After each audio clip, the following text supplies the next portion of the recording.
Hello and welcome everybody, welcome back to some Civilization 6 action. Tonight we're gonna see a 2 versus 2 between the big dogs. We do have on one side of the aisle over here UnderTheGun with TaskForceFish. On the other side we're gonna have Sprig and JR showing up. We're gonna need to see how they're gonna go through this ban phase because, ladies and gentlemen, we do have them right now starting their engines. Rafifi, amazing news, by the way. I can imagine Skylines 2 is going to dominate quite a few years to come in the city builder scene. And I'm actually still working on a video on it. Oh my god. Yes, it's still there. It's in the works for a video of it. I did try to raise a second city and actually get the story out. Cool Whip, hello there, sir, and welcome. Natro0225, good evening, sir, and welcome. Are you doing this on YouTube? Yes, I am doing this on YouTube as well. Also, thank you so much for picking up that first promotion, the third promotion of the day, man. Unbelievable. First promotion of the day. We did have Brody Barthead picking up the first one, and then Moosdra snatching the second one, and Natro came in and got the third one. It is what it is, man. I had a few problems with how to say the connection to the servers today. I'm not sure exactly why, but it does sometimes happen that the Twitch servers in Europe are overloaded or something like that, and some are and some aren't. So I do need to sometimes like connect, disconnect until I hit a good one. It's all set on recommended, so it is what it is. I did try to manually do it.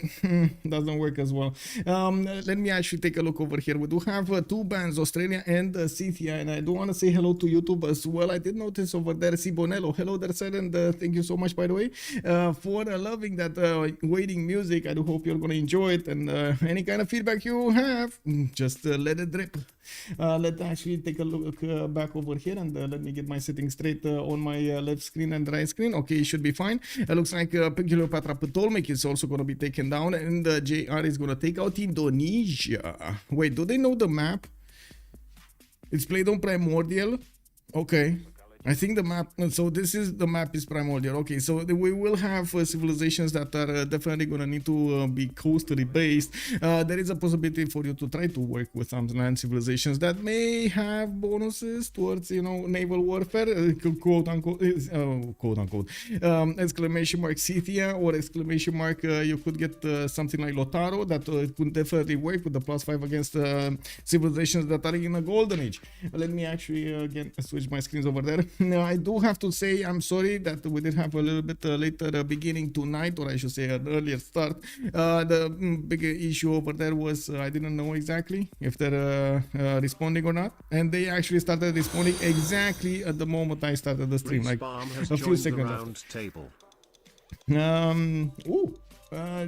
Riz Bram, thank you so much for the follow, sir, and much appreciated. And Fierki, hello there, sir, and welcome. Team Fish, let's go. We do have one. Oh, I gotta say, we're gonna have fans from both aisles over here. I'm pretty sure JR and Sprig did acquire their own fans, and I'm pretty sure on the other side, UnderTheGun and Fish, oh man, they do have quite a bit of fan base built up. Rambling Man 420, hello there, sir. Are you wearing a leather jacket? No, this is just cloth, I believe. No, it's not a leather jacket kick. Would have been interesting, right? How are you doing, sir, tonight? Anyway, Velour, I have no idea what it is. Your guess is as good as mine. Okay, it's not infinite timer on ban. It looks like JR is trying to move this along, get this moving. It looks like UnderTheGun and TaskForceFish are debating a bit too long what kind of bans they're gonna go for, and now they're gonna come out and just throw it on the table over there. Spain. Risboro, hello. Been watching VOD on YouTube for a while now. Really enjoyed the commentary and the games. Thank you so much, sir, and glad to see you over here. Any question you have, just throw it over here in the chat. I'm gonna do my best to to answer it, and of course try to explain whatever question mark you have. If you do feel more comfortable of watching YouTube, you can actually watch on YouTube as well. I am trying as much as possible to pay attention to both chats. It will take me some time, I gotta say, it will take me some time to get used to both chats being on the same screen and always clicking the buttons. I have like so many windows around me. It's like multitasking all over. In these few hours when I'm streaming, multitasking all over. Anyway, it is what it is. is I do like it. So you can imagine if I didn't like it, I wouldn't have done it. We do have JR here with Japan also being taken down. We do have 1, 2, 3, 4, 5 bans over here. I do believe they should actually get 10 or 12. I think it's 10, but maybe I'm wrong and it's 12. I don't know. Anyway, I think I had this question every time we actually went into one of these 2 versus 2s. The different rule sets all over the place. Oh man, it is a little bit disturbing. It is what it is. We're going to need to see what they're going to ban and how many bans they're going to have. Look, I'm pretty sure they do know when to stop. Portugal is going to be taken out. UnderTheGun is not going to allow that amazing gold generation in, and of course with its unique unit now would have done quite a bit of damage when it comes to down to the carnival timing. We'll have also Teddy Rough Rider taken away from the rosters. Okay, JR is going to go for this.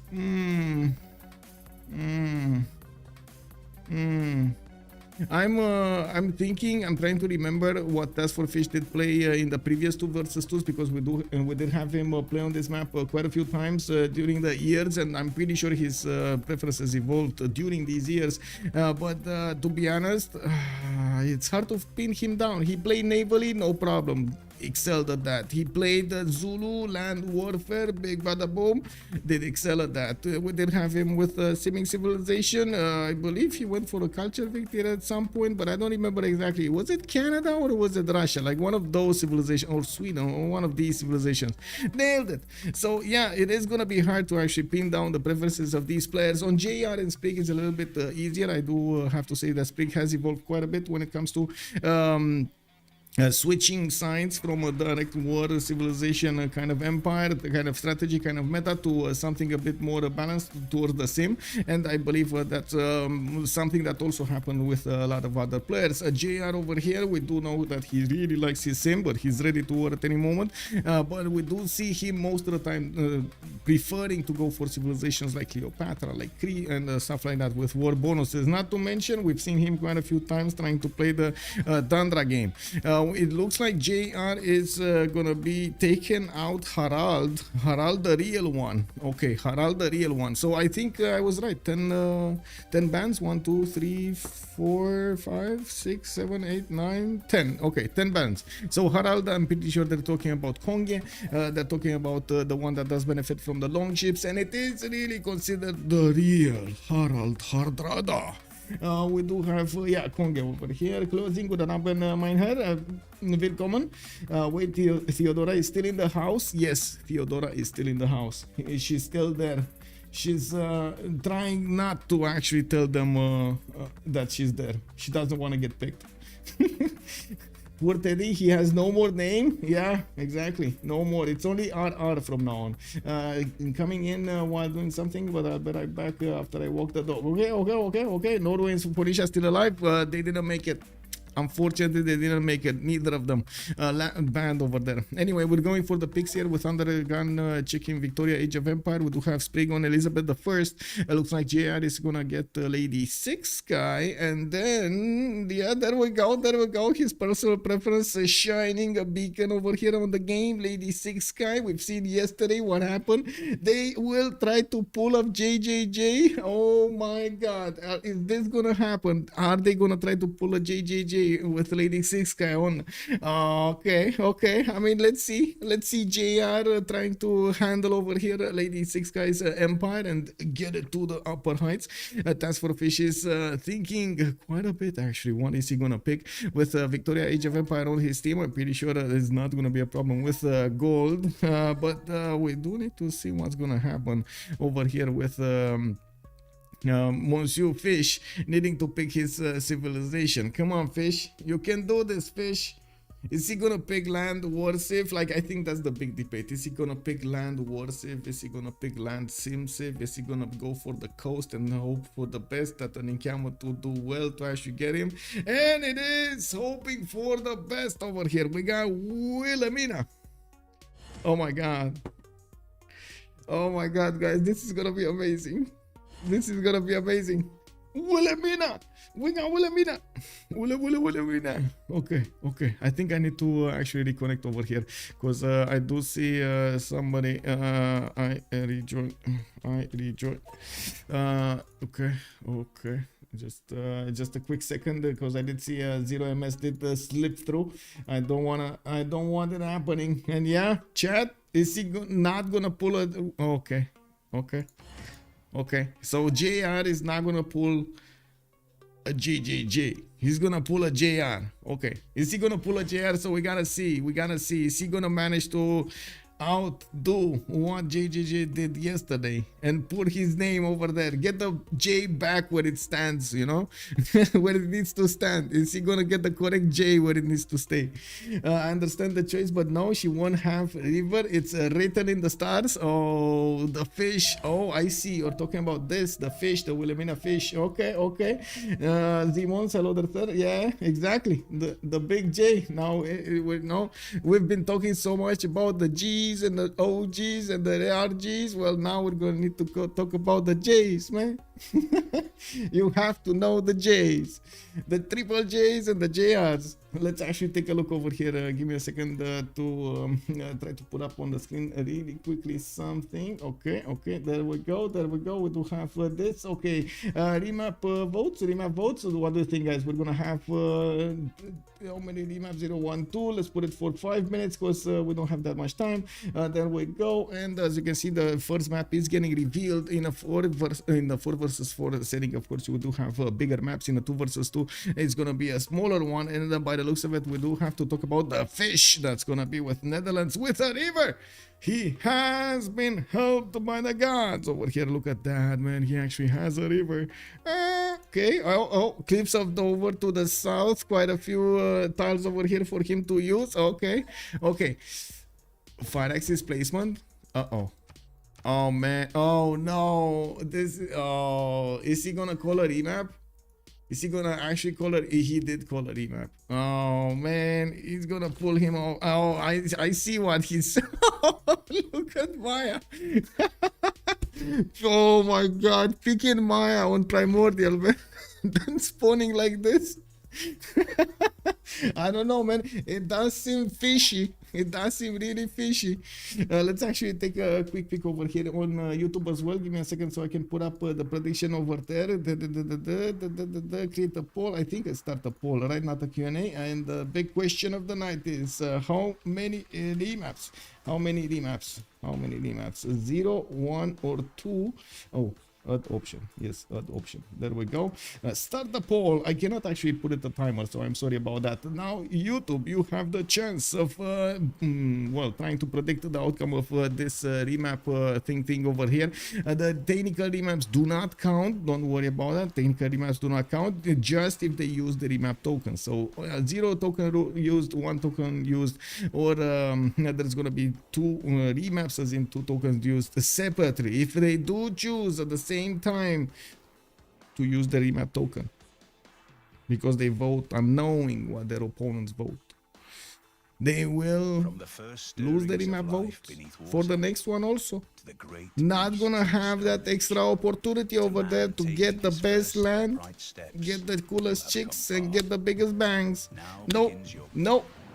No, they're gonna use it. So they have to be really careful about this. Really careful how they're actually gonna play this, how they're gonna try to get going over here, and what are they gonna do against their opponents. Oh my God, really, bro? I think now. Oh my God, he didn't see. I think he wouldn't have actually been so fast on the buttons if he would have seen what we see over here. Look, he's giving up on all of this beauty, and he had under the gun. Oh my God, look at that. He has him by the pants over here.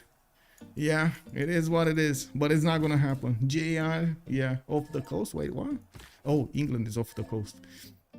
I think Maya is skewing a little bit the algorithm. The algorithm is getting bullied by Maya. It is what it is. Anyway, let me actually put up on the screen here. Next time on bad hotel internet. Yes, Justice, hello there, sir, and welcome. Draconin, what map is this? Oh, that's a very good question. Actually, it is Primordial. Let me put it up on the screen as quickly as possible. Primordial. There we go. And now we need to switch back all of those settings I was talking about. Remember when I was saying that I gave it time and go into another thing? Anyway, it is what it is. Okay, we got got this going, we got this going. Well, is this technical? Yes, it becomes a technical if there is a 5-axis placement algorithm chosen and not the BBS algorithm. That means the added options that the BBS has, the protections and the min distance and everything, even some of the algorithm to add or remove food, if I remember correctly, or I'm not sure exactly when that starts, but anyway, doesn't activate. So unfortunately, if it doesn't activate, the players do want to remap immediately, so they don't get into awkward situations, being very close to the edge of the map, or being too close to each other, being next to city states, and so on and so forth. There are so many possibilities that BBS actually took away from the game RNG.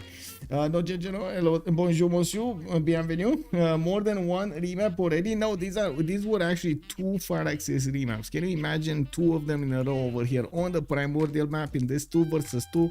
Now this time around looks like UnderTheGun is gonna be the one with some wonders over here to benefit from. On his west side he's gonna have this. Is this the TT? Is this the bad TT or the good TT? This kind of looks like a good pie TT, right? Yeah, it does look like he's gonna get some extra gold over there, some even some faith tile from a tobacco over here, and I do see of course the extra culture. Oh, there we go, the big reveal over here. And we do have UnderTheGun also with the possibility to extend his empire to the south over here, but I'm pretty sure he's not gonna be happy to figure out that he's gonna be locked on 4 cities, and then he's gonna need to get shipbuilding. It is what it is. This is a risk that you actually take on this map. You might not get that much land, and you might spawn on these lucky islands. Anyway, we do have also the fish. The fish has so many rivers. Oh, he might actually throw UnderTheGun under the bus over here. He's gonna be like, no, let me play this. Oh, I got this, bro. Oh, yes. Okay, we do have Netherlands here with quite a bit of river, but I gotta say, do you see what I see on this river? Do you see what I see on this river? Can you check out the amount of rainforest that is on this river? I mean, who's gonna be interested in actually getting bronze working with Wilhelmina in this game, right? Oh my god, man. Even hard taking bronze working. Are you for real? I don't know about this, man. No, I'm pretty sure he's gonna try to stay away from this, try to delay the moment until the last seconds. He can play around it, definitely, if he gets something like God of the Sea over here. Good, nice resources. He does have also some in between tiles that he could go for, kill the sheep, or on the uranium tile. We do have also scout coming up in 2 turns, and by the looks of it, he doesn't have an easy city state to take out, but he's on the western side of the map. That means he's gonna have an option to trade with UnderTheGun from a relative beginning of the game, which will help them out, I would assume, quite a bit. I'm actually quite curious if we're gonna be talking about I would say early trade routes, or we're gonna be talking about Magnus internals. Skazel, he has so many tiles for polders. Yes, he does. Yes, he does. Let me actually take a look also on Maya. What is Maya doing here? Oh, I don't like this settle. I mean, I guess he does have some good observatories, but they're like in so weird spots, and again, the fact that he has rainforest next to those, it's kind of annoying. He does have one spot over here, which is gonna be pretty good in the second settle. It does look like he's also gonna have this one, 2 bananas. We do have him to the north with a possibility to get it to next to one of these tobacco tiles. Unfortunately, he doesn't actually have more than these, more than one next to each other. We do have also a few rice tiles over here, and of course wheat tiles for him to improve. I'm actually quite curious how this is gonna get developed over here. I'm pretty sure JR is gonna try to make use of every little bit of thing here. He does have to the east an ally, of course, England, his next door neighbor. Sprig is gonna be on the coast to the east, and he is gonna be the one that's gonna fight under the guns by TT. We do have to see how the city of London is gonna make his. Oh, I see who's gonna get God of the Sea. I don't know. What do you think? Okay, guys, in terms of priority, first pantheon that comes to mind when you watch this spawn, what is it? Maya has third ring observatories. He does actually, but they're how to say, they're bronze working observatories, unless you take into account this one, which, yeah, I mean, I guess he could actually give it to the capital. Also, after Maya has a more or less playable land, he can have wars. Oh, he can definitely have a lot of wars. And Maya also has a Giga Hui. And Bex is saying, I don't think it's any better for Maya based on the map. Okay.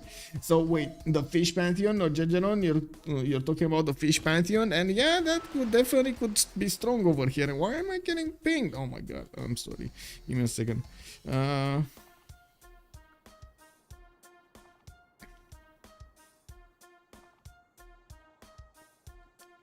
Okay, I need to check something really quickly. Anyway, it looks like Spriggan is gonna go into the water to improve his fish tank. He does have 1, 2, 3, 4 of these resources that he could easily acquire in his capital. I do see he's also gonna have +4 campuses to the southeast between these reef tiles, and I do see quite a few islands that he could populate here. I would imagine he's gonna want to keep on going on the coast. It's gonna be extremely unlikely that Maya is gonna get a city here for them to connect their economies. Maybe in the south, that again, that will require England to get one of his cities over here. We do have him with Gobustan settled to the west side. He can easily go for this wheat tile settle, and of course use his capital to get the boats out, getting the benefits of Gobustan tiles, the 4 production and the 4 extra culture that you get over there. It's amazing, but you do have to be careful with your food generation. Most of the time the players do want to settle in locations in which, yes, they do have access to a 4+ food tile, which might actually make London rethink his options. This is a turn 8 remap. Wait, we got turn 8 remap? Whoa, this is faster than I imagined. Okay, so I'm gonna stop actually the poll over here. It looks like we do have again a split vote in YouTube chat. I know only 2 guys voted, 1 on each side. We do have 1 and 2. Okay, 1 and 2. It is what it is. Well, it looks like there's voting, and we're gonna see how this goes. While the other one is giving culture on the sea resources, improved resources. Yeah, God of the Sea is to boost production. Rafinha Gobustan is on the side, Patino on the other side. So Matterhorn with the Netherlands, I think so. Wait, you did see Matterhorn with the Netherlands? I missed that? Oh my god, I missed that. You did see Matterhorn with the Netherlands and I missed it. I'm sorry. I was so thinking about the bronze working thing over here and the mountain rainforest that he has, which is annoying me.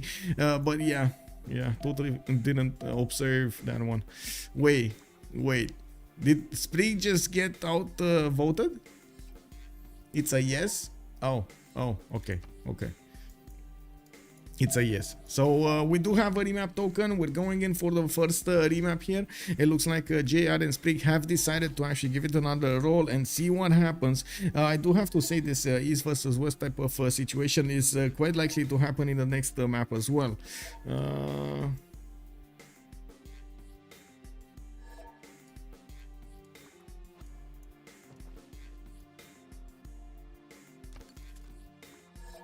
Wow. Yeah, I guess UnderTheGun does have a point. Anyway, it is what it is. Not a good Matterhorn, so many mountains. That is indeed it's 2005. Yeah, there's always some drama in chat, you know. It is what it is.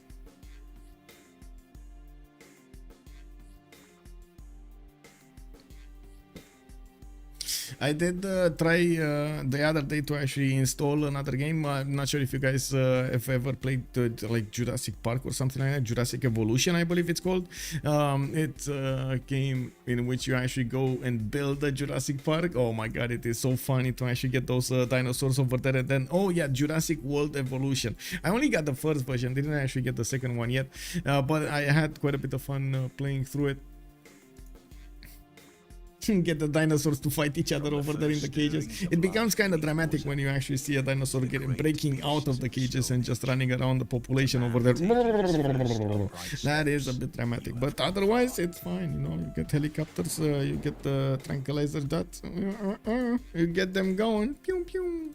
Let's actually see what's going on here on the west. We do have Netherlands. Oh, no more capital coastal settle. He's actually gonna have only one tiny river over here. This is a bit bad, but he can definitely link up multiple districts around that river over here, and it depends on where he's gonna settle the first city. We do have him with another possible city to the south, and it's 5 axis again. Oh, so I guess remap. I guess Fish was really lucky this time. Do see Sprig didn't actually have enough places to settle. We do have webcam now right next to England. Under the gun. One touch choke between them would have been painful to actually attack a webcam now over here, especially if JR would have been happy to not settle on the west side, even though to be honest he doesn't really have a lot of settles. But look how unlucky you can get on the primordial map with Maya. And remember, they just used the remap token. They don't have another shot. This is it. This is it. If JR is actually going to be shafted by the map, it is going to happen. It is something that you understand as a risk when you actually pick Maya. Yes, there is a possibility that you're gonna get a high roll, just like Batolmek, and you might actually get such a good spawn that you're gonna do amazing in the game. We've seen yesterday what happens when Maya is left alone to sim and gets going, right? Nine, hello there, sir, and welcome. D Beasley, good evening, sir, and welcome. Barzake, bonsoir monsieur et bienvenue. Why don't you go primordial? They did go primordial. Why you don't go primordial? Oh, I see. Skazbel, Farex's placement, surely, yeah, it is a third technical. Barzake, yeah, I guess you got your answer over there. Let me actually take a look what's going on over here. We do have to talk about Under the Gun. He does have oh my god, again? Wait, what? Oh my god. 4 city had been raised. BBS loaded successfully. A 5-axis placement algorithm has been used. Oh no. Oh no, no, no, no, no.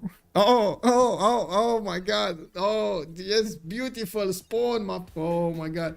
Can we actually we should take pictures over here. I mean, this is I should say screenshot worthy. Oh my god, I don't really want to troll them right now, but I would definitely ask JR over there, how did he think Maya is a good choice on this map? I mean, again, like I said, there is a chance for a high roll, but there is also a chance of these spawns over there. I'm gonna put this in my Discord and, on the rate this spawn server. We need a poll on amount of tentacles now, exactly, right? 101 Spoon 101 retained his knighthood for 16 months. Hey, hello, thank you so much, Spoon. 0. Hello, sir, and thank you so much, Spoon. Much appreciated. JR Secretary doesn't want to play, so he picked Maya. Yeah, anything can happen, man, yeah. Let's actually see what is happening here. We do have Under the Gun on the west side, and wait, did it work? 5-axis placement algorithm has been used. Oh my god. Oh my god. I think it's a combination between Maya and the Netherlands in the same game, right? Maya, I mean, maybe it doesn't like rivers, but it likes plantations, and then Netherlands really likes rivers. What even did the Netherlands spawn? But this time around, I can't complain. I can't complain about this one, to be honest. Like, he has the +4 observatories, he has quite a few tiles to use here, decent amount of plantations in other cities, a lot of hills, a lot of production shops. I can't complain about this. Like, look at this +6 observatory over here to the northeast. Very nice, very nice. Access to the coast, a decent amount of tiles to use, and a decent amount of cities to place. He was at least missing 2, the top one and the bottom one, but it was fine. Spriggan is a technical. I mean, they didn't need to go for it as a technical because 5-axis placement is the 4th remap in a row. Thundorus, hello there, sir. Kvade, hello there, sir. Also, Priester, good evening. Can you explain what is happening? Yes. So there are 2 ways of generating the map. One is the 5-axis placement map, and the second one is the BBS placement map. Those 2 algorithms are different, and they have different results. Whenever one is used over the other, it okay, this is BBS. So if the BBS algorithm is used, the rules say we go on. If the 5-axis placement is used, then the rules say you don't go on. And not because maybe on one map out of like 10 or 20, maybe sure, all of the cities did go through. There was a bit of a mismatch with some other parts of the algorithm and so on and so forth that didn't go through, and that's why the 5-axis was used. But most of the time, it is quite a problem because the extra added protections and the balancing options for BBS, distance from players, distance to city states, the land around you, and so on and so forth. Distance between players as well. Are with the BBS algorithm, and you don't know which is broken, so you might end up playing like 10-20 turns and then a bit too late, wasting time, basically a bit too late to actually get the remap. Also, yeah, no problem. If this map sticks, my second city is huge. Let's actually, yeah, let's take it from the left to the right over here. But I did notice Maya is gonna have a very happy empire here. There is still a remap token available. Remember, guys, there is still a remap token available on the Fish with UTG team. We do have a remap here, so we're going to need to see if the players are actually gonna be satisfied with their options, with what kind of land they have. We do have a Sprig here with builder coming up in 5 turns. He does have a turtle to go and improve quite quickly, and of course a horse tile there.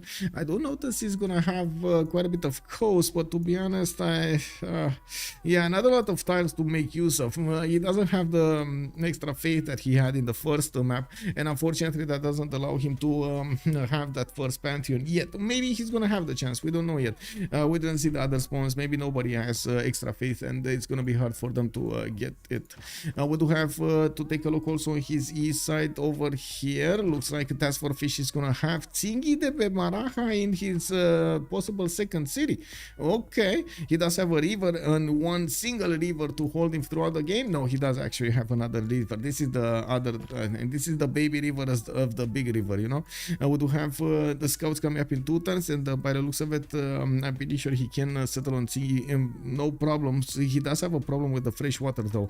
I'm wondering exactly what is he gonna plan here to try to make use of those tiles. We do have him also with the southern coast, and he's going to be on the same side as UnderTheGun. They will get to trade with each other without fear of repercussions from their opponents.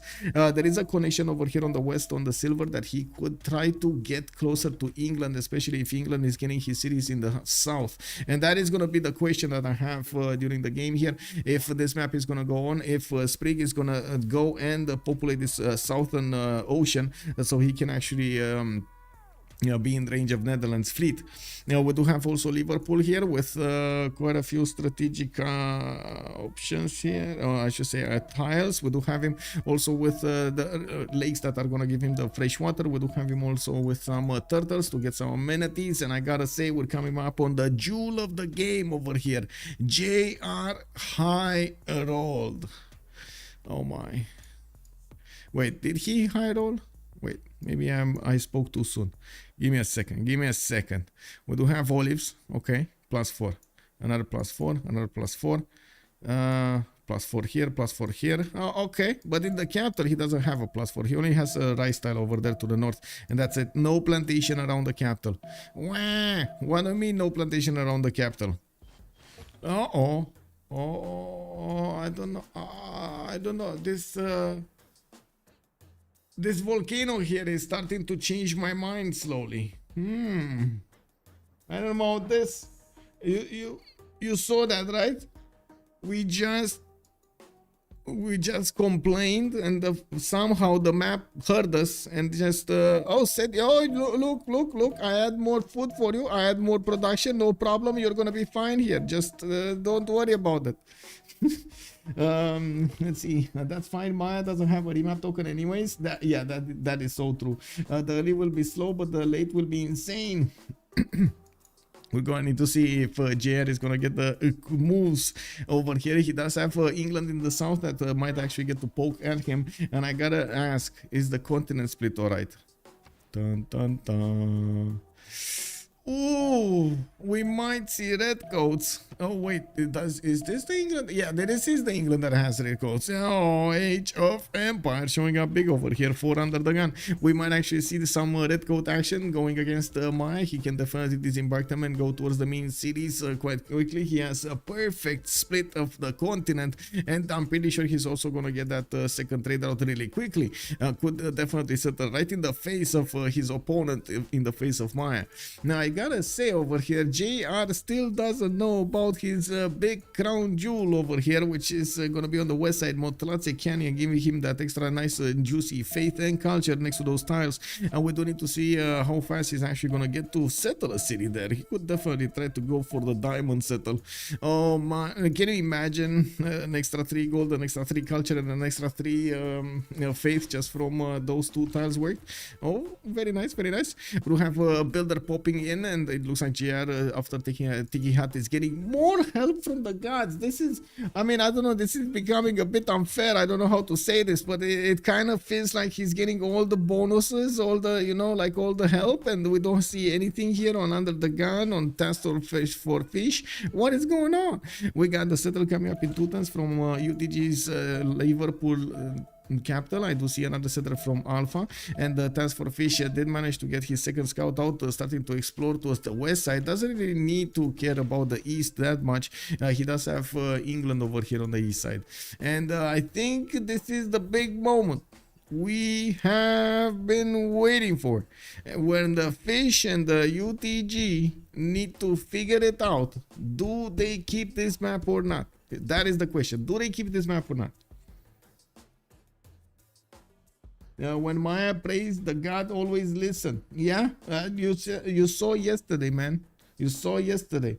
When who was it? Was it Irene was saying that he prayed before the game, right? He did the voodoo, he did that everything, he did the traditional thing over there, and poof, he got lucky. Yeah. The floods came down upon the lands of Catherine de Medici and took out his Guard Imperials. Oh no. Yeah, Under the Gun fish can coastal trade, I think, should be very strong with Netherlands. Yeah. And there we go. We got this going. Okay, we got this going, boys. We're starting it up. We do have Spriggan already with his turtles improved. He does have a settler in 2 turns, and we're going to see where is he going to want to go for. He doesn't know about his neighbor yet. Netherlands is moving one of his warriors through the mountains and next to those banana tiles and the silk tiles, and he might actually get the vision over one of the English cities here. If not, at least the warrior that's coming towards the east side. We do have London also with available island tile in the northeast, and that horse tile next to his city. I'm pretty sure that's gonna become a campus tile as soon as possible.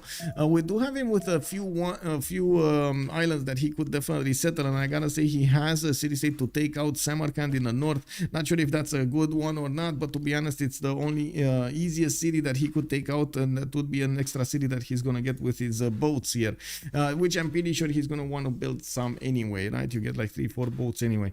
Taking a look at his neighbor, we do have the fish still working on his settler, training him up, showing him the ropes, and exactly showing him how to build houses and roads and stuff like that. Not to mention, you know, the sewer system. Let's actually take a look at chat also. Spastastic, hello there, sir. Not enough water for so many navally inclined civilizations. Yeah, oh, and a +6 campus next to the 2 turtles to the west of the lands. +232. What? To the northwest over here. What? The +6 campus, the 2 turtles. Did I miss? Oh, you mean this one? You mean this one? This? This? Yeah. That is amazing. We do have Alpha actually sending his settler towards the northwest, and it looks like he is going to want to get at least one of the tiles of Chingi de Bemaraja. He's going to put his city right next to a banana tile so he can get the extra food going there, and that is going to be quite close to Nalanda also. We do need to see if he's going to manage to get an envoy really quickly in the city state of Nalanda. At the beginning of the game would be quite valuable to have an envoy here. We do have him also needing to decide and discover what is going to happen over here on the west side. How committed is he going to be on the coast? Because he's definitely going to want to make use of the rivers as well as the coastal tiles, the harbors and everything else. Actually, that's a big question. Is Netherlands going to get that many harbors? What is he going to go for?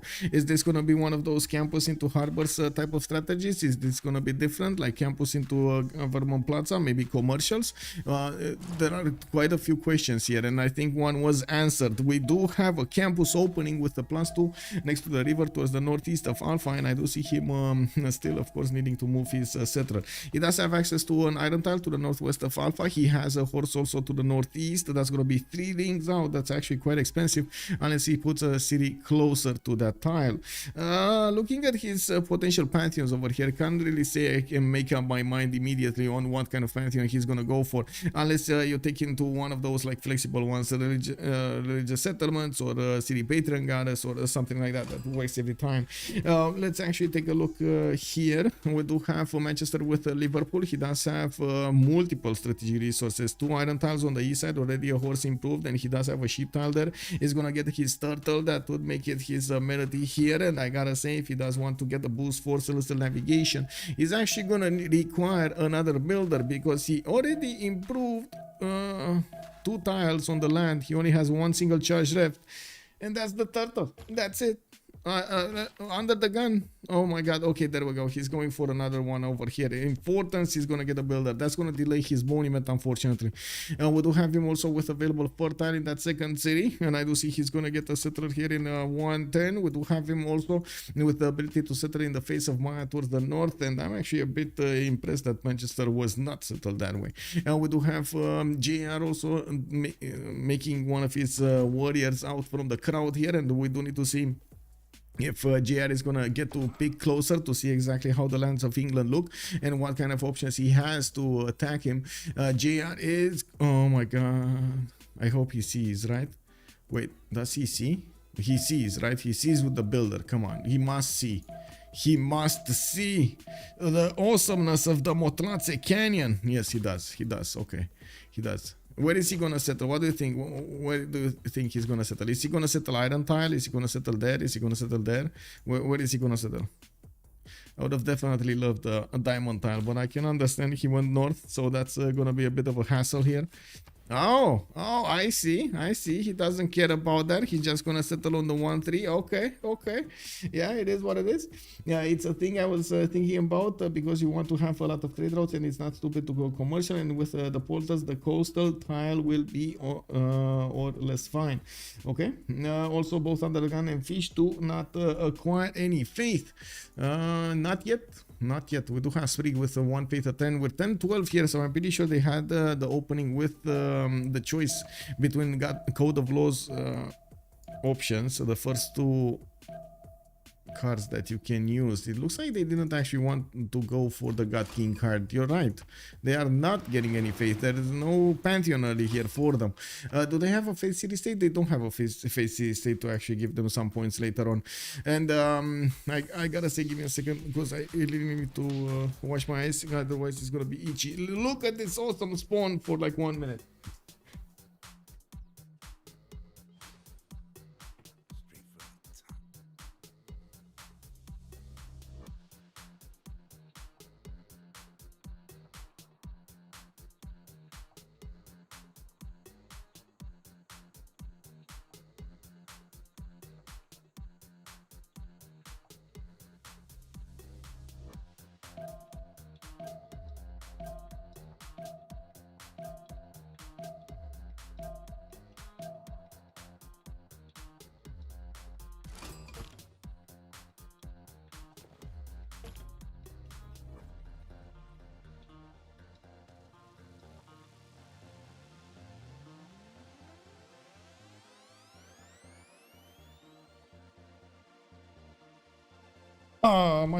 Much better from time to time, because I wear lenses. I do actually need to how to say, get them wet, get more water over there, otherwise it gets me annoying. Gets to annoy me. Now we do have JR here with another builder. It looks like he did improve his 2 citrus tiles next there, and I do see him actually settling on right next to the Motalace cannon, not on the 2-2 tile. I thought initially he did get the faith going from that tile, and of course the extra culture. Not to mention that city is gonna grow quite quickly. He does have extra housing from these 2 plantations, but he does definitely need a little bit more. Looking at his options in the capital, we do have observatory here to the west side. He doesn't have any extra bonus to that particular tile. He's gonna gonna have a fish for some extra food, and I do see him sending another settler towards the east side here. This is a bit surprising. I would have thought he's gonna want to go to the southwest somewhere, so he could benefit from some of the chops. I guess marsh tiles is gonna be the way to go, because Moksha gives one faith. Also, do you think they're actually gonna open up both with Moksha? I don't know about that. Why not take God King when you don't have another way? You need the Pantheon, and the more you delay, the more production you lose from the card. When you do eventually plug God King in. Yeah, it is interesting that they're not playing God King. I've seen actually quite a few times God King being ignored. And Jaimus has joined the round table. And Jaimus, hello, and welcome. Thank you so much for the follow. And I think I'm gonna require another minute over here. I really need to make a phone call.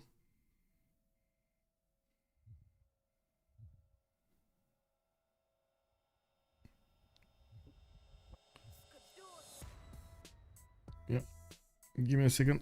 So sorry about this.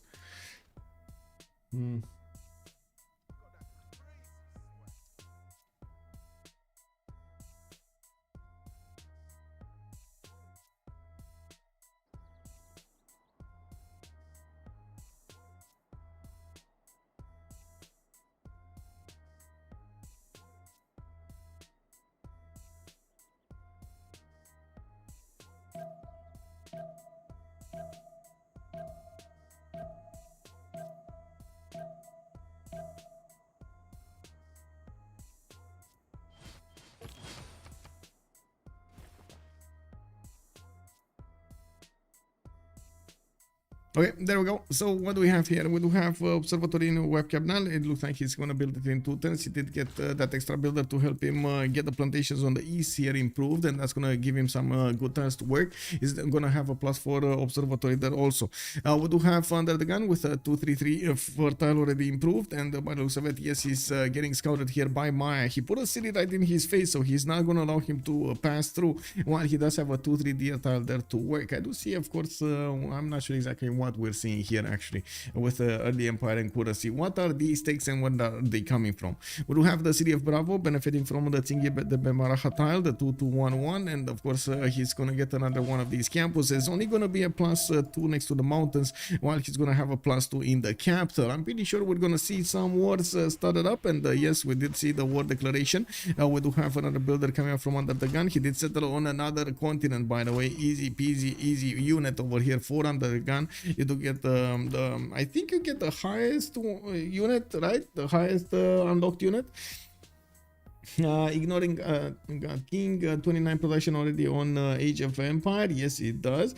Just got here. Does England have a continent split? Hello there, sir. Yes, it does. MS Doll, good evening, sir. Thank you for the confirmation there. We do have the first trader also starting to get going. Bradford and Manchester, as you can see, they're going to connect to Plymouth, and I would imagine he's going to want to go for something like Magnus, but I'm actually quite curious how he's going to want to approach this. I did try out myself to see if Pingala works, but no. Like Pingala Internas with the +3 just doesn't work properly. Anyway, we do have another campus coming up from the third city of Netherlands. In 10 thirds, he's gonna get to finish it next to the river, and I do see he's gonna have also some horses here next to that city center. Also, probably Spriggan Under the Gun didn't go God King. So what do we have here? It is God of the Sea here being picked up by Sprig. He did actually get as soon as possible his faith per turn generated, and as you can see, he's getting the extra production from all of these tiles. This is actually going to make from this okay spawn into actually a pretty good one. We do have quite a few resources for him to improve, and as you can see, yes, he's getting invaded by the Netherlandian scouts. The Dutch scouts are joining the fight over here against the city of Sheffield. Maybe we're also going to see, Rapa Nui. I was thinking maybe we're also going to see Rapa Nui being taken over by Netherlands, but it looks like Sprig is preventing that from happening. He's putting in money. Oh, that's actually, this brings me up to another subject. This, you know, in the 4v4 setup. Charlie_Espresso has joined the round table. Oh, Charlie Espresso, thank you so much for the follow. In the 4v4 setup, we do have an easier time for them to actually go for the golden ages, right? They have no problem in the first era. You get to meet your opponents, you do get to see a lot of wonders, you get the extra vision from your allies. It is amazing, right? So easy. Now in the 4v4 setup, it's not, in the 2v2 setup, it's not that easy. It's not that easy. And one of the reasons that England does want to actually get Rapa Nui is to try to get that extra era score, which might actually push him over the necessary threshold. He should buy the tile under the warrior. The tile under the warrior. Oh, to push back the warrior over here or what? Oh, looks like TaskForceFish did go around the English warrior and got right next to the city of Sheffield. We might see a slinger buy over here, but I gotta say this is quite expensive, especially since again less resources, less players, less resources going around. This is gonna be quite an issue to get exactly what they need during the game. Now looks like Spriggan is gonna get his Royal Navy dockyards, and that will actually make it quite easy. I'm actually quite curious. Why did he get Rapa Nui, since he's gonna have the unique district anyway, the +4, and he's gonna get the boat out of it also? Like, why would you go for Rapa Nui over here? Anyway, we're going to need to see. I'm pretty sure it's not to actually build some of the Moais, right? We do have also to take a look here. Settler coming up in 5 turns. Alpha is 4 turns. Oh, just a little bit of a mention over here. Do you think he's actually going to trade with a CS? Is that worth? So I'm not concerned about why Rapa Nui getting, how to say, getting soused. I'm more concerned about why would you give a money to Rapa Nui. Is this going to be a money first into traders? Is this the strategy? So it's not, maybe I did misread this. So I initially thought he's just going to get it for the score, but actually yes, he's going to get it for the trade routes. And Bob Shu over there is making a very good point. Elizabeth bonus, right? This is, and plus he's going to have this +2 food and +2 production while he's going to establish over there. It doesn't look like they're gonna get to trade coastally anyway, so might as well go for it, right? Yeah. Okay. Well, Maya's gonna have some issues over here. Who is he gonna trade with? Internally? Cardiff? Brussels? Internally? I think internally, right? Yeah, opening up with Magnus in 2 turns here. We do have Fertility Rice chosen as a Pantheon, and he's gonna get the extra food on these wheat tiles. I do see Yashilan has been settled, and the observatory is getting built here. And while in the south, we do have UnderTheGun getting his builders and the upcoming wave of settlers. Also, he is already trading with us. Yes, he is already trading with us. Yes, that is true. We do have the galleys coming up in London, but okay. Yeah, the trading to the city state will provide much needed gold. Oh, you're talking about Maya trading with us, yes, or England. England is trading with SCS minus internal. Anyway, we do have Spriggan also needing another 2 points to get his gold, and it looks like it wasn't enough to actually get. Oh, he didn't get the first boat, right? I don't think he got the first boat. It's just we do see it over here. He's gonna get the points anyway. Doesn't really need the score for the Sus, but it will get the points from money. Now, I guess we're going to see how he's gonna follow this up in his capital. What kind of governor he's gonna take there.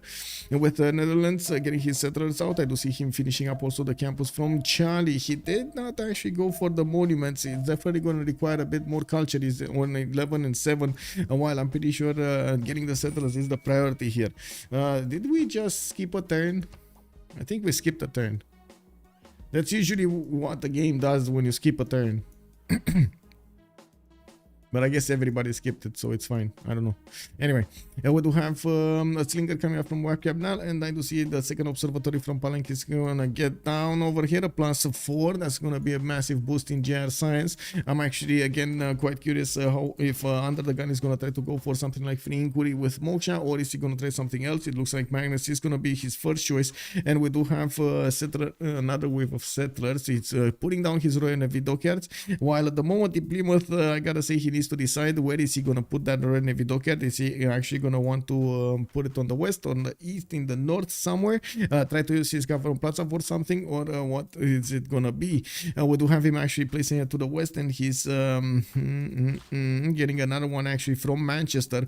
You do see that he did recognize, of course, that city is not gonna need to wait. You can imagine it would have been horrible to wait for a canal there to get going. Anyway, get his navy going. going. I don't really see anybody fighting on the coast. Is this going to be a fight on the coast? I mean, there might be a fight on the coast, actually. There might be a fight on the coast. We might actually see a city from connection city from England, canal city over here on the bananas, to get going against England. This might happen. There is nobody stopping him from doing that. Actually, there is nobody stopping Elizabeth from doing that. We do have Fish trying to get his attention over here in the south, and as you can see, he was hunting down his trader but couldn't actually snatch it.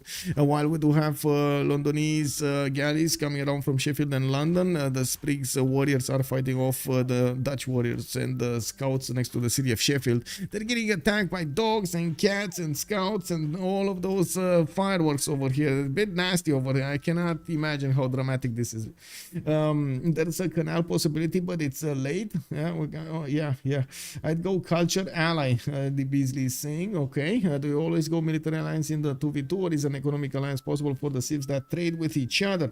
I'm not even sure a military alliance is allowed, actually. Does anybody know in the rules of the 2 versus 2s if military alliance is allowed? Because I've seen the players actually go for other alliances than the military alliance. Anyway, maybe I don't remember correctly. We do have also a few more slingers coming around from the cities of Maya. We're 1026, and I'm pretty sure the players did manage to get to the threshold. Oh no, they did not. TaskForceFish and UnderTheGun to have an issue. First of all, TaskForceFish did not get the settling points on next to the wonder of Tsingy. That is a bit unfortunate. He's getting his settlers, but it might be too late. We do have another 5 turns for him to get that settler on its way, and it's not even out of the city yet. We do have folks from Moshe establishing in the city of Alpha. Charlie is going to get a campus here. It's only a +2, not a +3. Now we're going to need to see how he's going to try to get the next era score points. They do need 5 each. This is going to be easy. UnderTheGun is going to get his Royal Navy dockyard. Poof, 4 points into existence. And he's just going to need 1 more, which is going to come out of the boat. Oh, wait, he already has a boat. Didn't he get a boat? Yeah, he did get a boat. Why did he get a boat so early? Anyway, he's going to meet Namadol, and he's going to get some incentives over there to soothe that city-state. Maybe soothe Nalanda, and he can settle on stone in time. Which stone? 1, 2, 3, 4, 5. No, he couldn't, unfortunately. If you're talking about this stone, no, he couldn't. Or one of these, actually. Because you do need an extra turn to settle after you moved. If you would have had like an extra movement here on the settler, yes. Yeah, not anymore. You get a free boat when you build a Royal Navy dockyard on another continent. You get a free unit when you build one. You get a boat from the dockyard anyway. Yeah. He's gonna wait for Gav Plaza to finish the campus. Yeah, he's missing, I guess. He is missing, yes, he is missing. I'm a bit confused exactly what the threads of topics over there are in the chat, but it's fine. I'm gonna try to make it out somehow. Let's see, what is YouTube doing? Hello there, YouTube. Are you alive and kicking? Plus Galley, and he's fine. Yeah. Well, let's actually see. 14 out of 19 here. He got 18 out of 19. He still needs 1 point, and by the looks of it, he's gonna get those other Royal Navy dockyards in his cities. We'll have him actually with the ability to chop a maze out or try to get something done there. Magnus is established in the city of Plymouth, and he is upgrading around another one of his cattle ties. Looking at his tech side, he's mining in 1 with military tradition in 3. I'm a bit concerned about this. He needs to do something, and I gotta say his boat is actually moving closer to the east side, but I don't think he can actually get the circumnavigation. Can he? I don't think he can. He should have been somewhere around here to get the circumnavigation, I believe. Anyway, that is a bit of a problem. That would have been nice to have from the beginning. This is such a small map that you can actually do that. Unbelievable. TaskForceFish is gonna have the same problem, right? He might actually go Dark Age here. Oh no. Oh, okay, sure, he can get a boat. That's 2 points. That's 16 out of 19. He needs 3 more from somewhere, and this is not looking like it's gonna happen. Is he gonna get by a miracle or something like political philosophy? Okay, so he's getting currency next turn. That's good. That's over here, right? It's a classical era technology, so that's gonna be another point. A state warforce. Did he get early empire? I think he already got an early empire. So we might see a very, very fast political philosophy here. Although, to be honest, I don't think it's in time. Let's see. He does have what? 2 turns to get it? No, it's not enough time. Oh my god. 9 turns. Wait, they didn't get the boost? They didn't get the boost for political philosophy? They didn't meet 3 cities? What? Okay, 15 out of 19. He's trying to get a boat out from Bravo. Still building up the city of Charlie with campus. And I do see his 4th settler is going to the south here. Oh, that seemed like a normal age enjoyer is gonna happen here. TaskForceFish is gonna switch to a normal age enjoyer type. We do have UnderTheGun getting his slingers to defend the city of Manchester, push back the Mayan scout. I do see him also getting some galleys over here, and by the looks of it, he had an exploding volcano as well to the east side, a very excited one. Look at that, he actually sprinkled the land around him with quite a bit of science points. It looks like the guy from Plaza from Plymouth will actually dedicate oh, look at that. He's actually he's doing the victory. He's doing the victory. Look at that. His harbors are placed in such a way that he's doing the victory. We do have Plymouth here getting the Gaffer Plaza in 2 turns, and he's going to get to boost these 2 Royal Navy dockyards, getting them a better gold. Now, they do have a problem with the gold. The problem not shared by their opponent. 17 gold on UnderTheGun, 6 gold on TaskForceFish. On the other side, Sprig is making more gold than both of them combined, while JR is also on 10. We do have also this exploding volcano to the north, giving quite a few points to Maya of stats when he's of food and production when he's gonna get to convert it. I'm a bit amazed he didn't actually get that fish for the extra food, but he was working a 6-foot tile over here in the form of that rice tile. Governor Plaza got placed to the south. We do have him with opportunities to get some later on aqueducts, and we do see him actually making a line of units, a semicircle of units to protect his lands from possible invaders. And I gotta say, UnderTheGun here is keeping him on his toes. He is pushing him with a warrior, 2 warriors actually, one to the south, one to the east, and trying to figure out exactly how this land looks, if he does have somebody to go against with units or not on the land. We do have Netherlands also trying to figure out how the land looks like here. Looks like he's protecting one of the settlers of England with his scout, and yes, we do have a slinger over there protecting that settler also. Too late for the Netherlands. Did Fish miss? I don't know, did he miss or not? What do you think, guys? I'm not gonna open. What do you think? Did he miss it or not? Is he missing it or not? Come on, guys, let's quickly go for this. Is Fish getting this golden or no? Let's put up a poll over here. Start a poll. I'm gonna do it on YouTube really quickly. Is Fish getting a golden age? Start poll. I'm gonna do the same question over here. Oh my god, so many things. Oh my god, I need to actually stop the first one. Manage prediction, choose outcome is 1. There we go. He has no pop for the Golf Plaza, so yeah, probably not. Well, what do you think, guys? I will switch the screen here soon. We're gonna take a look at the errors. And what do you think? What does YouTube think? Let's see. Is YouTube alive? No. Okay, YouTube is alive, guys. We got him alive and kicking. Okay, end poll. This is it, right? Let's see. No, he did not get it, man. No, he did not get it.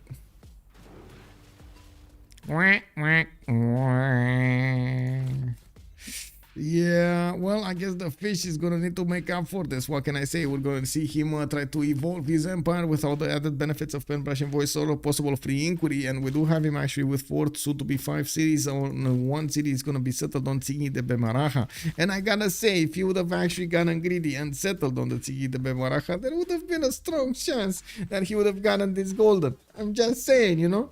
Anyway, we do have him with a builder coming out from Bravo. We do have him with an array of monuments also coming out from Alpha and Charlie. And taking a look at his options, well, he doesn't have any. We do have JR here with a pen brush and voice golden age, and JR is getting quite big, flexing his big brain muscles here. We do have an ancestral hole coming up in 5 turns, and I do see he's getting another wave of settlers. I do notice he's gonna want to chop some more of this land here next to webcam. Now he does have a builder ready to chop, snip over here those trees next to his city center. Also, the city of Palenque is starting to grow into more of these Motrace Canyon tiles, benefiting him with a bit of extra culture in the mix. We do need to see also his other builders getting in here and taking a look in the south. Okay, we do have to talk about Sprig actually.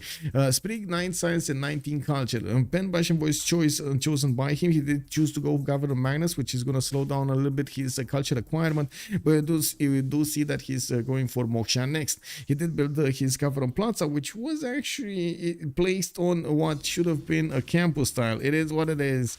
It is what it is. You do have Bristol here also getting his lighthouses for the extra trade routes, and by the looks of it, he's trading with Rapa Nui at the beginning, getting 37 production with 36 gold a turn. Not bad. He did manage to push back the Netherlands unit, the Dutch units from the city of Sheffield borders, where he is trying to plug in Moksha for that extra culture. TaskForceFish, we do have a normal age enjoyer here. He does have 15 science with 13 culture, 28 production. Oh, that's just not enough. That's just not enough. We're going to need to see how he's going to get out of this situation. I'm pretty sure that we should still trust the fish's abilities to adapt to the situation. Under the gun, 12 science with 17 culture. He does have Penbrush and Voice Golden Age. He's getting his campuses down around next to these next to these Royal Navy dockyards. We do have him also with the lighthouses from those Royal Navy dockyards getting out and giving him the possibility to get more traders. You know, we do see him working these internal trade routes as much as possible, while he will get the opportunity to trade with Netherlands, with Dutch on the coast here in through the water. Yeah, we do also need to see how fast he's going to manage to acquire the science, because I'm pretty sure the JR over there is going to have a very, very high tempo when it comes to acquiring those scientific points. Let me actually put up two things. Did Fish and Under the Gun scout the waters between them so they can navally trade already? I think so, but let me actually double check that. Yes, they did.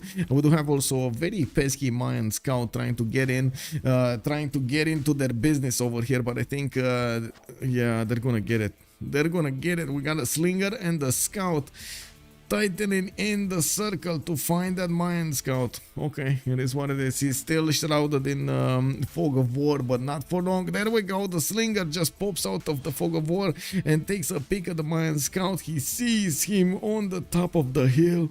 He's gonna need to throw those rocks to get him down there. Now we do need to also take a look at the city states really quickly. We do have Namadol with Rapa Nui for the culture city states. Brussels with Cardiff will be providing the industry. Looks like also Nalanda will be the only one with science, and Samarkand will be the ones for trade. I guess Nalanda over here would be actually a perfect candidate for Fish's empire. He might want to actually consider getting a few horses out and sending them to on their merry way towards that city center as soon as possible. That's an extra river that he could benefit from. We do have to also take a look on the prediction. Give me a second so I can correctly put up the two things. Start a poll. Give me a second. Who will win? And on one side we do have JR and Sprig. On the other side we do have, oh wait, I missed a P. We do have Under the Gun and TaskForceFish. There we go. Start a poll, and then let's actually put up the prediction also on the stream. Who will win? Sprig.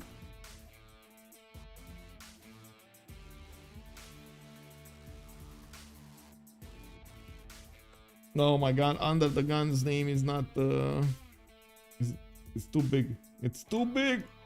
Anyway, you get the chance to win more channel points with the prediction if you do manage to correctly predict the outcome of this game. We do have on one side here the Menace with Sprig showing up tonight on their side of the Frenchies, while on the other side we do have the Fish with Under the Gun, and it does seem like they are starting to get the ball rolling. We went into the first era, they picked up their Golden Age options, they did actually meet each other. The war has started. It's just a matter of time. It's just a simmering war right now, and you know, it's not really flaming. I gotta say, we're gonna need to wait quite a bit of time until we're actually gonna get to that point in the game. We're gonna see units flying around from left, right to center, and of course units going down, getting burned, pillages going around, and so on.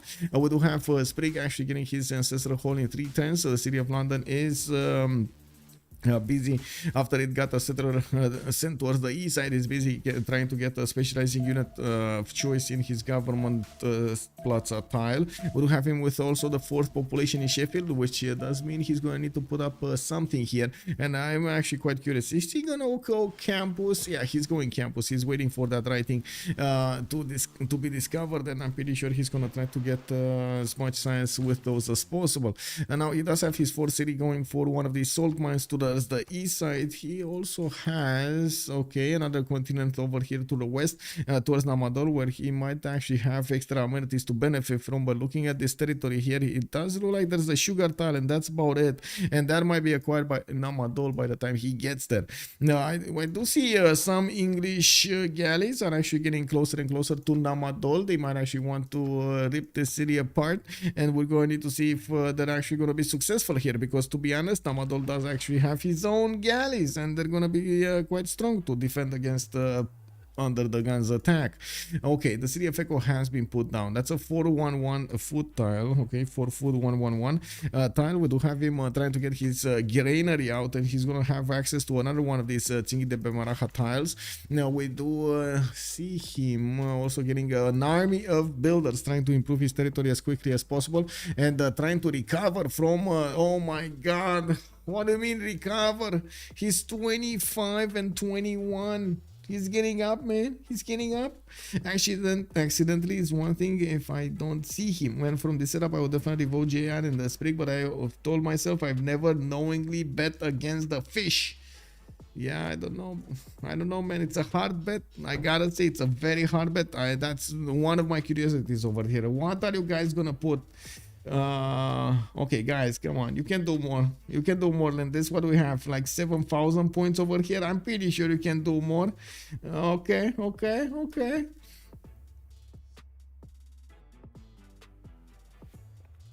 How many trade routes does Wilhelmina have? One. It only has its base one. It didn't actually get an extra harbor yet. I do see him putting down harbors, but never actually finished one. Also, fish will scale really well. He has a lot of good settles. That is also true. Hunde Priester, we do have I'm McIntyre. Hello there, sir. Good evening. Let's see how it goes for the Dutch. Yeah, we gotta see. Who is going oil legacy? You mean oligarchic legacy? That's a very good question. Let's actually take a look over here. We do have oligarchy on Under the Gun, and Under the Gun is getting his audience chamber in 3 turns, so I would imagine he is. Classical Republic here for the fish, but he's gonna have in 2 turns the ability to switch that government. Yeah, is he gonna go autocracy next? I doubt it. Anyway, yeah, of course, autocracy could be used in the next part of the game, so you can get that nice extra wonder you would want to have as extra bonuses for the next era, but I don't think he's gonna have that big of an issue to get enough era score for the next era. Just saying. Anyway, of course, you might want to build a wonder just for the wonder bonuses, because sometimes some wonders are a bit OP, aren't they? Temple of Artemis, we've seen it multiple times affect the games of its owners, not to mention even wonders like Hanging Gardens can help you out of a pinch. We do have Magnus also establishing in the city of Bravo. I do also notice we got a trader coming out from Nalanda, and looking at what's going on here on English territory, this is Elizabeth. We do have Ancestral coming up next turn. Sprig is gonna go oligarchy legacy, and we do have him finishing off that Dutch warrior in the south. He's gonna try to take it out. No, okay, there we go. I thought he's gonna try to take it out with the slinger, but didn't want to take a chance, and you can see he immediately jumped with the warrior on it. We do have Sheffield also getting a campus down. That's gonna be a +2 next to the fish tile to the east side, where he does have a trader that needs to start up his routes, while he's gonna get around the city over here to the west. He's gonna get a very excited volcano helping him out along the way, while he's gonna get the extra adjacency from these reef tiles, or I should say the geothermal tiles for the campus. Now we do have him also with that island in the north. It looks like he did ignore the fact that he could take Samarkand easily. He doesn't really have boats, and nor did he actually spend the time to get more boats. It looks like he actually ignored that salt mine that I was thinking about. He went for the tip settle on the city of Stoke-upon-Trent, and yes, he's gonna have access to a few interesting tiles over there, but I doubt this power of the city. Well, I guess it's just me that's doubting it. He does have quite a few coastal resources that he's gonna get to improve, and I'm pretty sure it's gonna be a high pop city. My concern is his districts. How is he gonna play with the districts, man? Anyway, there are a few possibilities that popped into my brain. We're gonna see exactly what he's gonna choose. No, his camp is in the Middle Eastern city. If you look on the mini-map, wait, who's the priest? What are you talking about? Are you talking about wipe camp now? If you say so. Wait, what? What did I say so? Also, T-Cat, hello there, sir. Also, never disrespect the big fish. Yeah, exactly. Never do it, man. Now I don't feel as bad. I vote 1,000 against the fish. Oh my God, Gunza Kimbo is going against the tide here. Oh, he's doing it, boys. He's doing it. He voted against the waves. Groovy, good evening, sir, and welcome. Okay, no, he can. Wait, Tandorius. What do you mean he can? No, he can't. What are you talking about? What? Oh man, oh man. Anyway, we got the pyramids in Yaxchilan. You can see he's gonna finish it in 3 turns. Some random desert tiles over there appeared for him, and of course JR jumped at the opportunity to get an extra builder and some extra builder charges from all of his builders. I do see he did plug in Governor Moksha in the city of Paleng to increase the culture that he's getting from that city center. He's actually on that particular city center. He's 23.7. He's making from one city center more culture than TaskForceFish has in his empire. That is a problem, I would say. That is a problem. Anyway, we do have JR on 25 science right now, and I do see him building up more observatories. I would imagine he's going to want to get Hypatia, but he did not recruit it yet. He didn't want to pass it. Got a bit greedy with this, passed it to Netherlands, and now we're going to need to see who's actually going to shoot the gun over here and get that Hypatia bonus, the free library, and of course the bonuses for science for each of his libraries. We do have Temple of Artemis. Temple of Artemis over here on the city of Manchester, where Pingala is getting plugged in. It does look like he's also finishing up his audience chamber with oligarchy bonuses. I do also see he's getting his next wave of traders finish. He finished his lighthouses. He does need a few builders, a few more builders, and I would imagine we're not that far away from actually getting feudalism. It looks like Games Erek is finishing up in 110, and Under the Gun is actually going to want to go bronze working. Ew. And I mean, I guess it's fine because he does have multiple resources here that are definitely going to need some love, get some improvements done. Senior Sour Cream, hello there, sir. Trying to see if JR can get a city on the eastern coast. That's what chat was about. Eastern coast. Oh, eastern coast. Yes, he can. I mean, he can get a harbor from Yaxchilan if he wants to. Really sad Toa with a +3 amenity. Yeah, but don't forget the food and the housing, man. That is awesome.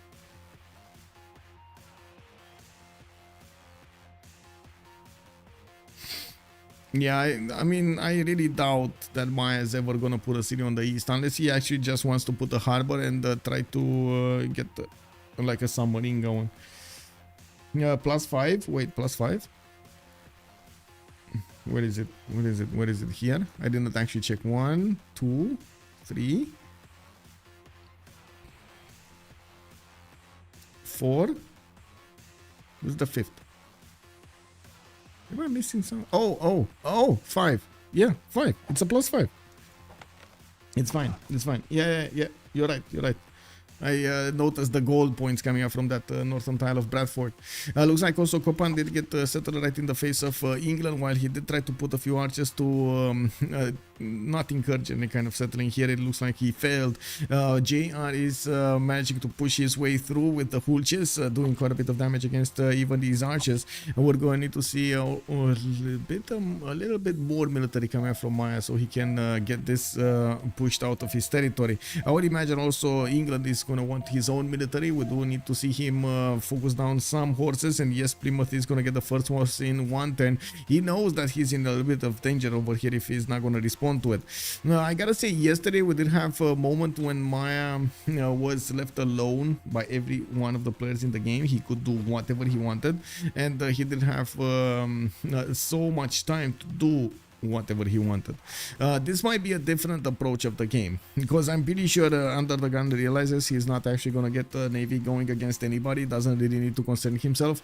Maybe at some point he must, or one of them will set up a coastal city, but they should have vision over this if they are smart and put scouts where they need to be. Now in the north, he might need to actually push JR as much as possible to the brink, so he needs to keep building units. He needs to keeping those units with gold and deploy more effort into that, while UnderTheGun is going to try to sim all behind of this. He doesn't have a pantheon yet, which is very surprising. While of course fertility rights has been picked up over here, we did have the fish religious settlements, and I do see him going to take that city of Nalanda. He's going to take it next turn. The city is under siege. He got a free builder from it, only one charge, but I mean, a free builder is a free builder. Ancestral Hall finishing up next turn, and I do see a granary coming up from the city of Charlie to allow him to get to that fourth population level. I'm pretty sure in the city of Delta he's going to need that lighthouse for the same thing. We do see on his west side, Sprig is finishing up Pingala getting plugged in London, and he switched to Bristol actually with Magnus. Interesting choice here. And I do see Moksha is established in the city of Sheffield. Did he actually use Magnus at the beginning, or am I imagining things? Anyway, he might have just chopped these tiles and then moved to Magnus where he could chop some more in the city of Bristol. When dies Nalanda? That is a very good question. And Groovy Feet asking me to do 30 seconds in Romanian. Oh my god. Oh my god. Okay. You want me to do 30 seconds in Romanian. It is what it is. Bună ziua, domnilor și doamnelor. Avem în fața noastră un match 2-2 dintre Fish cu UnderTheGun împotriva JR și Sprig. O să în momentul de față vedem o hartă care este destul de, aș say, reprezintă un pământ foarte nou născut. După cum vedeți, foarte mulți vulcani apar de-a lungul hărții și vedem foarte multă apă.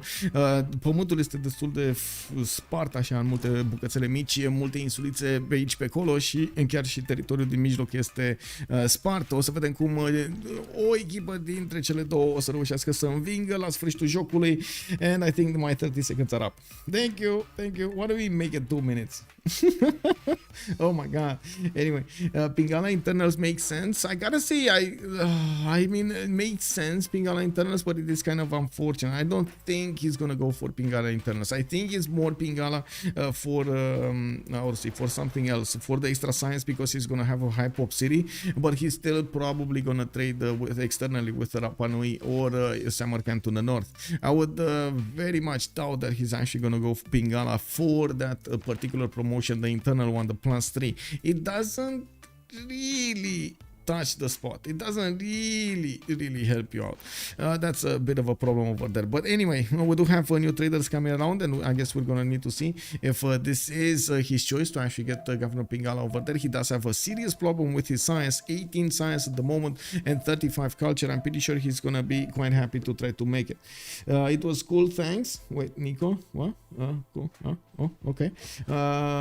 It's so that he can enable trade with a Sprig mid-game. But Sandorius, are you talking about this city over here, or what are you talking about?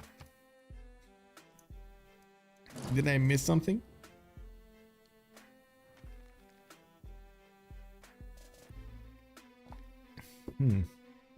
By the way, guys, you got 40 more seconds to actually put the points in for who's gonna win this game. Oh, finally. Okay, I see chat has shown up. We're about to hit 200,000 points put on the Fish and UnderTheGun, with 100,000 on JR and Sprig. Okay, who's gonna equal that? Who's gonna get another 100,000 points over there? Just drop them in, boys. 6 tiles to the east of Maya.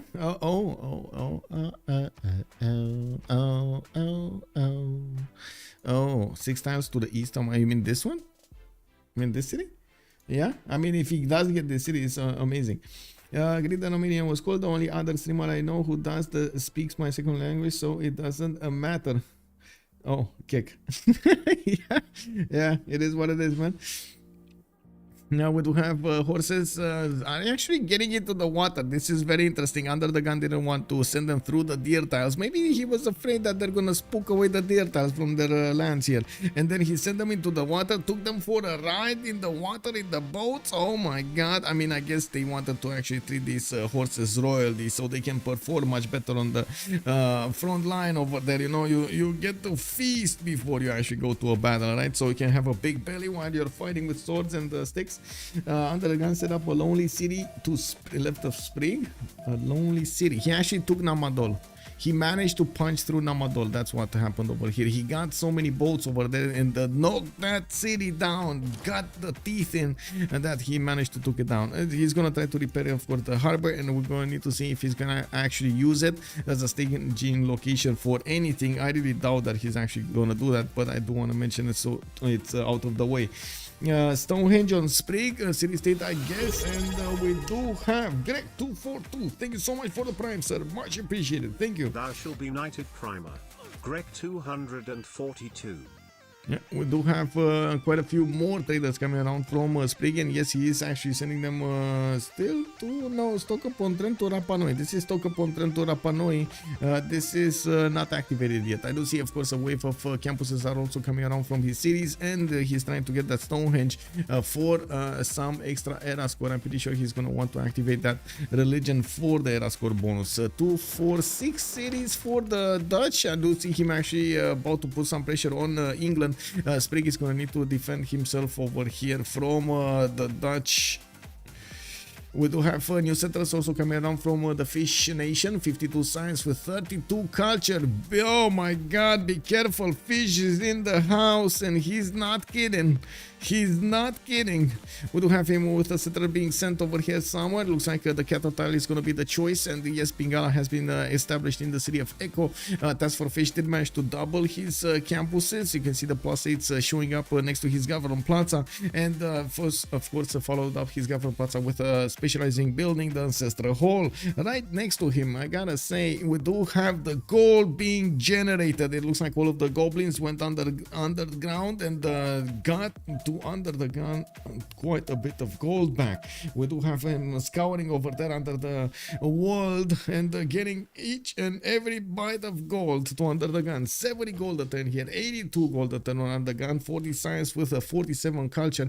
I gotta say he's also on 113 production, the most production of the game at the moment. He did have actually extra trade routes, so it kind of makes sense. He's also using Magnus internals, and well, again, kind of makes sense. Finished up that Temple of Artemis in the city of Manchester. He does have Victor established in the city of Bradford and put down a first encampment. That is a district that I do think we're gonna see here. No, that's an industrial zone. It's here in Palenque. We do have an encampment from that city center, and I do see a menace. JR the menace is actually gonna get this going. And I gotta say, I at some point I might actually think that I should tell JR that every time I see this name, I'm thinking of Dennis the Menace. Okay, show of hands over here. Who knows Dennis the Menace? Anybody? Anybody? No? Am I the only one that actually saw that movie? Come on, I can't be the only one. There must be someone that saw Dennis the Menace. More, huh? There we go. There we go. We got another one. Okay. Yeah. There we go. There we go. Yeah. Yeah. That's what I'm like. Every time I see this name, I'm thinking of that one. It's unbelievable. Anyway, they don't even come close. I gotta say, Dennis Desai, JR. I don't know. I can't reach that high. It's like he's up there, man. He can't get into the room, you know. He's very big. Boomer movie. Yes, I'm sorry, I'm a boomer. I like to be a submarine. Ding, ding, ding, ding. We do have a commercial hubs coming around from JR. He's trying to stabilize his economy here with only 22 gold a 10. He realizes he's definitely going to need a lot more. A horse has been deployed in the city of Kopan, and I do see a new wave of builders is is also going to come out from those cities. I'm pretty sure he's going to try to synchronize the feudalism extra 2 cards with everything else, but in the meantime he does have pyramid bonuses anyway. Well, we do have under the gun moving a few more archers towards the front line, and still needs to actually finish up the encampment so he can get the projects going. You can see also Palenque is trying to get new builders, of course, with the feudalism bonus to help him develop all of his land very quickly. Now we do have more libraries coming out from Plymouth. I gotta say, we didn't actually take a look who got Hypatia, or if anybody got Hypatia. I don't think so. I think it's England. Isn't England to pick here? Because I'm pretty sure 2 passed and it's 20 points, right? So England needs to pick or pass. Oh, there we go. They're rolling through them. And Maya got it. Oh my god, man. He snatched it. Out of those early 3 ones, he snatched it. JR got it. Okay. I mean, he did get the lucky click over there. It is what it is. An industrial zone from Rap Cabanal is only going to be 1 production until he's actually going to get some extra tiles over here improved. I'm pretty sure he will want to get an aqueduct, and I'm pretty sure he can actually put something else in between. I'm curious if he's going to try to go for another aqueduct or not.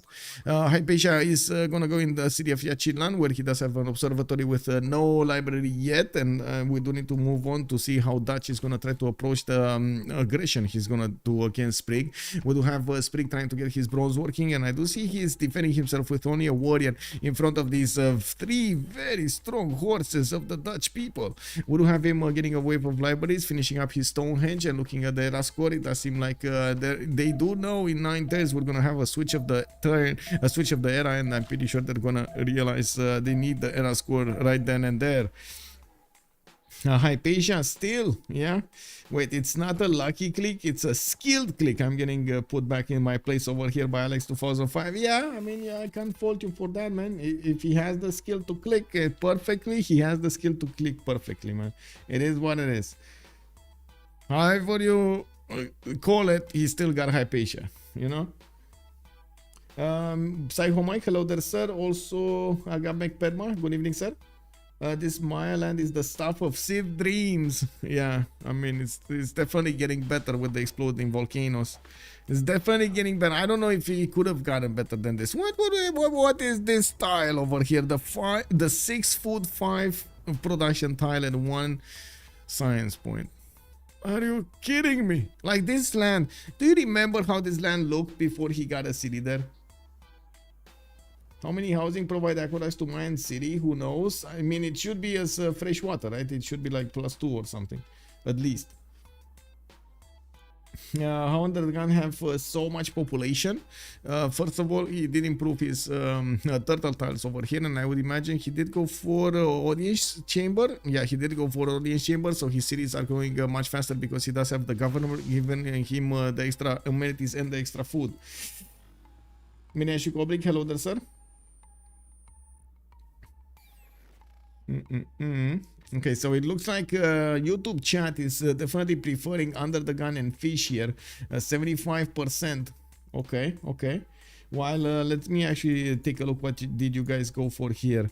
Oh, 65% on Twitch chat. 65% on Twitch chat with 35 on JR and Sprig. And I gotta say, JR right now does look quite strong, but he's managing to actually overcome the Fish and UnderTheGun for a second here. We're going to need to see if his stats are going to keep going up. He does have multiple observatories that still need libraries, and with Hypatia, he's definitely going to get quite a boost in his science acquirement. Now, we also need to see who's actually going to keep tabs on Nalanda or Nalanda. Wait, didn't Nalanda die? Didn't it die? It died, right? Yeah, it died. Okay, there's no more science city state over here. It is a Dutch city state right now. We do have England trying to defend himself. Looks like he's going to need to improve some of his tiles. Did he just chop a silk tile? Oh my god, got desperate, chopped a silk tile. That will be one of the worst tiles he's ever going to use in his empire. Well, he does manage to get Laozi in the prophet, and he's going to need to establish that religion soon. We do have him with 84 production, 71 gold, 34 science only, and it looks like he's lagging behind everybody else. Of course, we'll have the option to go for a free inquiry golden age if he does manage to get to the next golden age. 75% for YouTube is like 8 votes. It's 8 votes actually. Not 3 votes. Oh, 75. It's 6 votes out of the total votes. Yeah, Maya is playing with Apocalypse mode right now. Yeah. Gotta say, it is what it is.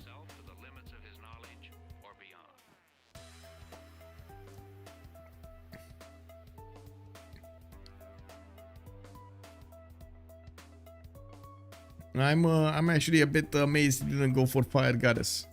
I guess he didn't know, right? He didn't know, but I think he knew at least the one exploding volcano to the north. He could have well, he could have gotten for it, but anyway, he does have the food pantheon with the fertility rights, getting this that extra food going on his farms that he already wanted to build anyway. Makes sense also. Now we do need to see if the sparks will fly here. It looks like the Netherlands is getting pushed back by England. He does have a few weak horses that will need to get back to his cities while he's deploying another city center to that location. It does look like also England, Sprig over here is going to get new traders and finishing up new lighthouses for new traders. Getting to establish cities on the northern coast, and it looks like he is sending a galley to Samarkand. I'm actually again quite curious if he's gonna take that city or not. Okay, Temenaki coming up from Bristol. It looks like a desperate move over here to actually get some era score. He is on 42 out of 42. He does need 11 more points if he actually wants to get a golden age. He's gonna establish his religion now and gonna get the points from that. I would imagine he's also gonna get monarchy here in good enough time to get the points before the next era. Yeah, YouTube stream is, yeah, I mean, you know, there's some people, you know, there are some people. How many do we have? YouTube, let me hear you. We got 24 right now. 24 right now on the stream. Whoa, that is amazing. That is amazing. Hello, YouTube. Hello. Hello. How are you doing? Let's actually take a look what's going on over here and put back my screen so I can actually see the both chats and at the same time the other information that I'm interested in. Let's actually take a look. We do have Pingala in the city of London. He's starting to get his things going there. And Yorkshire Goldbrit, hello there, sir, and thank you so much. Gold_Brit retained his knighthood for 17 months. We do have also 124 production here on Under the Gun with 53 science and 54 culture. That's like he's keeping up with JR, but a little bit slipping. He's gonna get his theater squares going at new libraries for the extra science. It looks like a second encampment is gonna be put down from Newcastle upon Tyne. He is starting to acquire these general points while Maya did manage to roll the first general. It looks like he is gonna need to deploy to the front line. We do need to see Under the Gun get a project of his own while he's getting a build out from Bradford. He does have quite a few chops for him to use here. A bit unfortunate placement for this particular campus, I gotta say. Does seem unfortunate here. He's gonna need to chop these rainforest tiles, isn't he? Yeah, kinda looks like that, man. Where's this one getting another two? Oh, this is one science doubled. I guess this is one science doubled. Yeah, this is one science doubled. Anyway.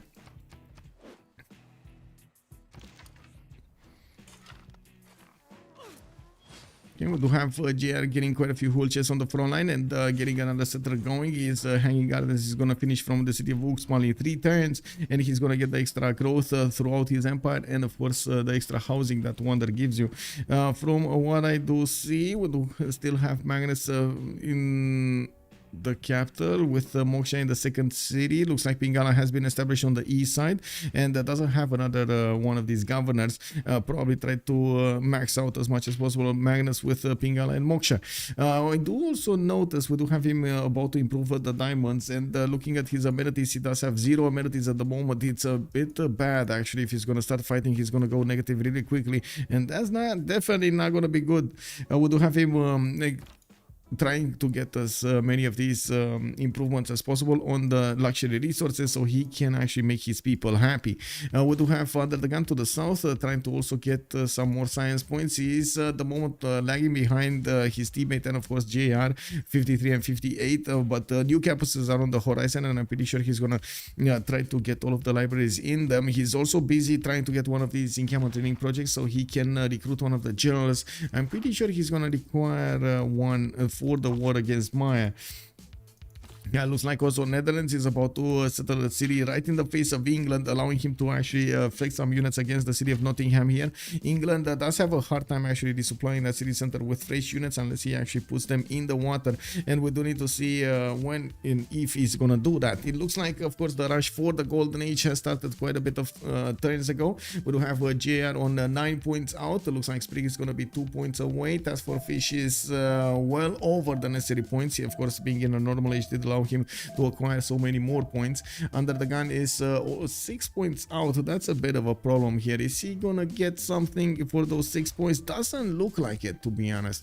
Okay, that's a bit of an issue. I'm pretty sure this campus is not gonna be a +3, and I don't think, oh, I think he got a +3. He got this one, and I'm pretty sure it's higher than a +3. It's a wait, what?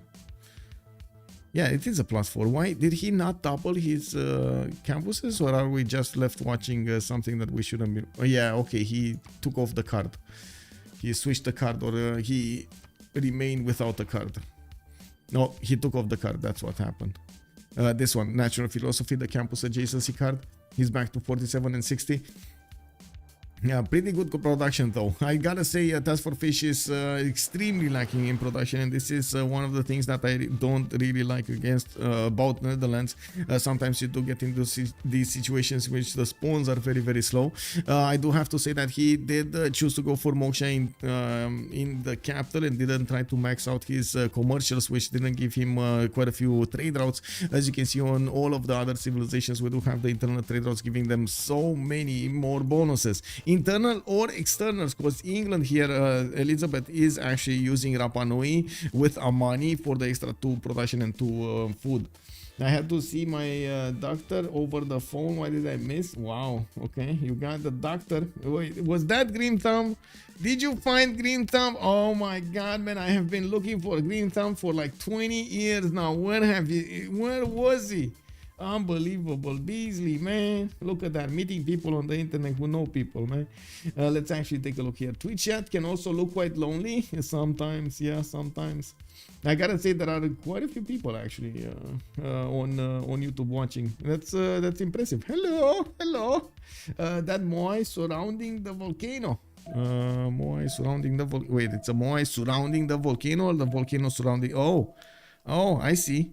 It is actually the Moais that are surrounding the volcano, and not the volcano surrounding the Moais. I guess they're in with... yeah, we're going to need to see how fast this volcano is going to get excited here. I guess it's going to start spewing lava when we saw that. Bristol, we do have a settler in 1 turn. I do see the industrial zone is going to be finishing in the city of London. It's only a +2, but it is what it is. We do have new lighthouses also coming around, and he did notice that golf got settled right in his face. It does seem like Netherlands is going to try to make as many cities as possible, but still stay away from the coast as much as he can. We do not have him actually going for a strategy, or is he? He's going for buttress, so it does feel like he's going for something top 3 and not going for the land here against England, which makes me wonder what is he gonna choose here. He does have the opportunity to actually get the connection to the south, but that's not really gonna do anything. Yes, he can kill Rapa Nui, but that's it. He cannot actually touch any other city. While I'm pretty sure, yes, he can get his fleet out on the east side. It's gonna be a bit underwhelming to actually get all of that fleet through a one-tile choke here. Towards Sprig, right, and go halfway around the map. I don't think that's actually going to be a viable strategy, or at least a workable one. We do need to see if Fish is going to try to figure out another way here for him to actually get going. It looks like we do have another wave of cities being deployed. The Dordrecht, actually, Foxtrot. We do have. Wait, why is this one called Dordrecht? Did he just run out of city names? Okay, there is a high chance the fish got distracted. Because we know the fish. He's never not renaming cities, right? So how did he get so distracted that this city get overlooked?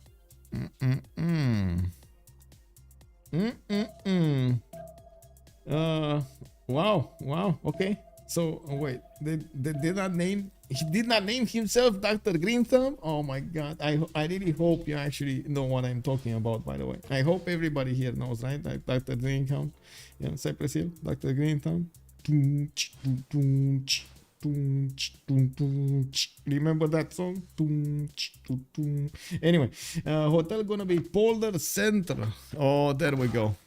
Okay, he got it. He got it. Fish. Okay, he got it. He got it. Okay, it's fine. He got back to his senses over here. We got him smelling the mistakes. Looks like Fish is also getting that wave of builders, the army of builders, to help him chop his territory as quickly as possible and giving the instant bonus of production and food from some of the tiles. He's trying to also get his industrial zones going. This is a bit of a problem actually, because his production numbers are suffering, so he's going to need to chop, improve, and do whatever he can to get that improved in the next part. TaskForceFish did go for 99 production right now. He does have 123 in food, and I do see him with 67 science and 45 culture. The gold generation is pretty good on both teams. I gotta say 110 on Under the Gun. Sprig is 102. It kind of equals out with the extra gold that JR has and the less gold that TaskForceFish has. Also, yeah, Rambling Man, we found Mr. Green Thumb tonight. Yes. Big day, man. Big day. Let's see. Probably he wanted to rename Utrecht into DoorDash, but got distracted by DoorDash. Yeah. Okay. Let's actually see what's going on here. Looks like another wave of expansion from Under the Gun. Also, we do have the settlers in the water going for the eastern side. Plymouth and Manchester and Bradford actually are busy making new ones, while he did manage to recruit a general and deploy it to the north of Bradford. We will have the Congress started up soon, and looking at the score here, it looks like JR did manage to secure his golden age. He's getting those aqueducts going from Wapcap now. I don't see him getting some granaries also in Yaxchilan and diplomatic warden in Ushman. Chicanitsa going for the libraries, and we do have another encounter here from Copan in the southwest. He is going to put an aqueduct to connect and give the bonuses towards that project, towards that capital industrial zone. Sprig did manage to secure his golden age, 54 out of 53. He did get Zen meditation with stewardship. He's thinking that he's going to be fine, and he doesn't need some extra support +3 here from the defender of the faith. Looks like Under the Gun is also going to be 50-49, and TaskForceFish did manage to get it. So everybody in the game did manage to secure the golden age in a good enough time to go into this next era with no problems. We do have TaskForceFish also getting some builders in the city of Gulf, getting new harbors and taking a look at the great terminal points. He does have 8, while we do have Elizabeth making 13 and Victoria making 24 points. Okay, they're also quite a few of these. It looks like Maya did manage to recruit Zankian. We did have scientists. Himerios being picked up by England already. Okay, Zenki on Sprig, and that's it actually. Legend Dracola on Under the Gun. Yeah, they went so fast for these, man. Lee Ferrickson on Under the Gun also. So it looks like Netherlands didn't actually get one, but I don't think he cares, right? I really don't think he cares about the Navy here. He's getting cities to the northeast, the Hotel and the Tilburg, and of course, yes, these can actually be connected to the west side with the pathway to the south of Brussels. Now we do need to see if Sprig is going to be aware of this. I'm pretty sure he's having the vision over those tiles, while TaskForceFish is putting a scout in the water. He's trying to figure out exactly how the land looks. Now he will have the opportunity late game to do some shenanigans against Maya, and I'm actually very curious if he's going to try to do anything about it. Maybe we will see them try to sim until the late game, and nothing miraculously will happen between them until we're going to see some GDRs on the map, or maybe some even nukes to shake up the environment a little bit. Ooh.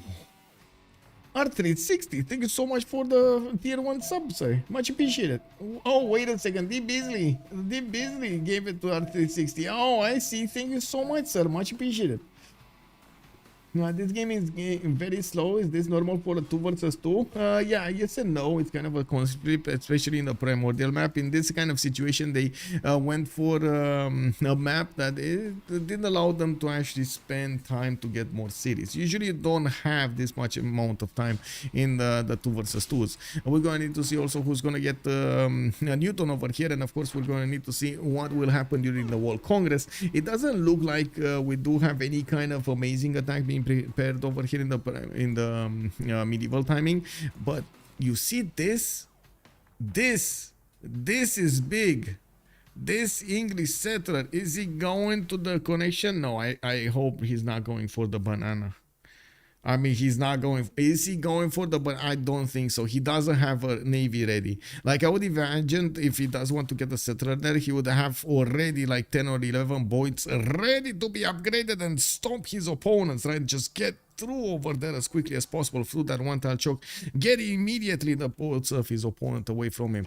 But that's not what's happening, right? Spriggan is going for education. He does have theater squares being built, some new campuses, trying to get new settlers, trying to get a diplo quarter. Like, it's a bit of a mess over here in his empire, but it is a chaotic, organized mess, which works. I gotta say, I gotta mention, it works.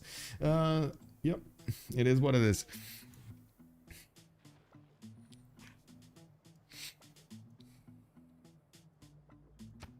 Well, it looks like UnderTheGun did switch to a free inquiry golden age and jumped up to 96 science and 45 culture. We do have JR on 96 science and 69 culture right next to him.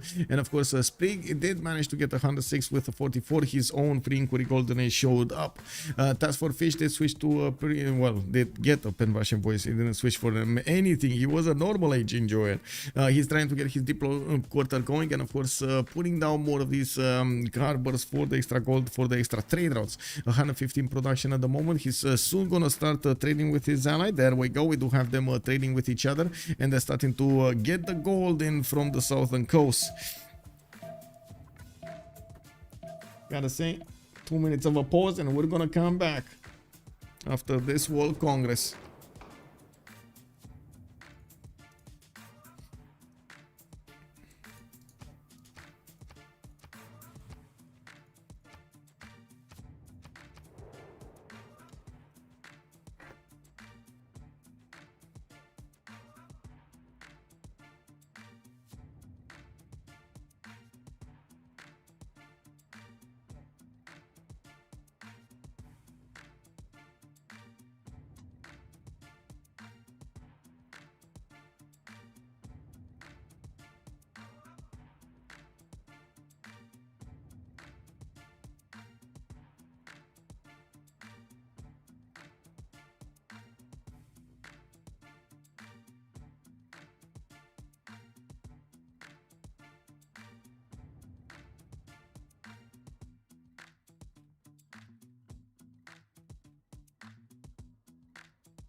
Wait, did they finish voting or is still voting?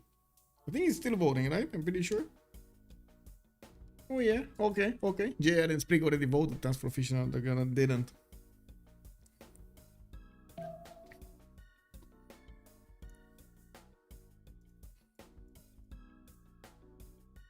Never bet against Under the Gun or Fish. That is a strong one, actually. Yes, I gotta say that is a hard one to do, betting against them.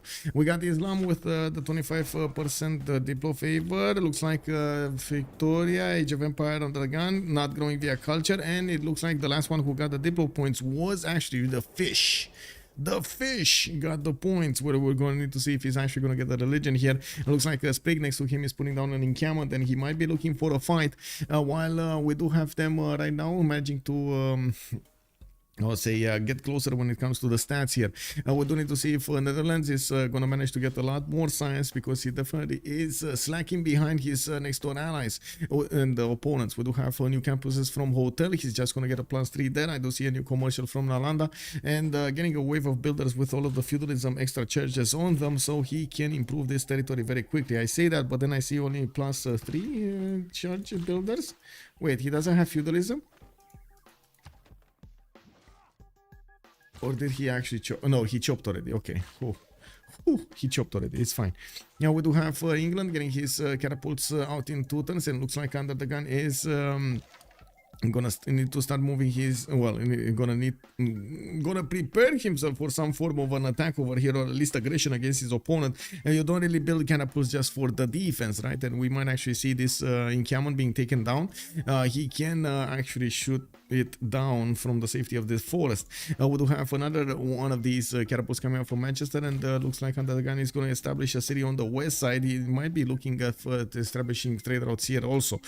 We do have libraries also coming out from his southern cities. He did switch to a free inquiry golden age and getting all of the gold from that, and he's starting to improve his strategic resources over here. It looks like industrial zones coming out from webcam now. We do have an aqueduct from Yashchilan, and one of these commercial hubs here from okay, Chicanitsa. Give me a second, I need to actually go really quickly towards how to say, to fix something, the heating. Give me a second, I really need to fix the heating.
Okay, it's the first time on camera, okay?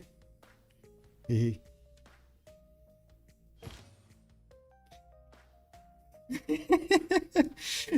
Yeah, she got my job, man. Atena. She's still exploring. She needs to get through the phase of exploring. Anyway, since I was downstairs, I might as well get her also up here a little bit. Okay, we do have England actually upgrading his units towards the front line. We got quite a few corsairs, and I do see the catapults ready to go. While we don't have that many units from Maya, but I'm pretty sure he can withstand a few turns.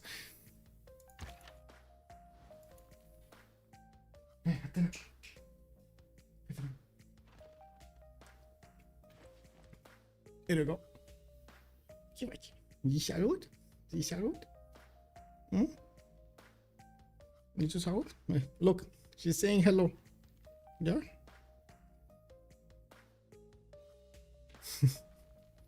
She still wants to explore stuff. Anyway, she has a very curious mind.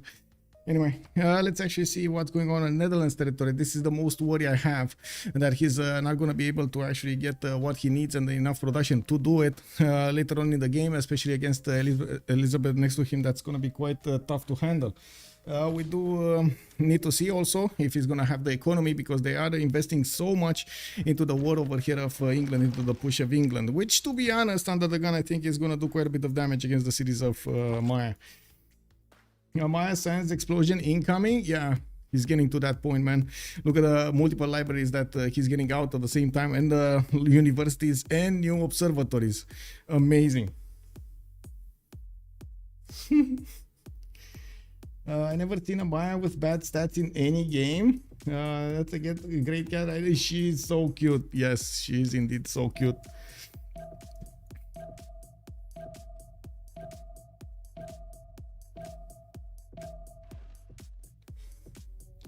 She still doesn't know exactly how to play, you know, how not to break stuff.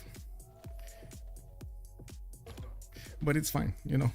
At some point, my dad told me, like, you know, it's the job of the cat or the dog to actually choose stuff, you know. That's their job. You don't want to take away their job from them, right? Hello? Oh my god. I don't know what she's doing. Anyway, we do need to see what Under the Gun is doing in the game, because it looks like he's actually gonna get to bounce against these knights, and we do have him getting attacked with his crossbows. Oh my god, man. Oh my god. Yeah, it is what it is, man. It is what it is. There was a 3-city Maya surrounded by 3 opponents and cosplaying Kadia, but yeah, cosplaying Kadia. I don't know what Kadia is. Usually Maya has stats. Yeah, we do have the catapults that need to get in so that he can start attacking the walls. I'm pretty sure the knights are going to beef up that wall strength, and at the moment, yes, they do have the corsair strength anyway on them. They're a little bit higher. We do need to see also a unit get in that city center to beef it up and increase the necessary shots damage that needs to take.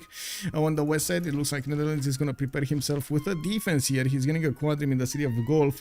I gotta say, this city can actually get a canal, and he could... Oh my, this is actually going to be very fun if we will see it.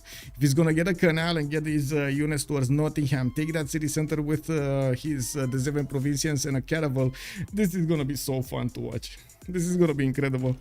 Now we do have him getting new traders. I do see him also preparing with a few encampments. He's definitely going to need to get a few general projects over here so he can get the points on his side.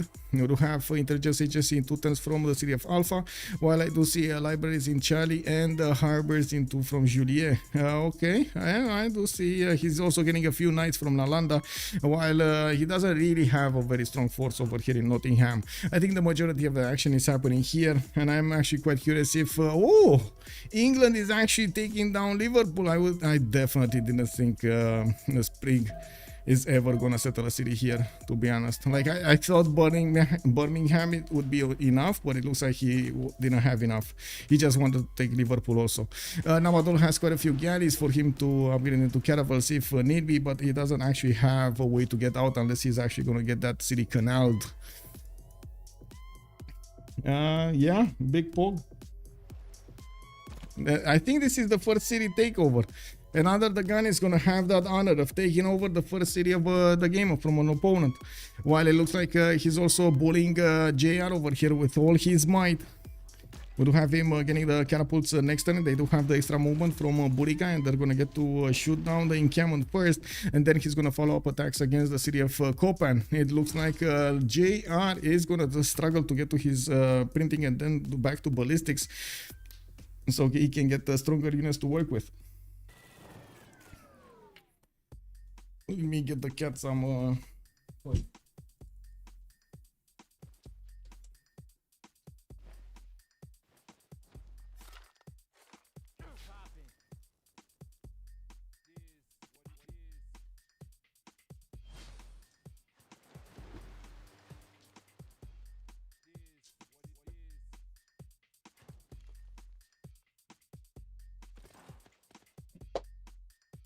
Okay, there we go. There we go, toys. The Dutch lady needs to help. Yeah, and I'm not sure if he can actually help. We do need to see when Netherlands is going to move. And, well, it will take quite a bit of time. More time, I would say. He's not going to be ready for at least like 10 turns from now. At least 10 turns. We do need to see if this attack, this effort from UnderTheGun is actually going to give him the moves, the result that he wants. He's keeping up with the science necessary to get next to the level of JR. We do have both of them 130 plus science. While it does look like at the moment there's a much better economy when it comes to TaskForceFish and UnderTheGun. England lost a settler to a CS. Wait, what? So first of all, he lost this settle, and then he lost another settler to something? Where? Which England, actually? Oh! Oh my god. Oh my god. He actually let Samarkand live. Now, to be honest, when I saw that city state, in my mind it was dead already. Well, it looks like Samarkand is not dead, and it's managing to not only steal a settler, but also get away with it. Wow. Okay. This is a bit suspicious. Let's see what's going on here. We do have the catapults getting the shots on the encampment, tearing it down, while looks like Maya did manage to take care of quite a few units that did trespass his territory. We do have Maya pushing back the units of England outside his borders, while of course new ones are getting their place. I do have to say that England UnderTheGun did not actually focus building so many new units to replace over here on the front line. The knights are significantly stronger than the coursers. We do have them on 60 strength, while the courser is only 52 on attack. That is a bit unfortunate here, and we're going to need to see also a lot more units in the next units of UnderTheGun. Where is he getting it? He's going buttress, he's going exploration. Okay, well, at least he did manage to do some damage to Sprig.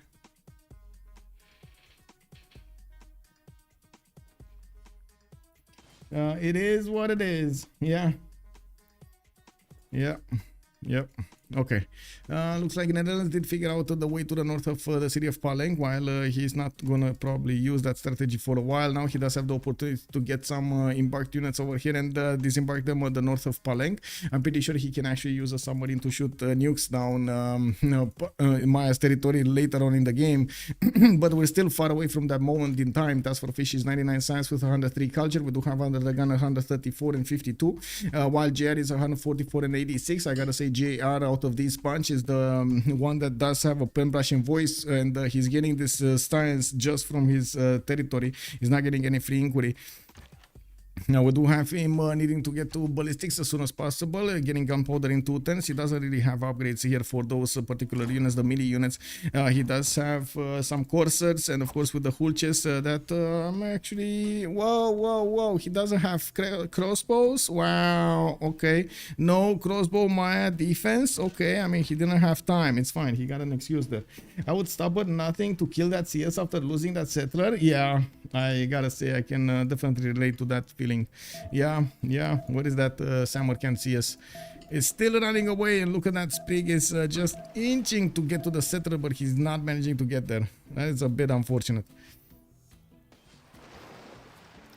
Yeah, he's not getting in there. It's just Samarkand getting away with the settler. Wow, wait, whoa. He's moving it back. Oh my god, is Samarkand gonna give it back? Look at the waypoint. Is he actually gonna give it back? I don't think, I hope not. That really is suspicious. We got another city from Netherlands in the southern seas, and he's up on 2, 4, 6, 8, 10, 9. Oh, 2, 4, 6, 8, 10, 11 cities. We do have also Knight coming up from Nalanda soon. The harbor shipping projects. Interesting that he's actually going for the projects here. That does make me think, what does he want to do with it? I would imagine he does want to actually go towards Nottingham here, and we do have him getting that quadrim out of golf. But I think actually, if there is vision from Spriggan, if he sees a quadrim, a single quadrim if golf, is gonna realize what's going on or what might happen against him. Of course, golf is actually keeping a few chops over here if he actually wants to get that canal very quickly. He does have 1, 2, 3, 4 chops that he could benefit from, but he's gonna destroy some of these tiles, unfortunately. We do need to see also what's happening with the war. It does look like England is finding it harder and harder to actually push through the defenses of JR, of Maya, while we do have a trebuchet upgraded. That is great against the walls, not that great against the units of Maya. Of course, Maya did have time to actually build, train new knights, and this more time is passing. I'm pretty sure he's going to be quite happy to get to ballistics. Now, we do have UnderTheGun getting a few new courses on the front line, while he's also getting a new wave of builders from his territory. We do need to see if he's going to manage to get the chops that he needs for the new units. I would say he definitely needs at least 4 more courses here, because it's just not enough to punch through. I mean, if he does punch through, because it doesn't look like he's going to punch through, to be honest.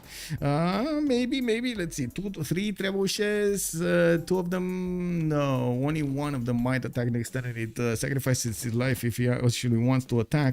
Now, I would imagine he wants to put it 1 over here on the 2-2 base and get the cursor right next to the city center, while another one should be on the sugar tile. He doesn't actually have them as close as ideal over there.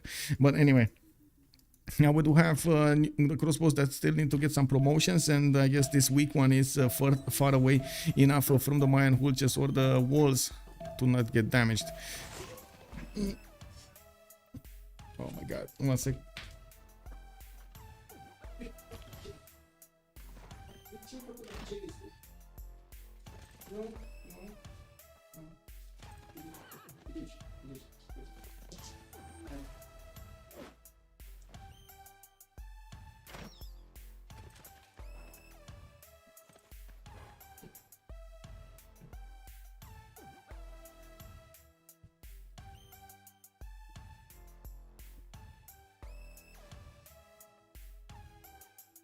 Oh, you know how it is when you have small cats. They actually need to be taught, right? Yes, no, you can do this, you cannot do that. It is what it is. I'm sorry. She was having fun with some little things on my desk. It is what it is. Anyway, we do have encampments in 3 turns from Wapiamnal. It does look like another encampment from Yashilan. Looks like a spy coming up from Palenque to get that extra diplomatic visibility over England.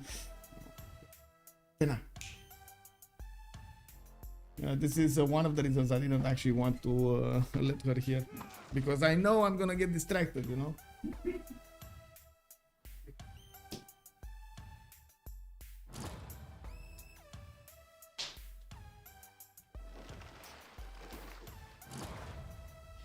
Vorbește la microfon, vorbește.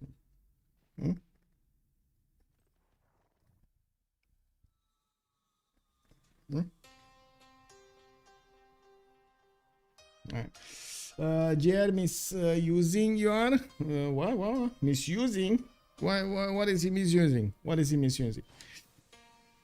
I have a large pit bull, no cats. I see. A canal from Portsmouth. Oh my god. Is he? Wait. No, I don't think he can get a canal. That's a no. Those are my hands. No. Those are my headphones. Not the wires. Not the wires. Anything but the wires. She found the target.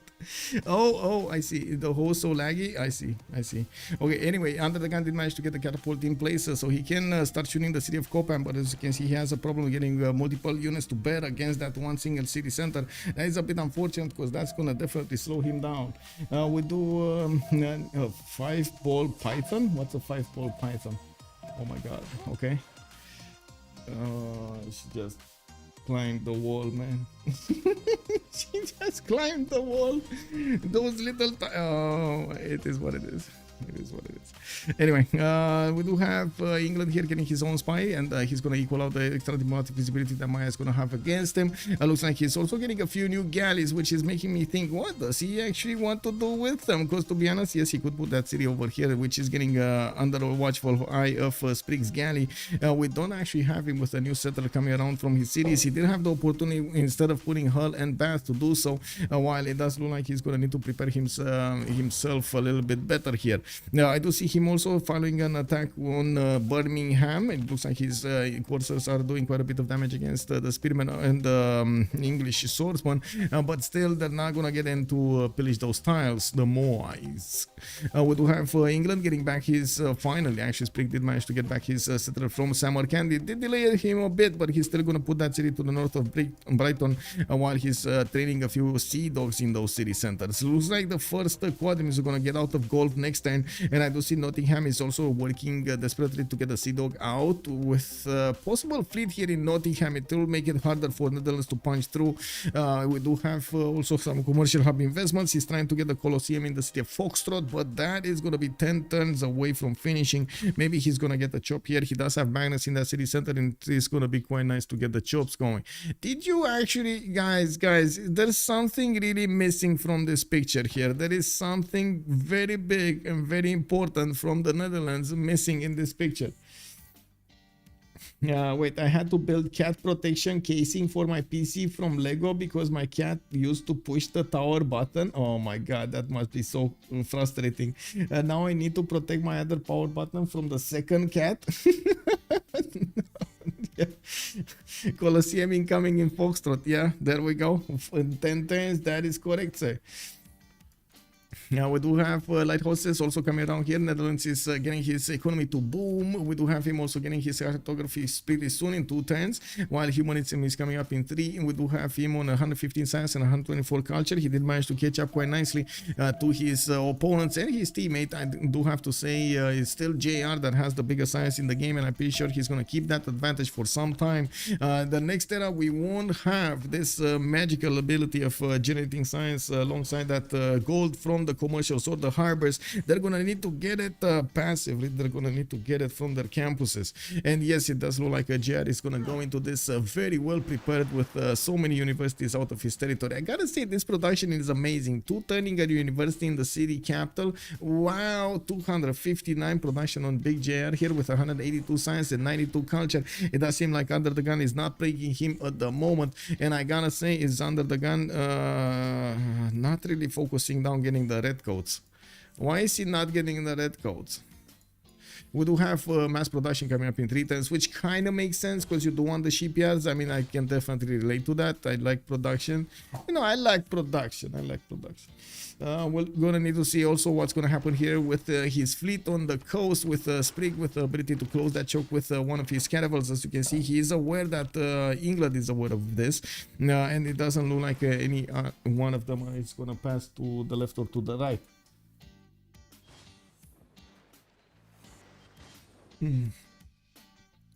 Anyway, we do have harbor shipping projects coming up from London. Looks like Sprig is going to want his own extra admiral here. While I do see the first squadron came out of the city of Dutch here, of Gulf. And we do need to see the fish trying to get that the 7 Provincian. He's going to discover cartography next, and we do have UnderTheGun getting also that technology. I'm pretty sure he's going to need the frigate technology here to actually get this, and he's also going to need to get military engineering. Oh, he has military engineering. He actually has 25 niter, while UnderTheGun has 6 or something around that side. Now we do see also Venetian arsenal getting built in the city of Alpha, and we do have some extra some extra shipyards coming from Delta. Charlie is gonna get his industrial zone down, and I do see new settlers coming up from Bravo. Interesting choice to get a new settler here. What is this settler gonna do? What is this gonna do? I would imagine he's not gonna settle on the cattle tile. That's just me imagining he's not gonna settle on the cattle tile. Don't get me wrong, he might settle on the cattle tile. This is fish we're talking about. He can do anything he wants. Big brain.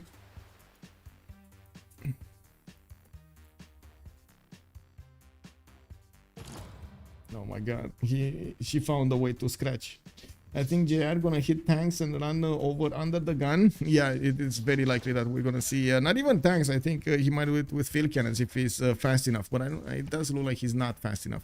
Under the gun is actually gonna give him the opportunity because he's going cartography. If under the gun would have gone directly towards ballistics or military academies, military science, I think JR would have been a little bit of a problem here. But now JR actually has the opportunity to go directly towards ballistics much faster than his opponent, and those field cannons are gonna give him away to his opponent's territory. Casimir, you said but didn't say exactly. Whoa. Oh, I think she's getting very excited. Probably Canal City north of Netherlands gonna be settled. I would think if you're so first of all in the city of Gulf, if you're talking about that attack that I was thinking about from the city of Gulf to the canal, it doesn't look he's missing the proper setup, the proper units here to go for. He would need a military engineer. He would need to actually get at least one caravel, and I'm pretty sure one quadrim is not enough to actually punch through all of the defenders. Another thing that I think I was saying that Netherlands was missing over here. I was saying something. Let me remember. Oh, production was a problem at the beginning, but now it's not a problem anymore. He actually came back. 200 production on TaskForceFish. He was the lowest one in the bank of the bunch. I mean, north of Nalanda. Take a look. North of Nalanda. Take a look. Yes, what's happening north of Nalanda? You mean the canal city over here? He could go for it. Yeah, he could go for it if he's building. Oh, and you think this fleet is here to actually attack England? You think this fleet is here to finish the game? I mean, we might see that. We do have him with quite a few quadrims. He does have hotel with quite a few chops, 1, 2, 3, 4, 5, 6, 7, and I do see that he does have the opportunity to get Nalanda Harbor also, but it's getting blocked over here by Artemisia's by the Artemisia's admiral. We do have Sea Dogs also going to get out in 2 turns from Nottingham, and these guys are going to be shrouded in the clouds over here. They're not going to be discovered until they choose to shoot or somebody actually passes right next to them. We do not have any more opportunities for Under the Gun to punch through the Mayan defenses. It looks like Maya was successful in keeping back his opponent.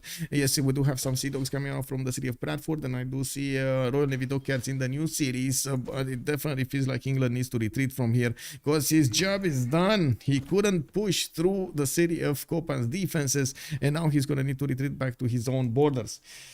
Can't climb cliffs to make a connection, Brody. Yes, you cannot climb, but you can go on the sugar tile and then climb on the hill.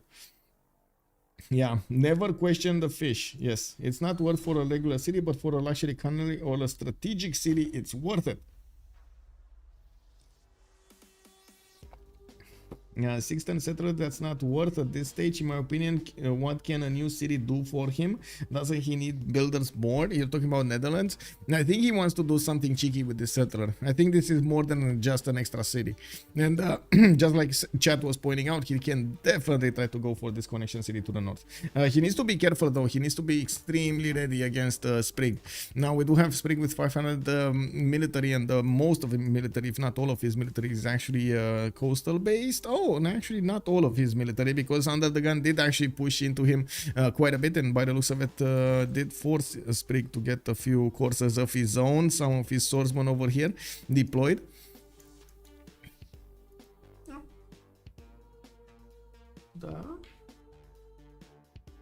Oh man, she's unbelievable. She's meowing from one side and then coming on the other. She's like, you know, those jokes that you tap somebody on the right shoulder and then you pop in from the left. That just feels exactly like that. What can I say?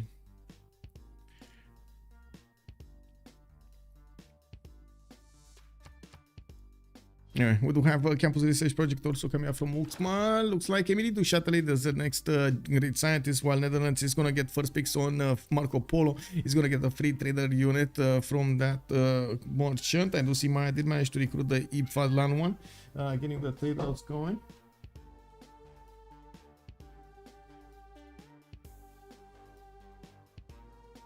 Give me a second. I know what she wants.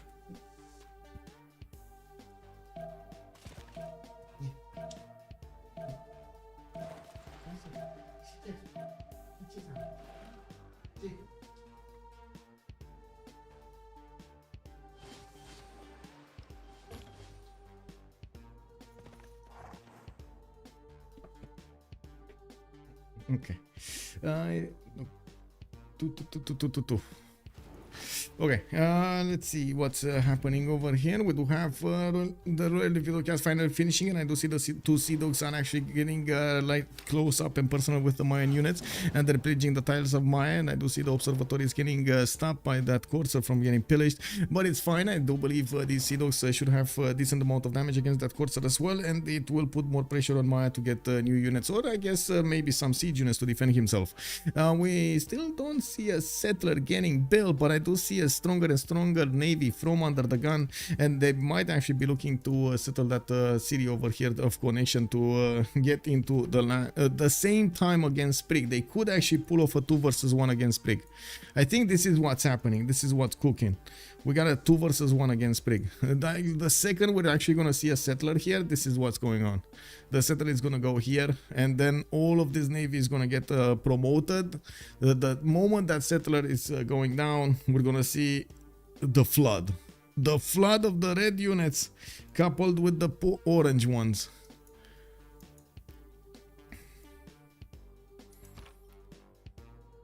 Wait, didn't Dutch have, or who was it? Who did have the mechanical orange nickname in the Football World Cup? Wasn't that Dutch?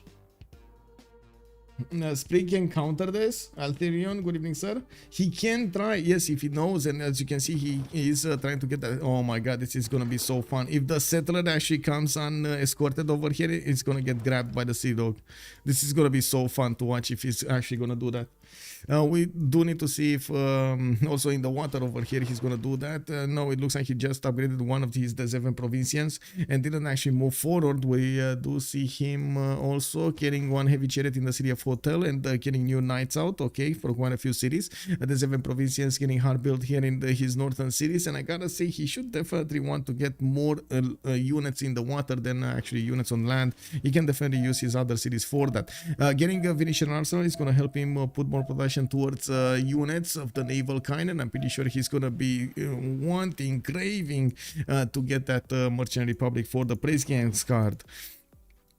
We do have him also getting hit in the city of Gulf while he's gonna get shot back. He just found out the hard way there is a Deseven Provincian in that particular tile. I do see Fish is trying to figure out if there is a stronger attack coming out from Sprig, so he can prepare accordingly. It looks like there's nothing more than that single Sea Dog, but he still needs to prepare for it a little bit.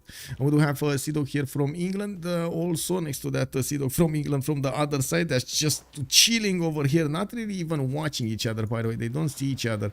They might have seen each other actually now because it shot against the Manhattan, but that's about it. We do have Netherlands also getting the FPV chariot out, and the second we see this settler pop out of the city of Bravo, we will need to check out his movement. Is he going north? Is he going west? What is he doing? The same can be said about UnderTheGun here. We do have a settler coming up from the city of Plymouth, and yes, he's not going to care about the population loss here. He's already on 14 pop. We do have him in 2 turns.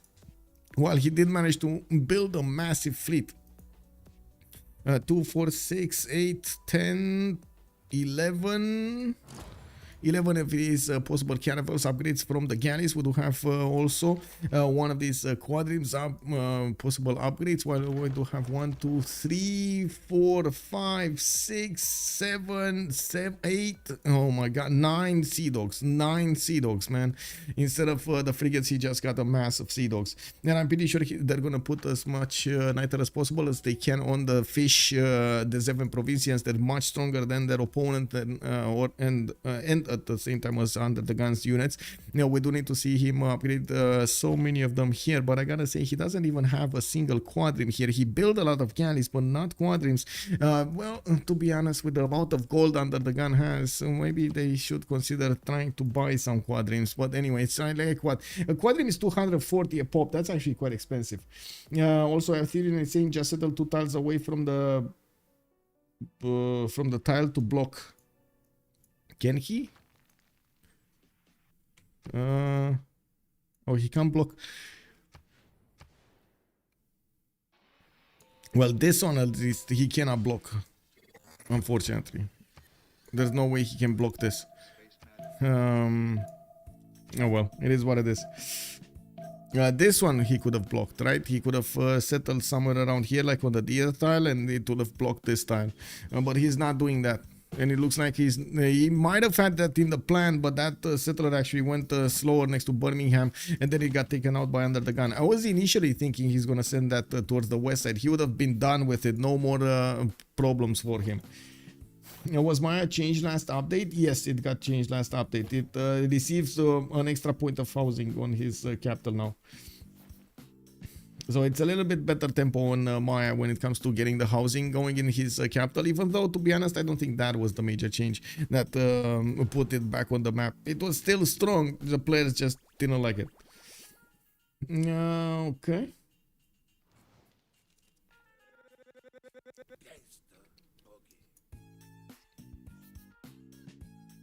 Yeah. Oh my, we actually got 10 votes now on YouTube. By the way, guys, if you want to vote for who's gonna win, you do have right now in the YouTube chat the option in the poll between JR and Sprig and Under the Gun and TaskForceFish. Who's gonna win this game? As you can see on the left side, JR and Sprig. We do have Maya and Theodore, Eleanor, Elizabeth, I mean. And then on the other side, we do have Fish with Wilhelmina and Under the Gun with Victoria, Age of Empire. The wars are about to start, and we're gonna need to see who's gonna buckle under the pressure here in the upcoming turns. Hueto Kali not in the cards. Hueto Kali for whom? It doesn't look like he's actually gonna get enough bonuses from Hueto to make it worth. That's a very expensive wonder. He did manage to get Colosseum, which is definitely worth those extra amenities. It's worth its weight. He's also getting Venetian Arsenal, and I do see Colossus. So Colossus extra trader here. We do have Venetian more production towards naval units, and I'm pretty sure he's gonna need as much as he can. It looks like there will be a race in Venetian Arsenal way. England is using Emotep, but it only has 1 charge. I don't think that's enough. Okay. Who thinks Emotep is gonna give London enough bonus points to catch up to Netherlands and get that in faster enough? Does anybody think that? Maya probably, he has a 4 amenity one. He just said she got a small buff. Yes, I did. I didn't they decrease her bonuses? They did decrease her bonuses, but like 2 patches ago they decreased her bonuses. Emotep ain't enough. Spastic is echoing. Yes. Let's actually see what's going on here. Emotep. Is it gonna be enough? Big question here. Is it gonna be enough? Oh man, look at the turtle. Come on. Don't be afraid to use it. Come on, Spring. Don't be afraid to pull it out and use it. Come on. Click on the button. Reveal the card. No, he's not. It's a 3-3. I Spring gets it. He should shave 4 turns. You think it should shave 4 turns? I think it's only like 2 or 3 turns it will shave off. But I see 2 turns here for Alpha. It just goes to show how good these players are, and if you give them a small advantage, they really use it. Yes, exactly. I do see Emotep is not getting used, and this I've seen before. Sprig is gonna try to let it, I would say, finish with Emotep, but yeah, so he doesn't actually waste the charges. He's waiting, finishing on Halicarnassus. Yeah, Yeah, he's 3 turns. I don't know. That's not gonna make it, man. If he will wait for Halicarnassus, that's definitely not gonna go. Wait, do they not see? Oh, they don't see the capital of Dutch here. They never actually had vision, right? That's what's happening, because he actually stopped him here from discovering his territory. Oh, big. They don't actually see even the English capital. They never got there. I see. So they don't actually have that extra bit of information. Now we do have UnderTheGun doing so much damage over here on the city of Chichen Itza. JR did manage to jump up to 231 science and 106 culture. But I gotta say, while UnderTheGun is gonna lose a lot of his science in the upcoming turns, we're going to need to see him try to get an advantage from the science he has. We do have him with Settler moving somewhere to the north towards Bradford. Is he gonna get embarked, and is he gonna start sailing away to the east side? That's my question. We do have of course new lighthouses coming around from the new dockyards, and we do need to see how many units UnderTheGun is going to get to upgrade here. It kind of looks like this might be an all-in, because the problem is JR. The problem is JR. Industrialization. He's putting the big J back in JR, you know. He's putting the J back in JR. What vision do TaskForceFish and UnderTheGun have? There we go. So they also don't know about the Mayan capital. They don't know about Motrace Canyon City, but they probably did see something here. UnderTheGun does have a sea dog there. Oh, they don't even see English capital. Interesting. Oh my god, Mausoleum at Halicarnassus is gonna finish at the same time at the Venetian Arsenal, and Sprig is gonna find to his horror that he cannot build the Venetian Arsenal anymore. And I gotta say, he's kind of behind here in terms of fleet power. Like, we do have him with maybe a few frigates, a few scattered caravels that are going to close the choke here. And looks like UnderTheGun will have the bigger stick when it comes out. I gotta say, there is a possibility that Sprig might actually just want to clump up as many units as possible in this one-tile choke, make it as hard as possible, get them through the hot gates there. The 300, we've all seen that movie, I'm pretty sure. Wait, did anybody here miss the 300? I'm pretty sure we didn't, right? If anybody missed the 300, raise your hand up. The biggest question here is, will there be enough firepower from the UnderTheGun's units to actually go through the units of Sprig fast enough so he can chew through a one-tile line? And we do need to see that happening in fast or slow motion, depending on how the players are going to click on the buttons. If he uses a charge now, he might get it. Let me see. Is he gonna? Yes. No, he's not actually, because yes, he is. Wait, is TaskForceFish? TaskForceFish is the one building it. So Sprig is much higher in stats, much higher in the lobby than him.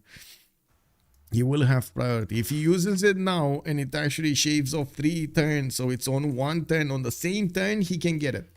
So this is the moment. Yes. He's not using it. 30 seconds and we're going to need to see if he's going to use it. Yeah, Frinkwood is going to end.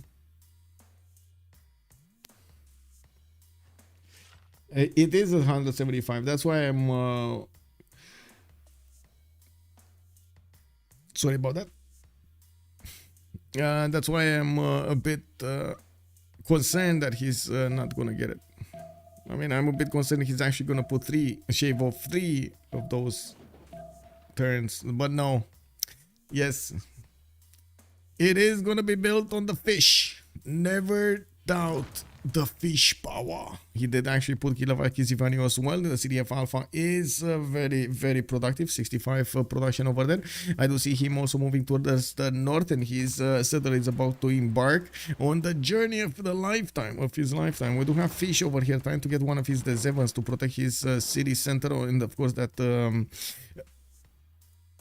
unit, that settler. He needs to be very careful, because this sea dog actually has teeth.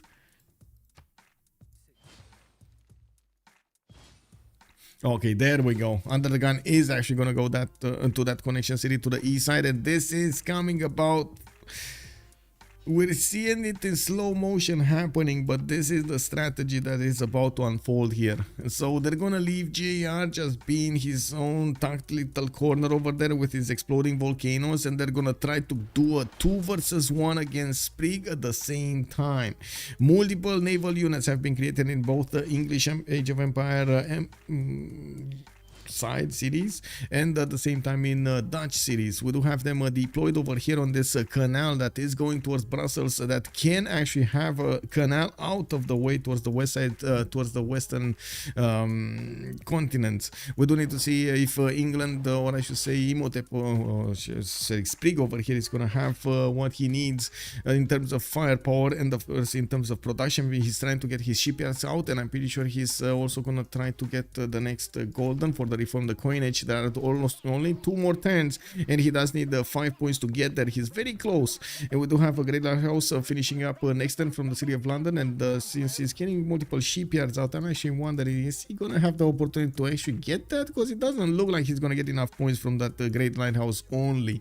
TaskForceFish did manage to secure his golden age, 112 out of 100, while UnderTheGun is still in a dark age. That's a bit unfortunate. He actually did significantly slow down his reinforcements to the north of Bradford and Portsmouth, and moved most of his navy and units towards the east side. He's refocusing all of his efforts towards the east side, towards the war against Sprig. This is also their economic lifeline over here, by the way, between JR and Sprig. He did put down Mirador, and he's connecting his economy up with England through this ocean. We do have also Samarkand being taken down. Finally, he took it down. He took a city takeover, a settler loss for Sprig to actually get that city. No, I'm just kidding. I can imagine he just didn't have time. Don't get me wrong. And you know, I like to dramatize a little bit, but I'm pretty sure the players know exactly what they need to be doing and how they need to be doing, and at what moment they need to be doing. I'm just, you know, trying to get some emotion over there. Coffee Table Dragon, thank you so much for the follow. Dragon has joined the round table. Losing the Venetian is gonna be no bueno. No bueno. Yeah, I do agree.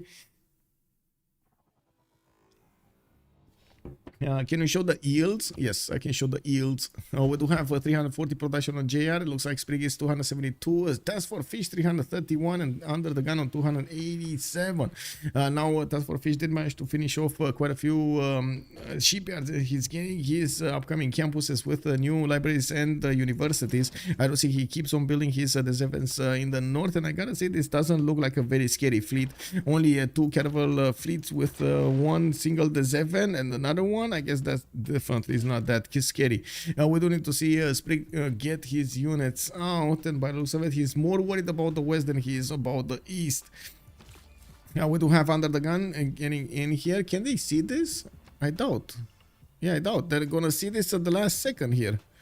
And I do have to say, England did manage to get a caravel fleet, a level 3 caravel fleet with an admiral right on the front line. So he puts the strongest unit he has to stop the flood over here.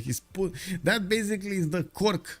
You know, he's putting the cork to the bottle. He wants to keep UnderTheGun inside over there. He doesn't want to let him be so excited that he's gonna rip outside of that ocean. Colossus is already built. Yes.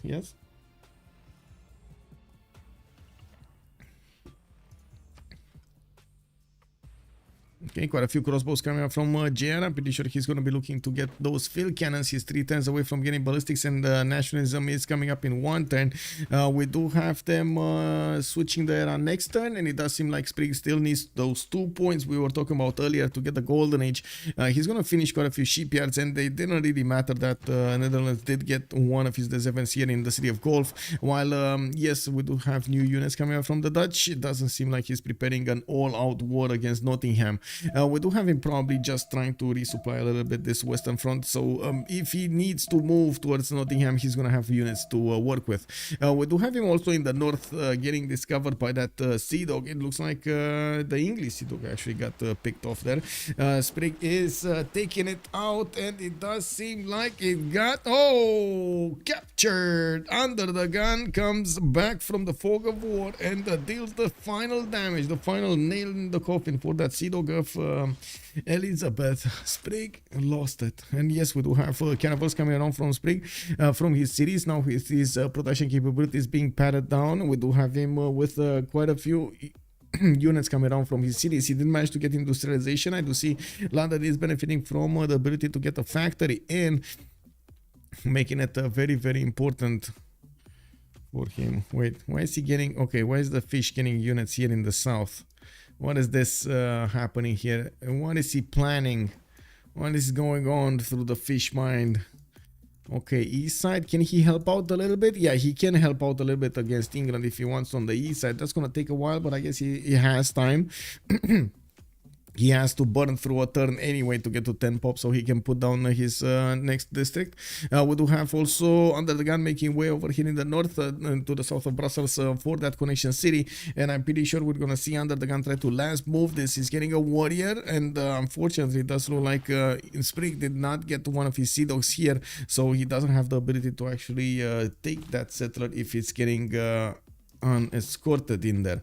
Anyway, we do have England with a few courses also on the way. It's multiple sea dogs that are gonna get to shoot at the caravel, but I gotta point out this 102 strength of the caravel. This is gonna help him out amazing.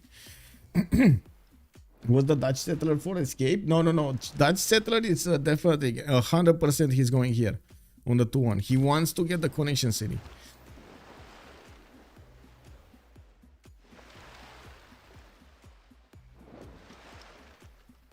Could he Panama through Charlie and Juliet? Charlie and Juliet? Where is Charlie and Juliet? You mean here? I don't think. I think he could actually Panama here. Wait a second. Can he? Or here? Can he actually do this? Can you Panama these 3 tiles? He stole a boat? Yes, he did. He did steal a boat. This one. Yes. It needs to be flat tiles, right? And connect to bodies of water, or the city center with a body of water. I don't think it has any... Does it have any other requirements? Panama... Anyway, we're gonna come back to this after the 2 minutes of a pause, and we're gonna take a look at what's there. Now it looks like we're coming up on the major attack timings. So 2 minutes and we're coming back.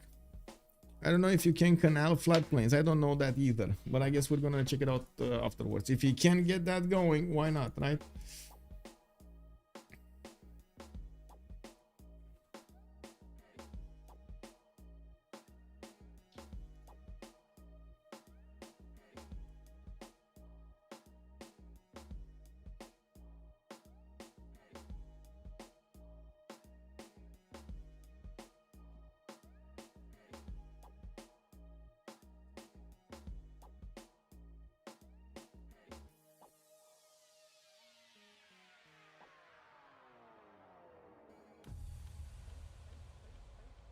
There's so much we can learn in the universe.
Sorry about that. I had to run down the stairs again. Oh my god, I'm gonna make muscles. Muscles! What do we have?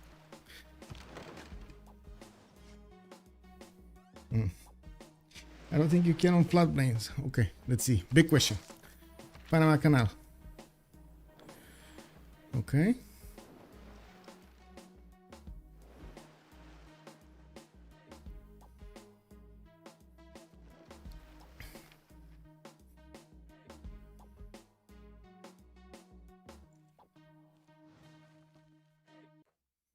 It doesn't mention anything about flat tiles, plains or not. As in floodplains or not. I think you can build it. Because you should be able to build a canal, right? On floodplains? No, you can't. Kek. You cannot build on floodplains. Oh no! You cannot build on floodplains! No! Anyway, yeah. The 2-3 is a lumber. Yeah, that is this you can work. This is grassland. Oh, it can work. It can work. This can work. This definitely can work. Yeah. Yep. He can definitely work this. Okay, let's see what's England doing here. Looks like he's amassing his forces next to that possible city, that upcoming city, with a lot of sea dogs in the water. He's gonna want to shoot down the English units as soon as he gets hold of it. We do have also JR getting his military science in 2 turns, exploration in 1, and I do see him getting his coal power plants for the power. While I don't see power yet in Netherlands territory, he does have a lot of shipyards coming around, giving him that much needed production. I do have to say this is kind of unfortunate how little science we actually have on Under the Gun, only 130 and 97. If he doesn't manage to pull off this attack against Sprig, they will have a serious problem in the late game with JR. Oh wow, 2 turning oracles here, not bad.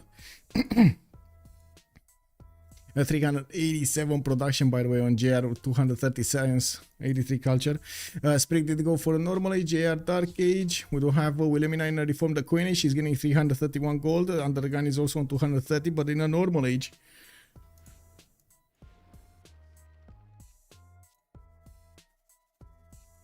I demand the Panama play. Yeah.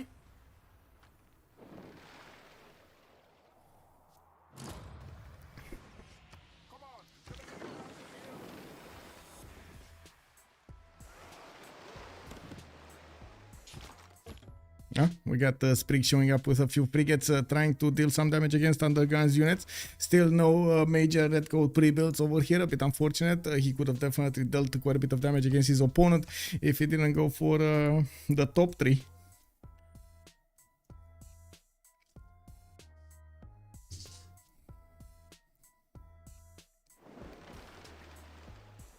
Is he getting that city? So we do have next turn another 2 turns to actually get that city in. It looks like TaskForceFish is going to need to deal with this sea dog as well of England. He sent another 2 actually. The second one didn't actually reveal itself. And we do have him sending some caravels there to deal with the threat. He's going to need to start building up his fleet, while yes, we do have Venetian also on Netherlands. He only has 2 cities to work with. He's going to try to put another harbor from Nalanda. And of course, he's going to need to be stopped here by the English Navy. Okay, theater squares coming from Alpha. We do have industrial zones from Delta, looking to get more culture, looking to get more yields there. While preparing for the upcoming confrontation, we do have also Under the Gun with a Sea Dog fleet. Oh, he's fleeting up everything actually. Multiple Sea Dog fleets. Okay, I mean these Sea Dog fleets are gonna hurt so much the caravels and the frigates, but this level 3 English caravel fleet with 110, I don't know about this, man. This is gonna be a hard one, a hard nut to crack, I would say.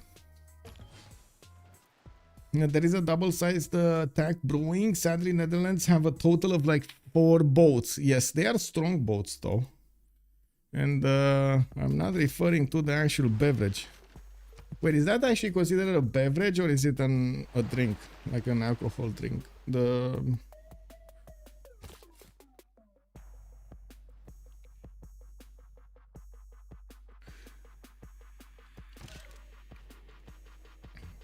whatever.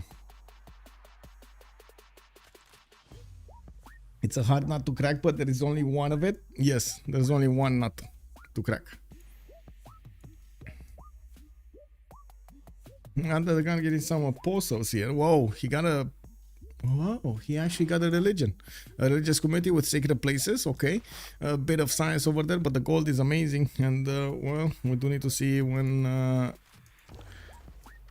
they're gonna get to use that gold. I'm pretty sure they are banking on it so they can get as many upgrades as possible. We do have the majority of the boats of England did get upgraded, while we do have a few frigates. I'm pretty sure he's gonna want his ironclads. We do have him discovering steam power next turn, and this will be hard on Sprig. Sprig is trying to get siege tactics and nationalism. He might actually be looking to get steel very quickly here, which by the looks of it, it might be a mistake.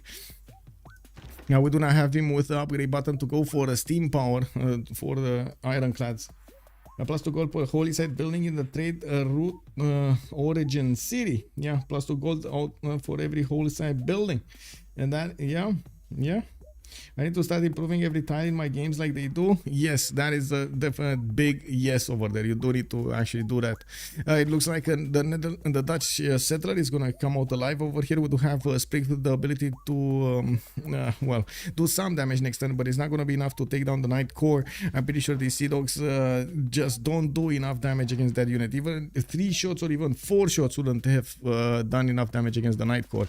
So the city going down over here is going to allow these caravels to go through. The caravel fleets are going to do massive amounts of damage against the Sea Dogs. They're going to one-shot them, and we do need to see how fast Sprig can actually plug the pain on the east side, because he's going to get pushed from the west, and it does look like that's going to happen in the next few seconds over here. Oh no, Sprig is actually repositioning his fleets. He's dragging his fleet from the left going towards the east side. That is a predictable option, but unfortunately, oh my god, predictable behavior, I would say. Unfortunately, he's not in the right now. He's gonna have major problems more on the left than on the right side. He's overestimating what's gonna happen here. And it does look like, yes, Netherlands did get the fleet out, upgrading it into an ironclad. It looks like he didn't want to attack with it. He does have the 2 of these, the 7 provincians, dealing massive amounts of damage against the caravel. I gotta say, they should be able to shoot that caravel. They're just not shooting it right now. I miss when Ika Capagnans let bows through.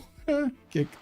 Ironclads for Netherlands. Yeah, it's ironclads for Netherlands and ironclads for Under the Gun. We do have him with the settler about to move.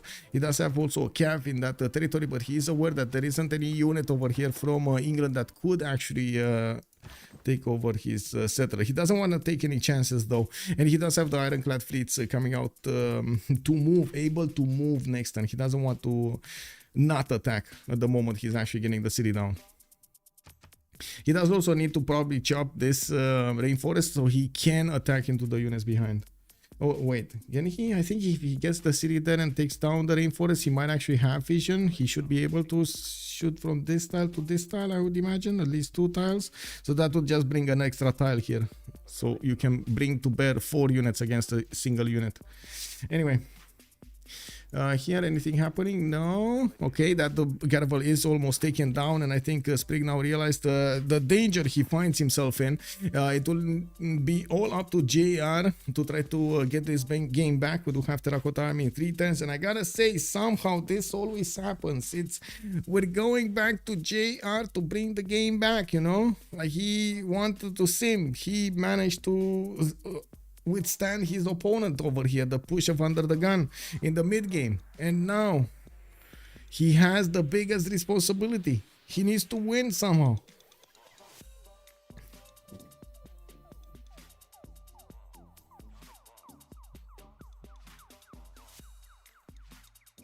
Okay, YouTube, any questions? YouTube, any questions?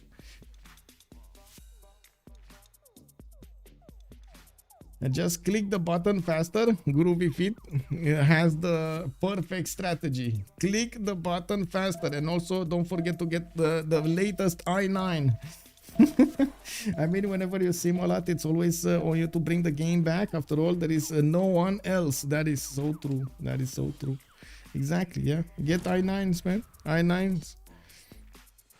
Oh, and it's on. We do have Under the Gun actually sending his city one tile to the south, and I was thinking, and by the looks of it, he will start hitting those caravels immediately. Yeah, there we go. The level 3 is starting to get hit, and we do have an ironclad fleet, which is level 1. It does have the emblem promotion, a +3 from Magellan, and it looks like Under the Gun doesn't have enough strength yet to actually punch through. He's going to need a few turns here, getting a Royal Navy dockyard, and I do not see him with that builder. I was seeing a builder. Where did he move? He moved back the builder. Oh my god. Oh no, it's here. Oh, he's chopping something. Okay, he wants to chop something. Sure, man, chop whatever you want here. We do need to see you punch through though. Okay, here it looks like the Netherlands did actually successfully punch through. Yes, there is a fleet from Spriggan that is starting to get to take shape over here next to the city of Brighton. We do have multiple units that are waiting for upgrades. As you can see, Spriggan did manage to discover nationalism, and I do see his steam power is getting his own ironclads to bear against his opponent, and it does look like Netherlands is in trouble for a while here. We're going to need to see if he's going to manage to stop the upgrades from happening, and of course how much support he's going to get from the left side, because it does definitely look like Under the Gun is getting slowed in his plans here. That one caravel fleet of Sprig is managing to slow down his movement. Is Sprig fully on islands? Not really, Burabuliko. He has this land connection to Netherlands, but I don't see Netherlands actually pushing through this. Also, Althedio, not fun. Better to prevent both teams to have a military. Yeah, it's not allowed, right? It's not allowed. That is a good question, Alex 2005. That we didn't have an answer. Any CivFR moderators here? Anybody in the chat? Hello? Any? No? Netherlands can canal out from the Gulf, from the city of Gulf. Yes, he can. I was actually expecting him to canal out early, right, over here towards Nottingham, but he never did it. I saw the quadrant being built early, and I thought he's actually going to get a plan going, but he never actually got it to light. Bob Shoe, it is Netherlands that has actually Venetian arsenal. He's trying to get his flood barriers going, and unfortunately his naval boats, oh my god, the production capacity in Hotel and Juliet are definitely something to desire here, something to want bigger. It's not enough. It's not enough. They need improvements. And what is the scout doing here? Why is the animation of a scout just sitting in a forest doing here? Is this like a ninja scout? We just don't see him, but he's there. He's even... Wow, look at that. He has the cats next to him as well. Blue coat and everything. Okay. Well, it is what it is. We do have to see how Fish is going to deal with the English ironclads, and now he's bringing more Zeven provincians from behind. We do need to see the damage, and it does look like the Zeven still doesn't actually take the ironclad in 2 shots. It's 80 strength, but the ironclad is 79 and can definitely withstand a few hits there.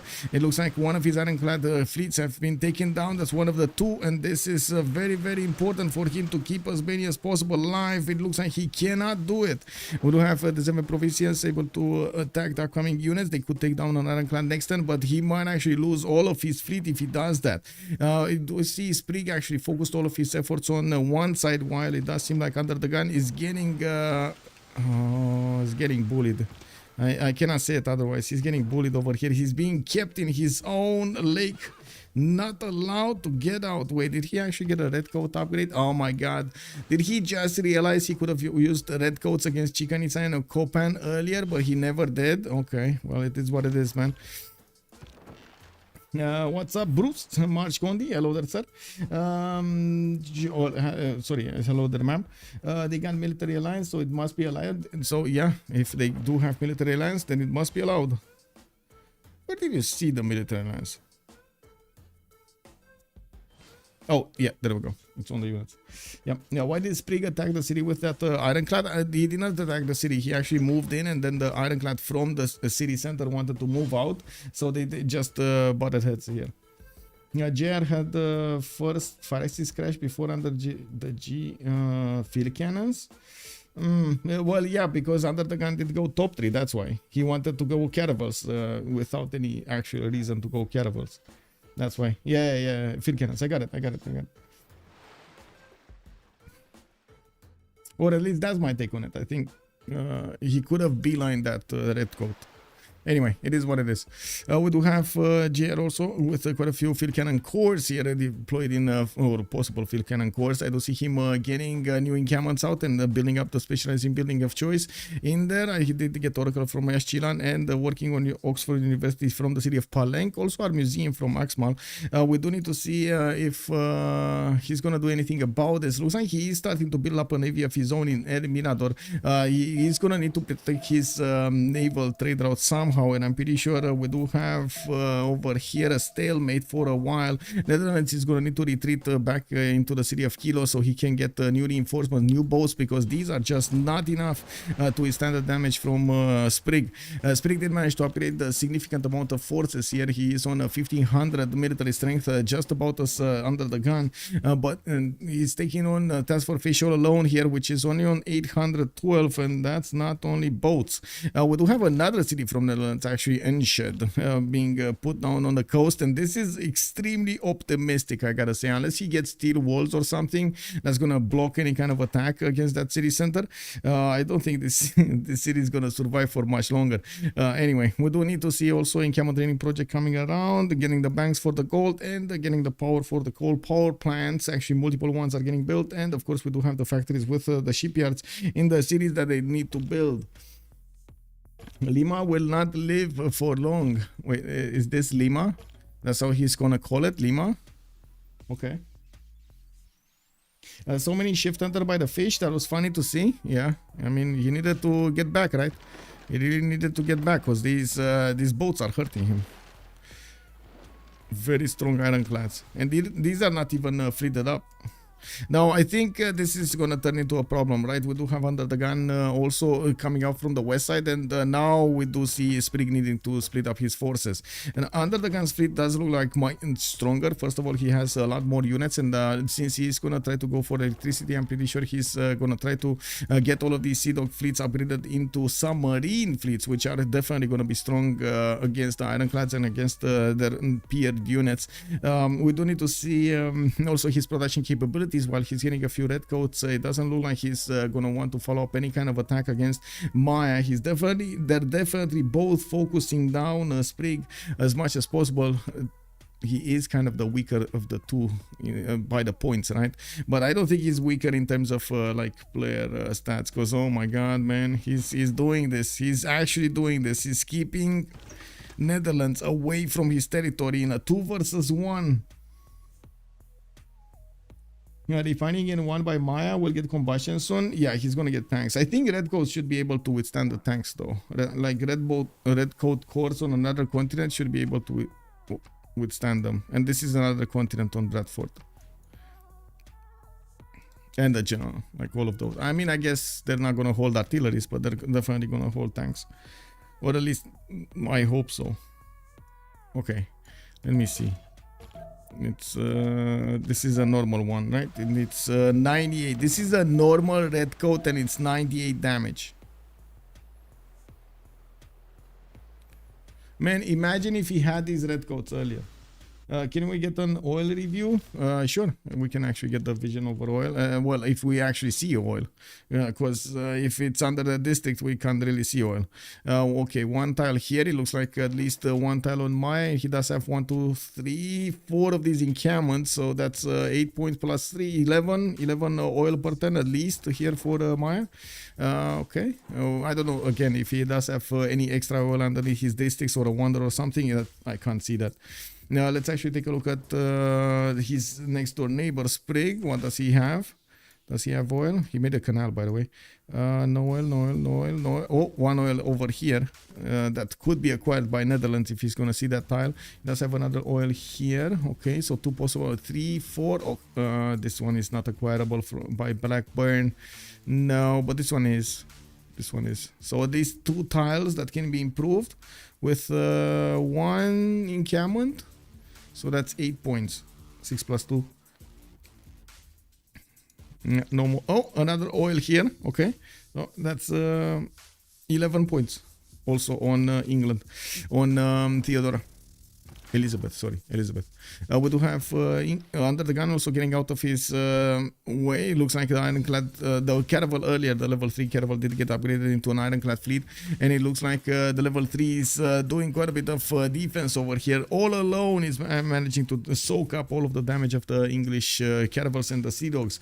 We do need to see how fast Under the Gun can actually get to and upgrade at the same time his submarines. He's 2 turns away from electricity and 2 turns away civil engineering. Spriggan is going to discover ballistics. I do see Fish is going to go also for metal casting, while he's going to lose this city. This is an unfortunate event. He planned this attack perfectly, but he was basing his attack also on a much smaller fleet of England, and it seems like Sprig had vision to actually see what happened, what was going on, and how his opponent might play this. So he perfectly countered at the correct time. That's amazing. Yeah, there are quite a few damage points being done to these English ironclads. I gotta say, this is quite disturbing. We do have these 7 provincias that are not only soaking up the hits on them, but they're also expending so much damage against their opponents over here. 4 of them are trying to take out these ironclads, and they might actually take down 2 in the upcoming turn, but they will lose. He will lose at least 1 here if he's not careful. He needs to switch with a full strength 1 in the front line. Search function doesn't work. Yes, I cannot search as a spectator. I'm sorry. I did all the calculations, but boy, do I suck at math. Those are the calculations Fish did for his work. No, yeah, it's just kidding. I'm pretty sure it was, how to say, it was a good plan, right? And it still is. I mean, he's putting so much pressure on Sprig. It still is a good plan. The only thing that I could say, there should have been a red coat attack on my. That's just my, I guess, my pet peeve. But it is what it is. It is what it is. Anyway, we do have the first thing, very important. Under the Gun did manage to actually get, first of all, the city of York down, and second of all, actually allow his units to get to the east side. Now he's going to need to follow up with more units if he actually wants to conquer his opponent, because Sprig doesn't really have anything to lose, right? He's getting as much military as possible, and he is trying to defend himself against the east and the west against the same time, but he has the necessary production and units to do so. If his opponents are not taking this seriously, like if they would take this seriously and if they would build a lot of units, I think that might have been a different outcome. Well, faster outcome. We do need to see if Under the Gun is actually going to start building up more navy here, because it does seem like he's slacking. He's trying to get more stats up, not the navy. I don't know about that. He probably doesn't feel comfortable with only 158 science, while JR next to him has 245. He's getting towered, right? He's getting looked down on. This is not good. Under the Gun is not gonna need to catch up.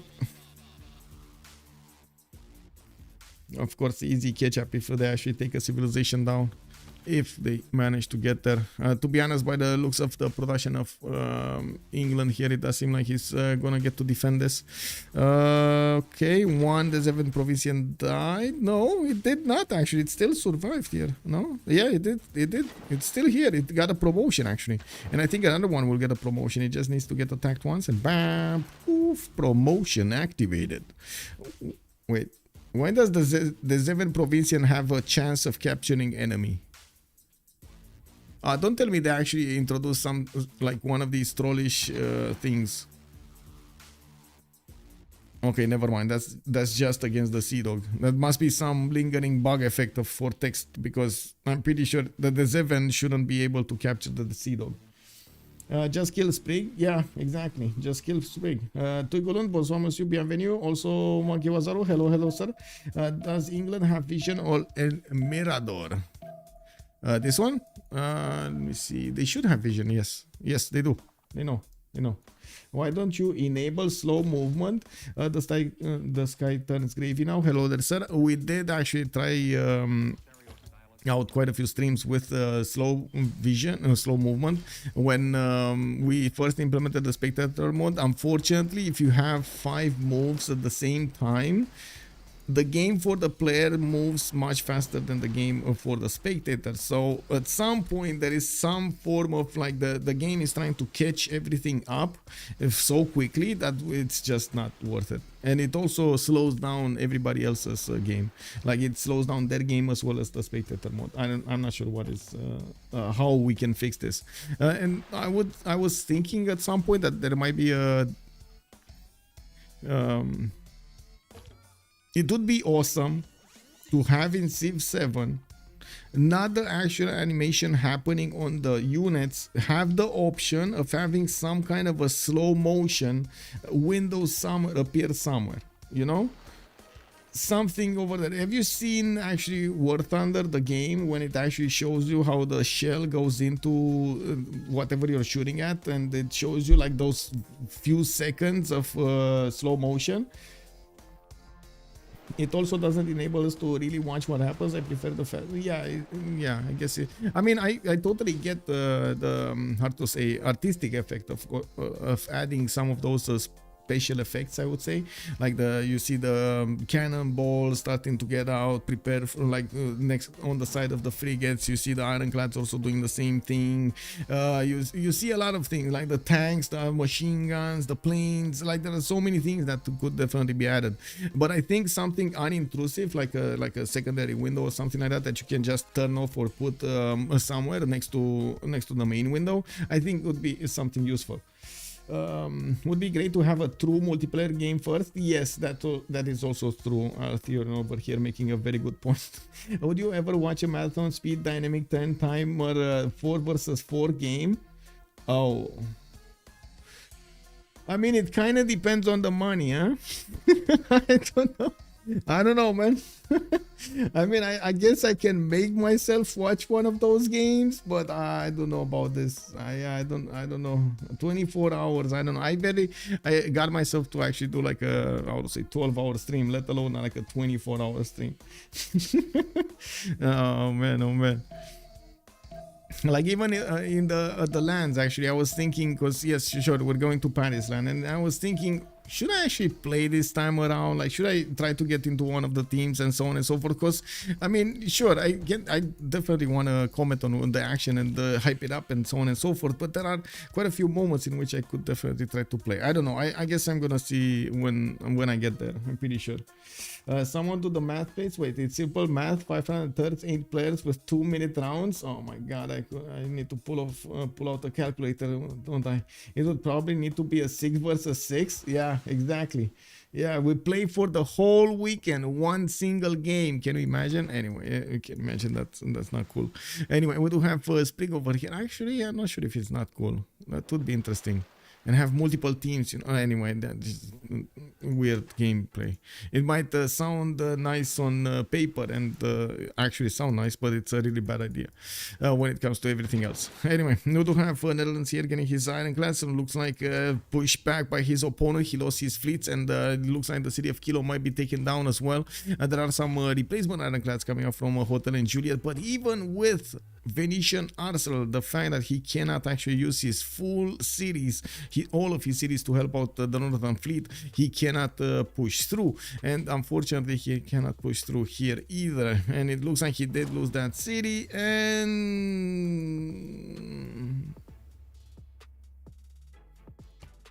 guys, I don't want to call it, but JR is gonna flex soon. JR is gonna huff and puff and gonna break the door down. What is gonna happen here?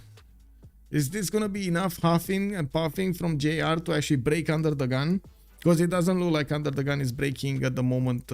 Sprig, let's see if the submarines are gonna change this dynamic. With 2 shots almost on the ironclads, it definitely feels like they are doing the damage they need to be doing. Are they sufficiently big in numbers? And let's actually see the counter damage. Yeah, that's good. Actually, they do soak up a lot of damage from their opponents. Not that bad. Yeah, I smell a blitz south. You smell a blitz? Wait, is there? Do we have one of those? Do we have anything? A specialty here? Do we have a oh, we do have a specialty from UnderTheGun. It's trying to go towards Birmingham again. and burn that ham to the ground? No? No? Okay.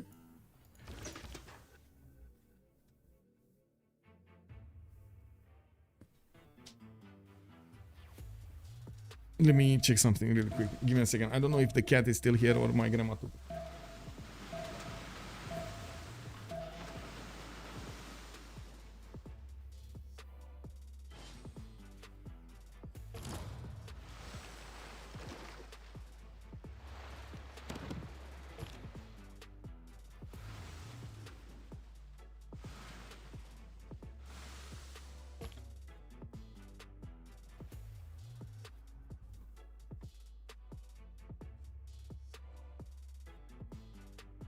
Well, I guess she's not.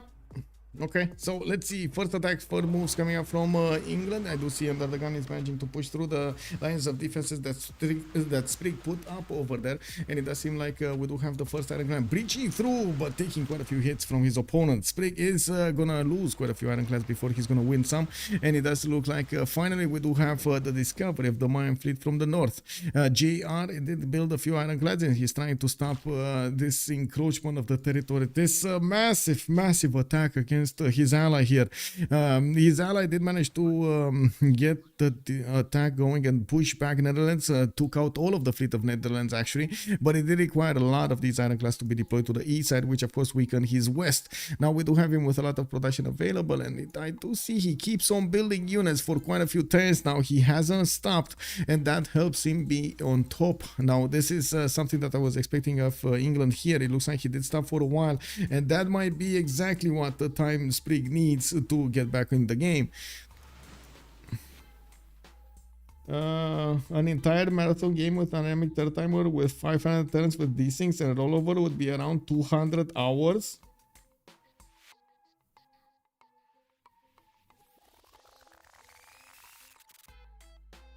Oh, that sounds like a lot of time dedicated. That's a lot of time. I mean, that's a lot of time, bro. Wow. Wow. Yeah, I don't know about that, man.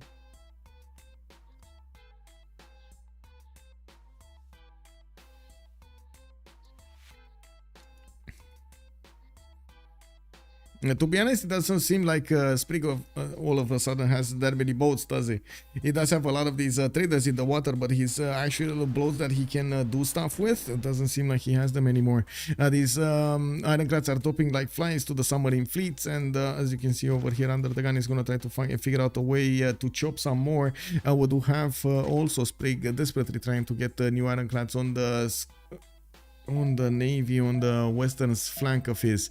Now we do see 3 of them starting to move from the east to the west, and again we do have new ironclads also coming out from Netherlands, which are going to arrive in the city of Kilo pretty soon to try to reinforce that and of course keep it safe from under the grasp of Sprig. We do have also TaskForceFish getting his steel in 2 turns, and it doesn't seem like he's going to actually lose that city in the next 2 turns. But I guess we do have to wait and see. No, it's not enough damage from the frigates to actually make it go down.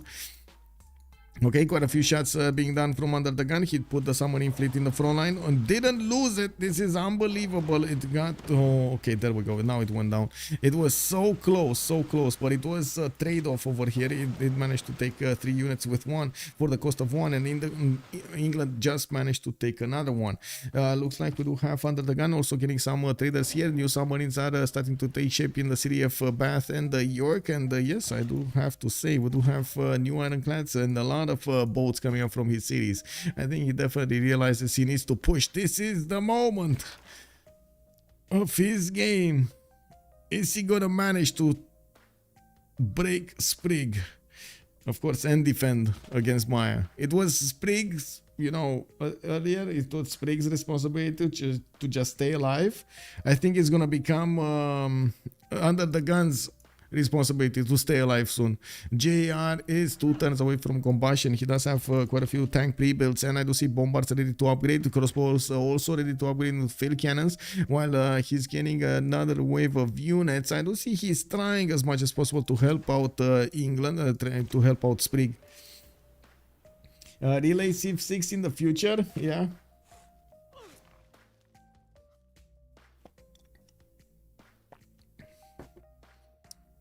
Now I want to see a 1v1 on marathon speed and dynamic turn timers with players switching who is playing the Civ on their team. Oh my god. Okay. Like you switch every turn. Oh, that would be so chaotic. In a 1v1 scenario, it would be cool if there was a team, 4 players on each team, and at every era they have to switch players with the Civ. So like JR would do classical, then once he reaches medieval, he's gonna switch with Sprig. Oh, interesting.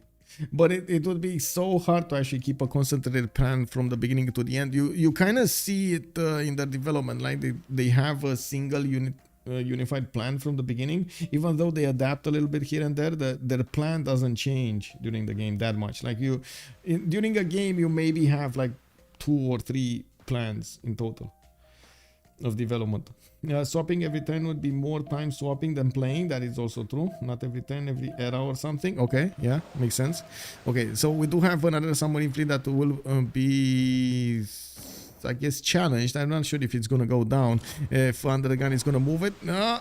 Yeah, he did move it. It's unbelievable. And he did get the promotion. Yeah, he's gonna get the promotion. That's gonna be another one of those level 2s that is gonna be alive and kicking. While I do see JR did move away his ironclad, so we do have a new wave of boats with battleships coming online. These are not gonna do much. Actually, the ironclad fleets are quite strong, and it does seem like these submarines are managing to chew through the defenses that England is putting up very quickly, much more quicker than Sprig was expecting this.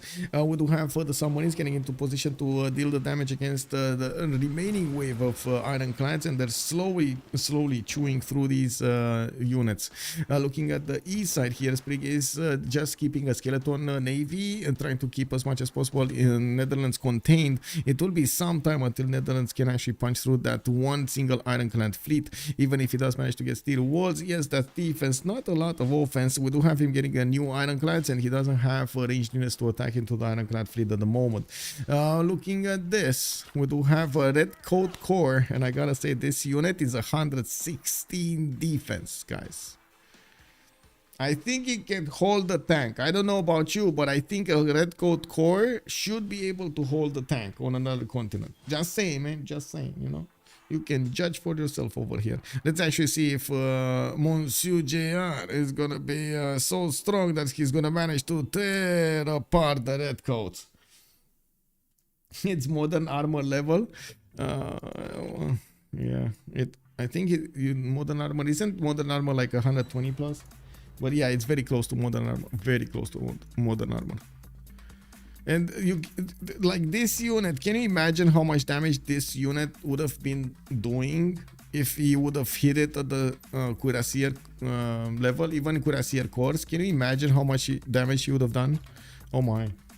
Red Coats, the British man with funny hat, stops tanks by himself. Exactly. Oh, look at that. He knows, man. High class. He knows. You know, that's why he's. Yeah. Welcome, sir. How are you doing?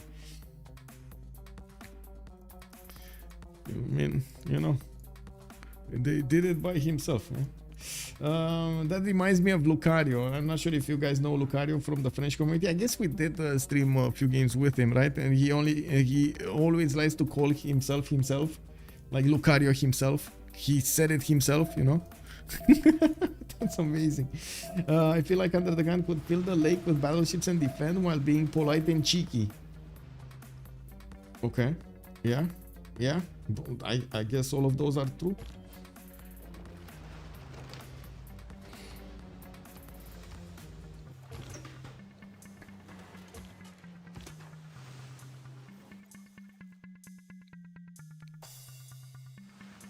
Okay. The submarines that are UnderTheGun are starting to eat through the traders of Maya and Sprig. They're gonna eat into the economy, and it's not like they're benefiting from a lot of economy.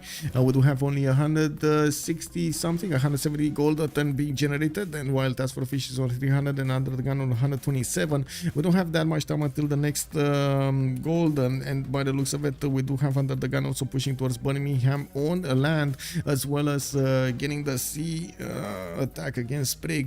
There's there's definitely a lot more damage that can be done, and I'm pretty sure he's waiting for the moment, the perfect moment to strike with these submarines against his opponent units. We'll have a new wave, a massive wave of units coming up, gathering in the city of York. UnderTheGun is using his 534 production, a much bigger production number than the Sprig is benefiting from 354 to try to take out Sprig as quickly as possible. I gotta say there will be a race for actually no, wait, what am I talking about? I don't think, like, if UnderTheGun puts a red coat core on every tile of his opponent can push, I don't think he dies until planes or nukes or something. Let's see the damage. Level 2 tank core, red coat. And this is with the charge promotion. This tank core actually has the charge promotion activated, and it's not doing damage. Look, 110, 116. Oh my god. Wait, okay, yeah, it's Michael's version of what? I can't understand, but it's not that important. I mean, I can't say you're wrong, but I don't really use it as the same as all the time. I'm gonna have multiple versions of saying okay, yeah, for different reasons. Just saying, man. It happens that I'm not gonna know about something, and I'm not gonna want to actually ask the explanation for that something, because I would consider it takes too long. It happens. You know, it is what it is. Tiny Dave, what? Just put some battleships in the lake for the defense against the planes. Yes, they do. Battleship, yeah, they do work. They do work against the planes, but I don't think it will work against nukes.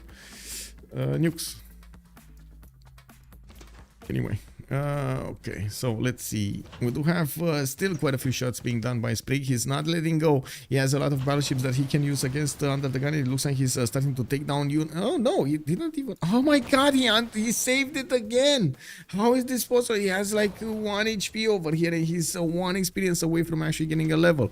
Unbelievable. We do have UnderTheGun losing one of his submarines, and it looks like he needs to replace a lot of these. It looks like he's also scatter tactics over here to get the gold of his opponent. Did manage to work. Their economy is in shambles. JR and Sprig just don't have that much gold anymore. They did upgrade as many units as they could, but that amounted to only 3 of these tank cores, and that's about it.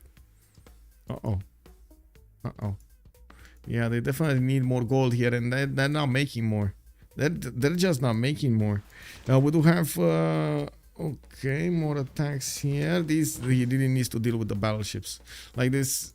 Like all of these units, this is where it needs to go. Come on, get those units out, and I'm actually so surprised we don't see more submarines here. I mean, sure, they're not that fast, but they're very strong, as you can see, and they definitely are using that shroud of darkness as an advantage. Okay, it makes perfect. It's just funny, yeah.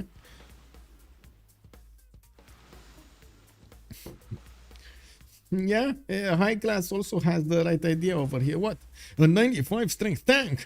That's a red coat with only 1 leg. Oh my god, yes. He goes for the destroyers now. When destroyer, Ferno is asking us. Let's actually say hello. Hello there, sir, and welcome. Now we do have a JR combined arms in 410. Sprig is 110, while we do have the Fish and UnderTheGun both on 110 refining.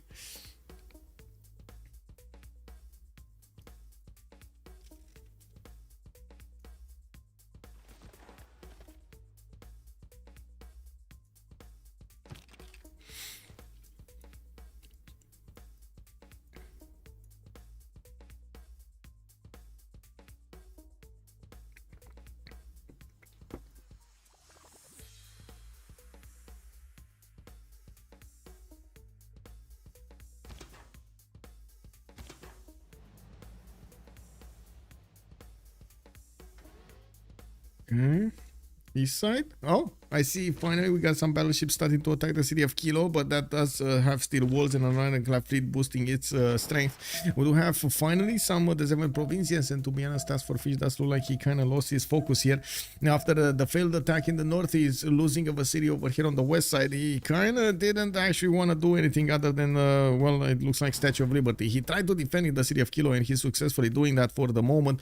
We do need to see when he's going to reinforce that front line. And looking at the big front line here, we do have UnderTheGun creating a line of units, so he can defend a little bit against Sprig's units, and of course try to benefit from also some of the advantages of the land. Looks like he just lost an ironclad because he wasn't paying attention. While we do have these units doing so much damage against him, he's managing to reposition some of the damaged units and get them in the back line. Looks like he's also gonna need to go on the counter attack here pretty soon, so he can deal the damage against his opponent. And there we go, even capture some of his ironclads. Look at that, he just got an ironclad. Very nice, easy peasy UnderTheGun.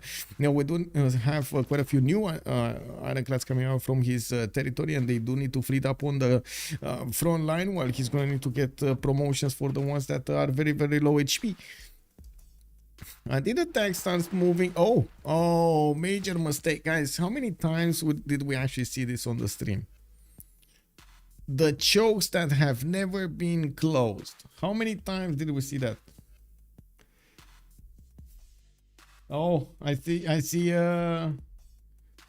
auto mode over here caught high class by the you know what. High class, what happened, bro? I think auto mode got you over there. He got you good, man. I hope you're not hurt. Yeah, exactly. He didn't like them. Yeah, I don't know. I think he thought it's too big. Let's see what do we have here. We do have ironclads in Portsmouth. I do see the tanks are starting to get into his territory, and yes, we do have some battleships trying to defend here. But to be honest, even with their economy, even with their units, it does seem like somehow Sprig coming out. You know what this happened, right?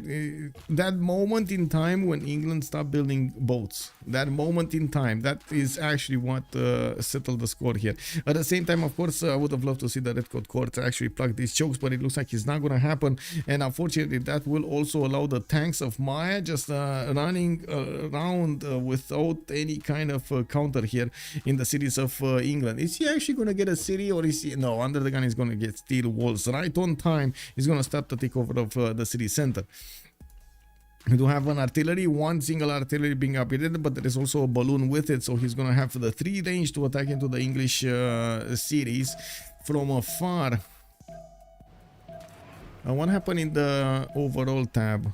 7 out of 20 for the fish. Did we have anything important? Not really, right? Merchant Republic, no. The Golden Lady 6 guy, okay. Extra trade out capacity, managed to keep them alive. Oh. Wait, is Maya gonna get a golden? Yeah, he's getting heroic, right? He's getting heroic, so he might actually catch up. Guys, Maya is negative with minus 13 gold a turn, while his trade routes were plus 4 and he had extra trade routes. Okay.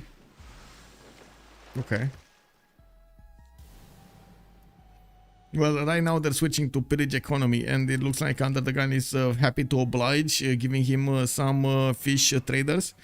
Yeah, it's fine.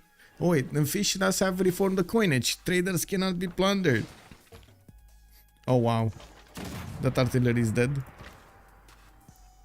Well, it is what it is. I would call it a misclick. Can anybody pull a Diplo victory? I was just thinking that, but it doesn't look like. Looking at the points here, we do have Fish on 7 out of 20, and he's the highest one. I do think he was building Statue of Liberty, so that would allow him to get to 10 out of 20. Getting Alhambra, not going to give him points. Maybe Mahabori Temple can actually be created somewhere. He's also trying to get the Rule Valley. Wasn't this being built in Maya's territory at some point? Did he stop building it, or what happened here? Whoa, what happened with his aqueduct? Why is it on fire? Who burned down the aqueduct? God.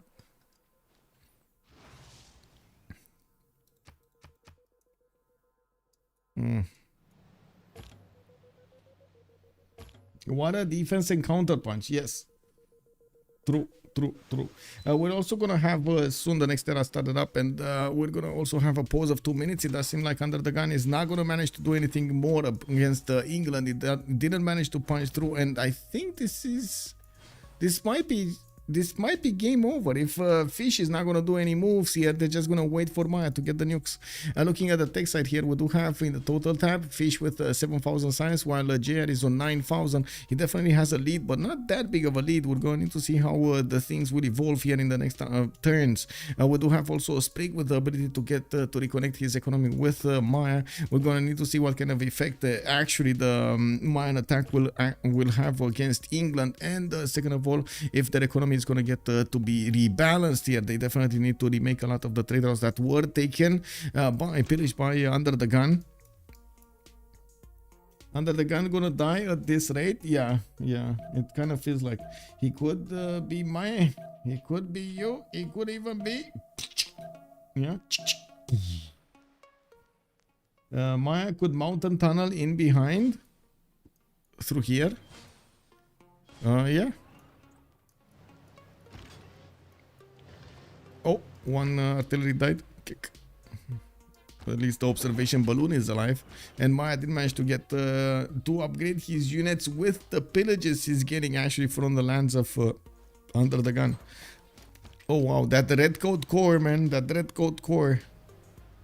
You see the difference, by the way, on his own continent? The red coat core is just not strong enough. That extra +5 makes all the difference in the world on another continent. Then, to be honest, it kind of feels like it says +5, but it's extra 10 or something. It used to be 10, but I don't think it's 10 anymore. I think it's 5, or it should be 5. Isn't it 5? I think it's 5, right? Didn't they do an update when they switched all of the unique units damage to 5? Not more. GPT big problems. Yeah, GPT is getting scary here. JR and Sprig are going to need to come back into this, but again, they do have like at least 3 or 4 more traders that they could make. They should be able to actually come back with just like 2 of them. I'm pretty sure 2 extra traders on JR would make him a positive gold here. Production capability looks like across the board is very close. We got 500 production on Maya. Sprig is 350. We got TaskForceFish 450 and 490 actually, and the UnderTheGun is 521. It definitely feels like Sprig needs to catch up, but I don't think he had time to build a lot of stuff that he needed to build. And I can see over here he did manage to get quite a few new ironclads. Not only deployed them to the west side, but he also deployed some more to the east, knowing that he needs to keep Netherlands in his place. He didn't managed to also do some attacks against the city of Kilo, but yeah, didn't really break it. Wait, is he getting... What's the... Why is he making a flood barrier? Is this a graphical glitch? Because I don't see any flood barrier anywhere. I really don't see a flood barrier anywhere. Is this sugar tile floodable? Oh, it is. Okay. So I guess it is around that. But why is he building that? Let it flood, man. Let it flood. More tiles to pour units out. It was 45 previously. It's actually more than 5 together. Yes. How many Texas Maya had to fish? But yeah, I remember the red coat was 116 damage when we checked it on the defense. That's a lot more damage than 92. It's a lot more than 92, isn't it?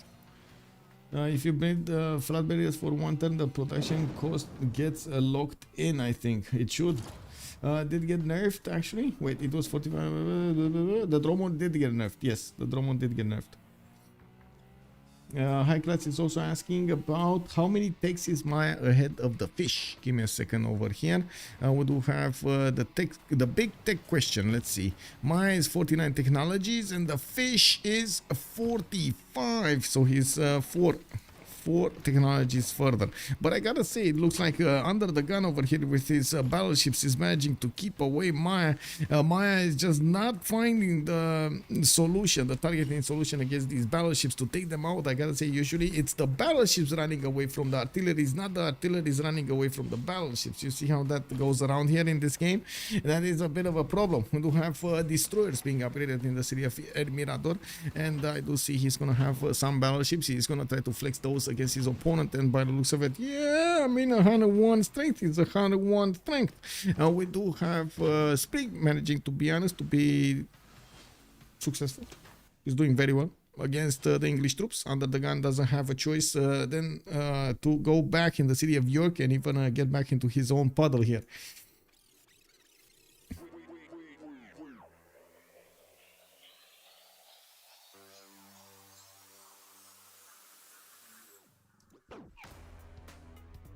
Man, I gotta say, on my YouTube, I have a notification of a copyright of my own copyright. Check this out. I made a song in collaboration with somebody. It has my name on it.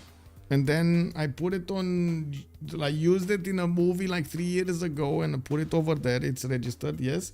And then in between then and now, I did actually ask for my channel to be whitelisted by the record label so I can use my own music without being copyright striked or something. And somehow that video gets popped up. I tried to delete it because I don't really want to go through the hassle of bureaucracy and support to actually tell them, look, that's me. You know. Anyway, and now it gives you the opportunity to select that little part of the video and extract it, like cut it out, right? And it took YouTube to cut those like 5 seconds or whatever they were, 30 seconds out of a video from 3 years ago. 2 days, man. 2 days. Oh my god, man, your laptop could do it faster. What is this? Getting frustrated. I see that message every time. You are clearly stealing from yourself. Exactly, right? Yeah. Anyway, we're gonna pause here in 2 minutes, and we do need to see what's gonna be chosen, and we're gonna come back to see the outcome of the game. So be right back in 2 minutes and a half, and see you later. See you then.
Sorry, I really needed to get some water. Okay, so let's see. That is annoying. Yes, that is annoying. It does happen on YouTube that when my video gets how to say, at some point the automatic system is actually not correctly putting out the title of the song, and it gives me a strike. Well, it doesn't actually give me, it's copyright, whatever, enforcement or something. It's not a strike, but it demonetizes, and those videos are gone. I can't pull them back. As in, I tried, and no, it's just the support is atrocious. Anyway, we do have Sprig over here. Okay. Huh? Ironclad fleets of UnderTheGun are definitely stronger than the normal ironclads of Sprig, but there are so much more English troops than there are UnderTheGun's troops. That is a problem. We do have his battleships still being deployed to stop any kind of war happening from the north. It looks like GR and Sprig are starting to get their economy back on track, while TaskForceFish and UnderTheGun have a big problem. In the World Congress, no music can be getting some tourism. March prohibits chopping and clearing, and we have 2 deploy victory points over here on TaskForceFish. We do have to see what's going on. Okay, now I see an in-camera. He's definitely looking for some oil. He got that tank away from his territory. Kilo is about to go down, and Netherlands might get pushed in his inner core cities over here, Hotel and Julia, and not to mention Preston might be taken down. This is a big problem, and I do see Netherlands doesn't actually have a fix for it. He can't really reinforce the northern territories with something else. He could be building up artillery if he actually wanted to do some damage. By the looks of it looks like he's choosing to go for tanks and artillery against his opponent directly. Nottingham doesn't actually have units to defend himself on the land. While it is one chokes that he needs to pass through, he's going to need to be careful about his approach towards Nottingham and of course the upcoming cities. Now we do need to see if also his fleet is going to be able to keep away these English ironclads and of course the battleships from killing off the city of Kilo entirely. We do have only 2 ironclads, 3 ironclads available for Sprig. One of them is about to die, and the other one is going to get hit hard by these battleships slowly but surely. Oh wait, they might actually both die. This one, if it gets hit by the battleship fleet, it dies. This one dies. Oh, loco! Oh, the wrong moment to have wrong call. Oh, it is what it is. Well, this ironclad doesn't actually have promotion on it. It is kind of low HP. It sacrificed itself to actually attack in the city of Kilo, and it looks like another ironclad is taking its place to attack into that city center. It is a possible city takeover here next turn. We do need to see if Netherlands is going to manage to first move this Sprig ironclad. That's the last one that he could use to take over the city of Kilo. And I do see Netherlands does have an ironclad that could get into the city. He's probably wary of putting it in the city so he doesn't lose it. These are very hard to come by. Now we do have him also needing the necessary gold to upgrade his units. It looks like UnderTheGun will oblige here, giving him the necessary gold. And there we go. We got the tanks starting to appear here in the fish territory. Golf is going to be the one, the city that is going to get the honor of upgrading them and sending them on their merry way. We do have also UnderTheGun managing to withstand the damage of both Maya and England for some time here in his east of New York battlefield, while to the north of Portsmouth and Bradford he's managing to keep off JR from his territory. Where are the... Wait, what happened to the battleships? Hello? There were like 3 battleships here, or 2 battleships. What happened to the battleships? Are they all moving to the east so quickly? And why is this battleship able to move through the territory? Oh, it's submerged. We just don't see it. That is so weird. I'm so sorry. This is like one of those graphical glitches. This is submerged, actually. It's underwater. But the game is showing us as an actual functioning tile. It is what it is. That automatic system sucks. I've seen a video copyrighted but a video tag that's legit. I 1 hour loop of a previous video not get copyright. Yeah, exactly. It's so weird, man. I don't know. It's so weird. It's like hit and miss. And the problem is, okay, sure. I don't have a problem with, how to say, I wouldn't have had a problem if it didn't actually hit the organic thing. You know, but it hits the organic searches, and that's the bad thing. That is very bad from YouTube. It's basically YouTube shooting themselves in the foot by doing this. They're losing so much money because of that doing this. It's an old bug with silk tiles. Casimir Miller, which one are you referring to? No chopping much means no Panama possibility for fish. Yeah. You mean this one? The rice tile was a marsh tile, right? Yeah, it is a marsh tile.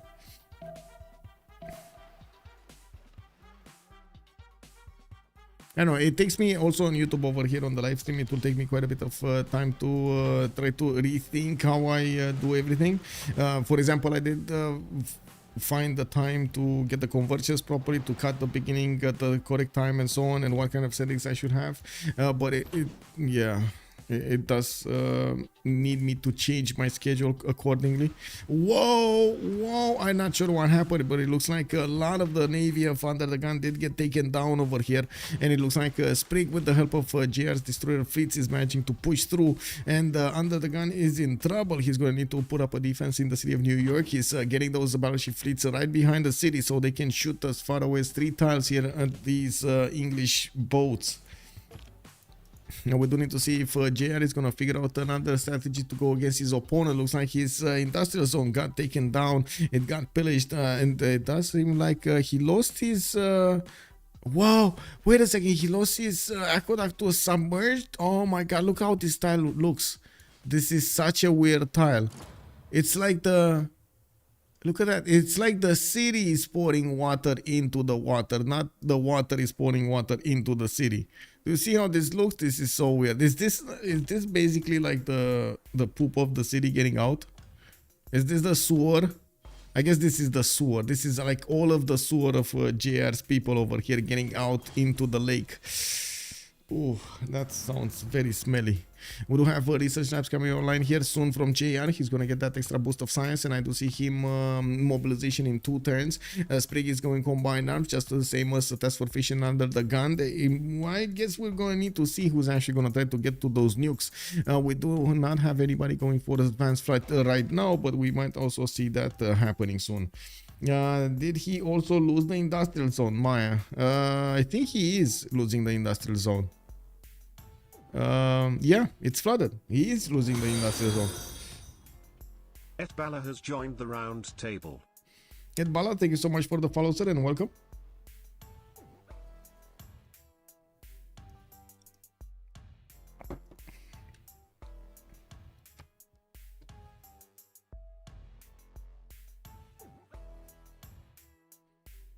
Yeah, in Magnus City, that is gonna be so much production shaved off from JR. Like, this city is right now on 79. Oof, I mean, that's still a good city actually. 79 is still a good city. I'm pretty sure he has how to say, how do you call it? Give me a second. This one, vertical integration. That this city receives production from all nearby industrial zones buildings with regional bonus, not just the first. That is so good when you have like multiple factories built, and this is what it's happening, right? He has multiple factories built with coal power plants around that capital city, giving him the bonuses. Okay, looks like Under the Gun is not giving up on this, and he's gonna try to do a counter attack over here against the units attacking into him. His battleships are barely scratching the destroyers. While they can do damage against the ironclads, it does seem like he's gonna have major problems dealing with Maya. We do have more battleships showing up for Sprig, and yes, we do need to see on the east side if anything. Oh, look at Brussels getting big, bro. I think the Dutch Empire just got heavy over here. TaskForceFish just cut himself off from actually getting a fleet out on the west side. And we do have tank armies coming around from the city of Gulf, going towards the city of Nottingham. That city does benefit from steel walls. And as you can see over here... Whoa. What the... How did these freaking battleships get there? Oh, this is water. This is water, right? Oh my god, both of these tiles actually submerged. Oh wow, we're just not seeing the correct land. Like, all of this land over here is submerged. All of this territory is submerged. How is this? What the? Look at this. All of this land is submerged over here. Like, I can see the extra gold on the tiles, and that means it's water. Vertical disintegration, yeah. Shiki Thor, good evening, sir. Also, Lord of Smoothies. Oh my God, that sounds good. Is that tile next to the encampment also flooded? Looks like England might be able to attack a Mayan city navally. Tile next to this one. Yes, this one is flooded. This one, right? Yeah, this is actually flooded. Yeah, look at the gold. Like whenever you see gold over here on the tiles, this is flooded lands. Oh my God, more poop out of the city of Copan is getting out, and it's getting on an antiquity site. Oh my, can you imagine what's gonna happen when these archaeologists are gonna get here? Ooh, they're gonna be in dangerous moments over there. They're gonna go through their experience, the experience of their lifetime. He was at the 600 production a bit ago. Now Maya has 500 production. Losing those tiles hurt a lot. Yes, imagine 2 tiles, man. Just kill Brussels. There's a fix to the problem. It's a lot funnier watching the game when you don't know what is or isn't land. Yeah, it can go anywhere. Yeah. Okay, this is also a flood tile over here. I see it submerged. There is some time until this one might get hit, and it looks like this banana is getting hit also. Oh, this is also pillaged. This is gonna go down. It's flooded. Okay, we're arriving at turn 99. I'm pretty sure there isn't anybody with that big of an advantage when it comes to the Diplo. Oh, I've spoken too fast. We do have Fish here with 15 out of 20 points. It looks like they're going to need to bank up on quite a bit of Diplo favor for the next one if they want to keep this. Yes, Jayan and Spriggan are both industrialized. They might not be making that much Diplo favor. We do have the Fish with 21, UnderTheGun with 0, and by the looks of it, they're not acquiring that much every turn, so I would imagine it's gonna be up to anyone to get that going. Looks like also we do have an observation balloon coming up in Golf. While he does have an artillery deployed over here, we do need to see him take down the walls in Nottingham if he actually wants to pressure his opponent, take over cities. TaskForceFish is gonna go for the pillages. He might get the Diplo quarter, but there are multiple English battleships shooting back at his tank, while that tank will need a promotion over here pretty soon, but I think it's strong enough to actually withstand the damage before he's gonna get the promotion. Now we do have also JR not managing to push towards New York with the help of Sprig, or I guess the other way around. We do need to see UnderTheGun get his own destroyers upgraded. His next turn gonna get the combined arms, and he's gonna have mobilization. He has quite a few battleships that could turn into armadas, and as you can see, his ironclad fleets are just standing by to get the armada option to destroyers. This is gonna be a strong unit to go against Sprig, while Sprig has been busy actually with his 120 science going for flight and mobilization. It does seem like he does also have the upgrade button for destroyers. He's gonna need to upgrade quite a few of them if he actually wants to get them going. Destroyers use oil, right? If I remember correctly, they use oil. They're not coal based. Yeah, they use oil. Where is oil? We did have the check of oil, but things have changed here for some time, right? We didn't check the oil on England though. I don't think we did. Did we? Oh, we did. He never upgraded these tiles. He must not have that much oil. Did he ever upgrade the tile that he had around here? I don't think so. No, it's actually Fish's tile. The oil, it's Fish's tile. Did he? Oh, he's gonna upgrade this one in Brighton. Okay, that's the problem. He doesn't have oil per turn or that much to upgrade his ironclads into destroyers. That's the problem. That's what's keeping him. And it looks like, yes, that one tank army of the Netherlands did actually go directly for the Diplo quarter to stop them from actually getting those points on their side. We do have Sprig over here only with 32 points. Can you actually build an oil rig on a submerged land oil tile? Yes. This is the perfect time to spam apostles and head straight to their capitals. I think Heinig Dave has the good idea. Also, Parabolico, can you check tactical view? Maybe it shows proper tiles. Let me see. Oh, it does show proper tiles. Yeah, it does show proper tiles. Oh my. So many tiles. Look at the city of Golf. Lost so many tiles over here. It actually got a bigger lake. This actually, it's not a lake anymore, is it? It's definitely not a lake. It's a sea. it got connected with the other cities. Let's say, oh my god, this is so bad. By the way, this vision is so bad. Looks like England is going against Namatol over there. Oh my god, I feel like burping. Oh my god. Anyway, okay, webcam now lost those 2 tiles over there. Copan also lost the tile on the antiquity side. Well, I guess it's drowned forever in poop, in the poop of Copan. It is what it is. They were beautiful people, but not anymore. Let's actually see the normal view. Oh, thank god. Details, man, details. Oh.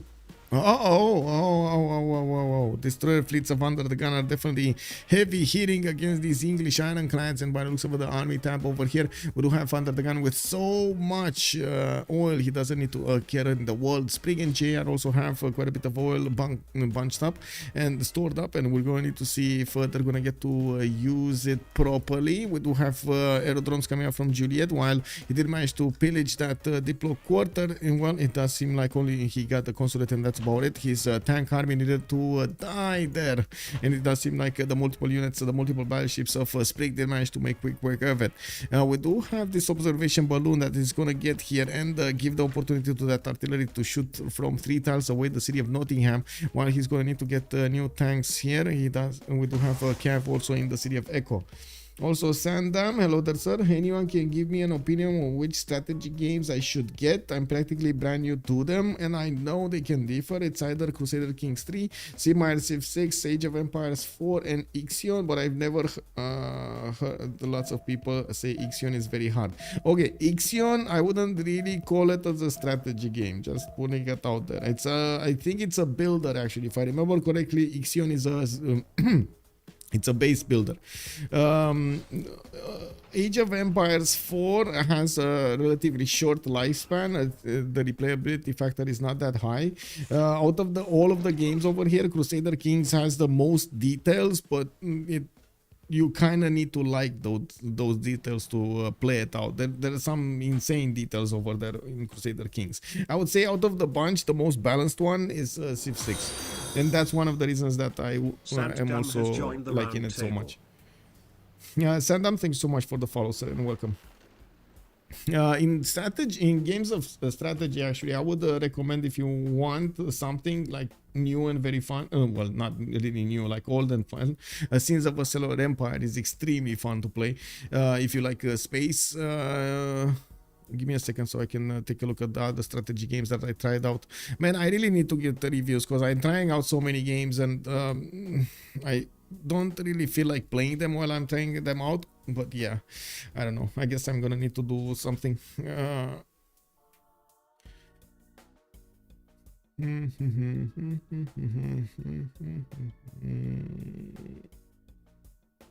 No. Well, the latest one, I guess you guys know or are aware that thank you. If I don't like Civ, I might try Crusader Kings. Yes. Also on Civ, you might want to take a look at like City Keys or Instant Gaming or something like that. Websites that do have the ability to just get the city key.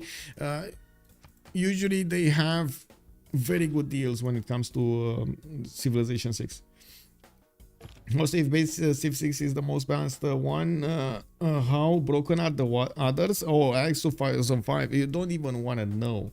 Like, it's almost impossible to have a balanced game in Crusader Kings. Ixiom is like no-brainer. It just doesn't. I don't even think it works in multiplayer. Then what's the fourth one? Like, is there a fourth one? Age of Empires? I mean, Age of Empires. Come on, man. That's not a multiplayer game, bro. That's like that. I'm like, get us to Red Alert and it will be more fun. Like Red Alert Reloaded or something. Potala Palace in the city of Charlie. We do have him with 3 turns. By the looks of it, he's gonna get an extra point of Diplo. That's gonna put him on 16 out of 20, very close to getting that Diplo victory. Does have the ability, or wait, he should have the ability to actually get the Mahabali Temple somewhere. Why is he not building the Mahabali Temple? Oh, there we go. We do have hotel over here, getting a holy site. And where is he getting the holy site? It's over here. Oh my God, that scout actually spawned the holy site. Oh, wait, bro, did you just hit the cats, bro? I mean, I can get it with the fake cap over there with the blue guy, but did you just hit the cats? Mr. Volcano, we need to talk. When you get overexcited like that, if you see cats around, just hold it in, bro. Just hold it in. Anyway, yeah, but what is the anthology, a DLC or expansion? Anthology is basically both expansions and how to say DLCs in one pack. It basically gives you like everything, I believe, or something like that. Check the, I'm pretty sure if you check the details, you're gonna have at least both expansions, like Rise and Fall and Gathering Storm. I'm not that sure about all of the DLCs though. I do believe that is like the major pack.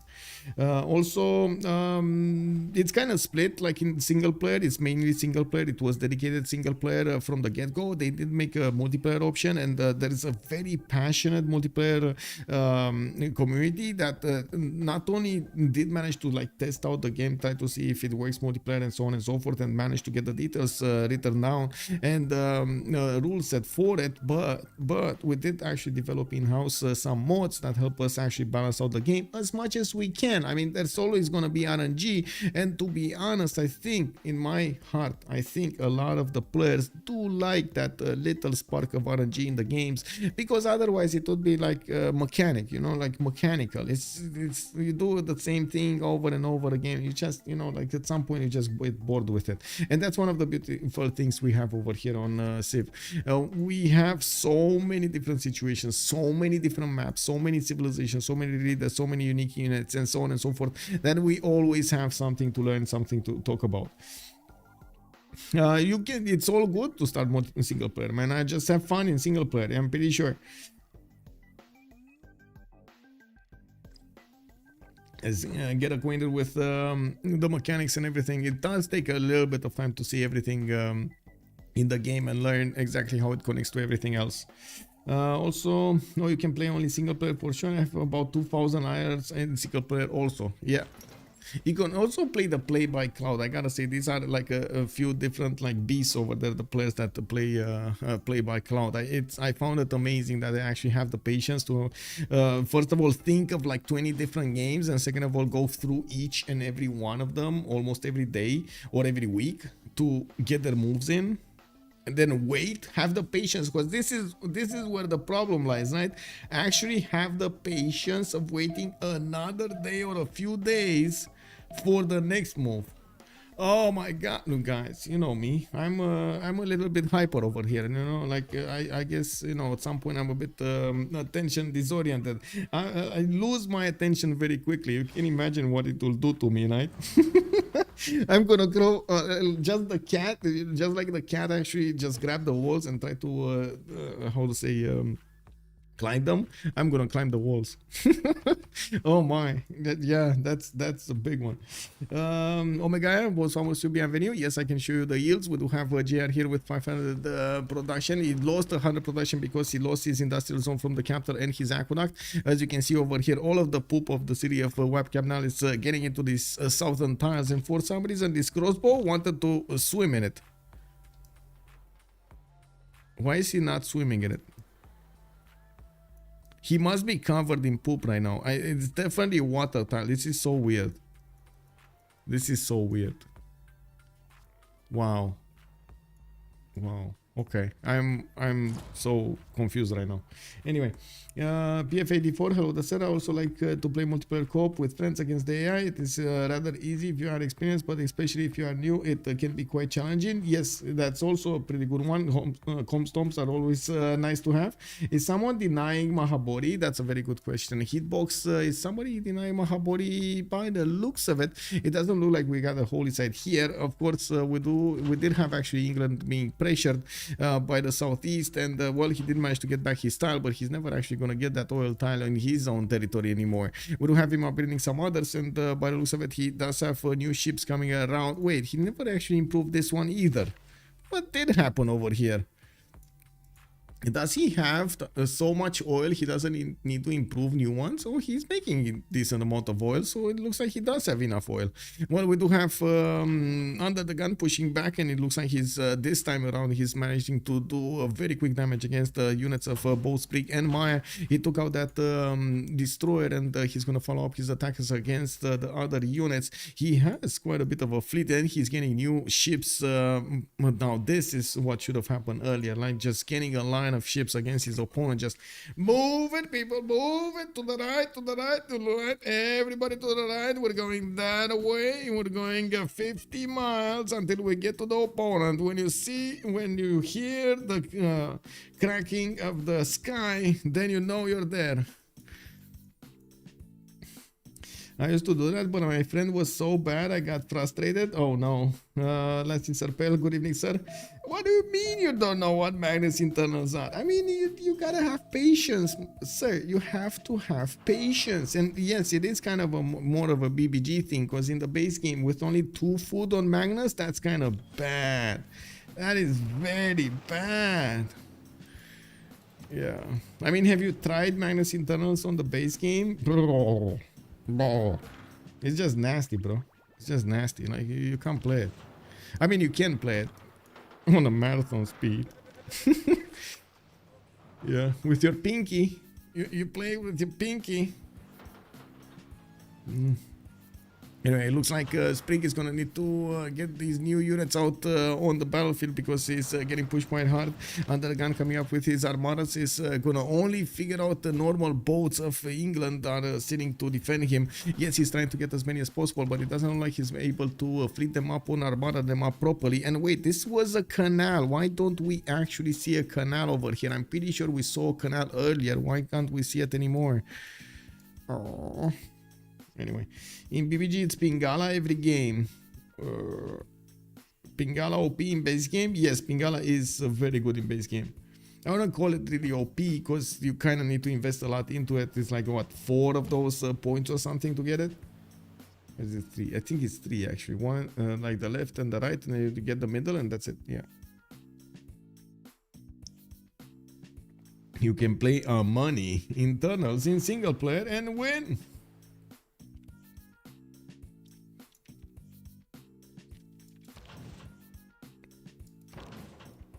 I gotta say, UnderTheGun does seem prepared to go the full 9 yards here against Sprig. Well, biplane's coming around from GR City. He's getting some more culture, but he did lose quite a bit of his production with those tiles in the south, getting the flat barrier, but it's too late, unfortunately. 2 turns to finish it. And now these tiles are lost to the poop, submerged, coastal lowland, 2 meters. This is 1 meter again submerged. Is this gonna fix it, by the way? Is the flood barrier gonna fix it? What do you think? Is he actually gonna spend the time to get the new aqueduct and new? Is this gonna fix it?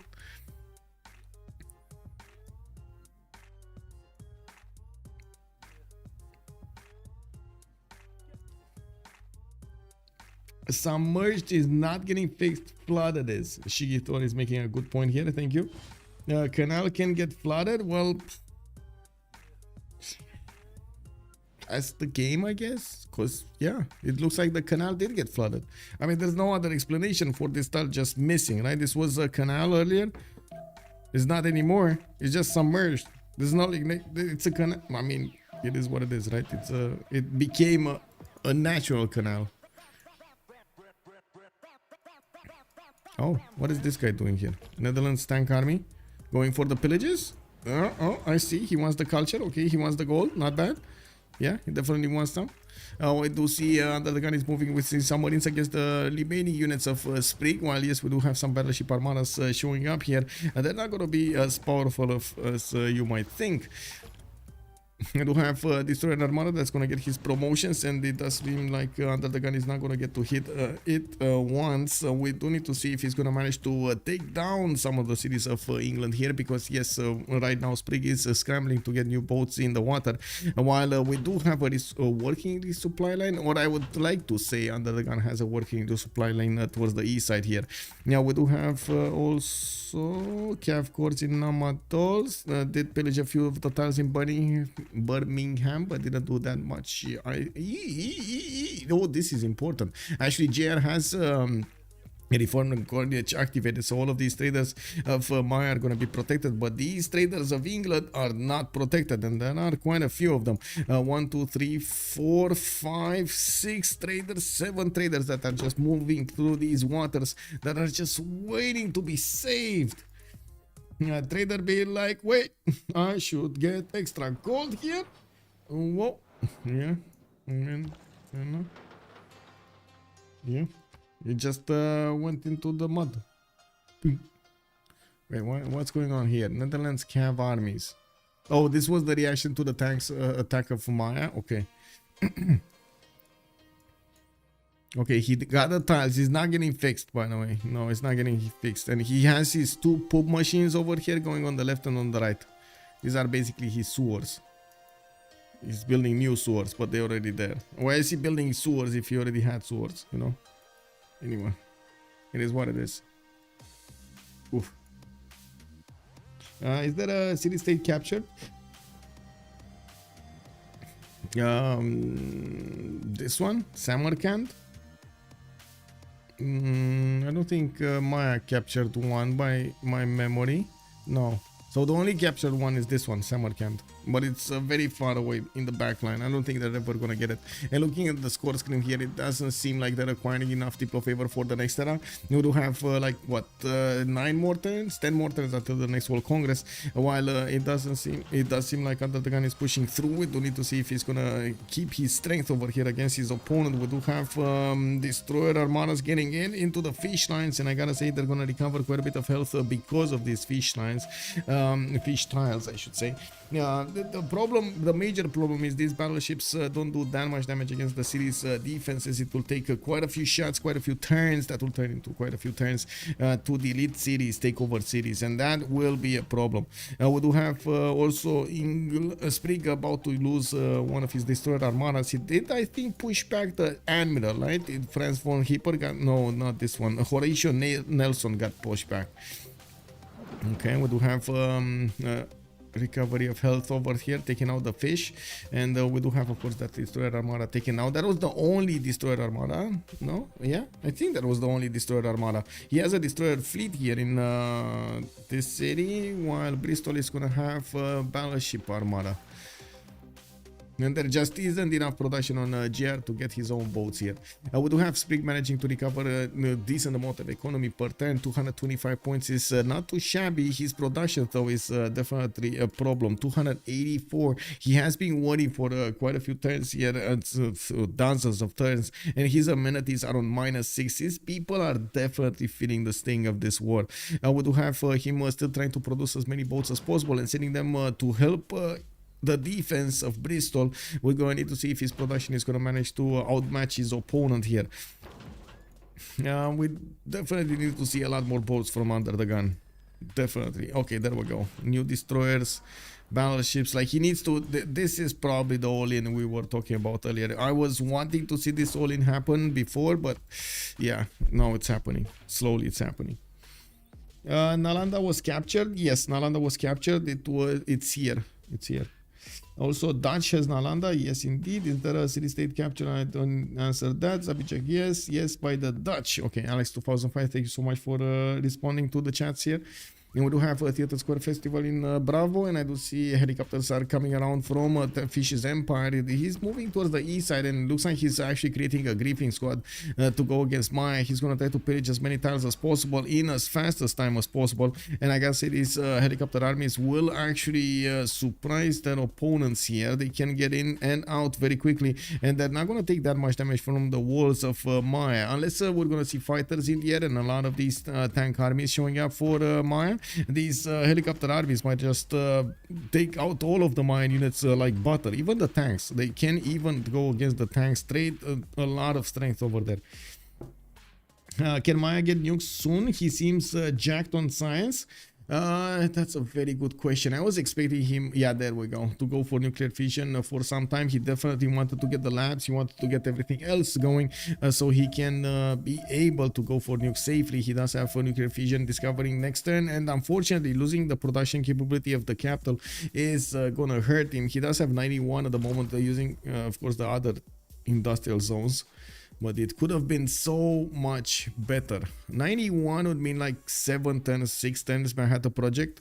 That's a lot of time, especially since these helicopter armies are gonna get in the next few turns.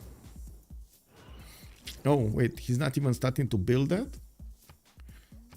Maybe he has another city that's more productive.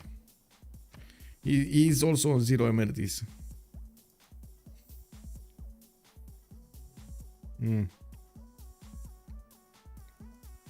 Oh well.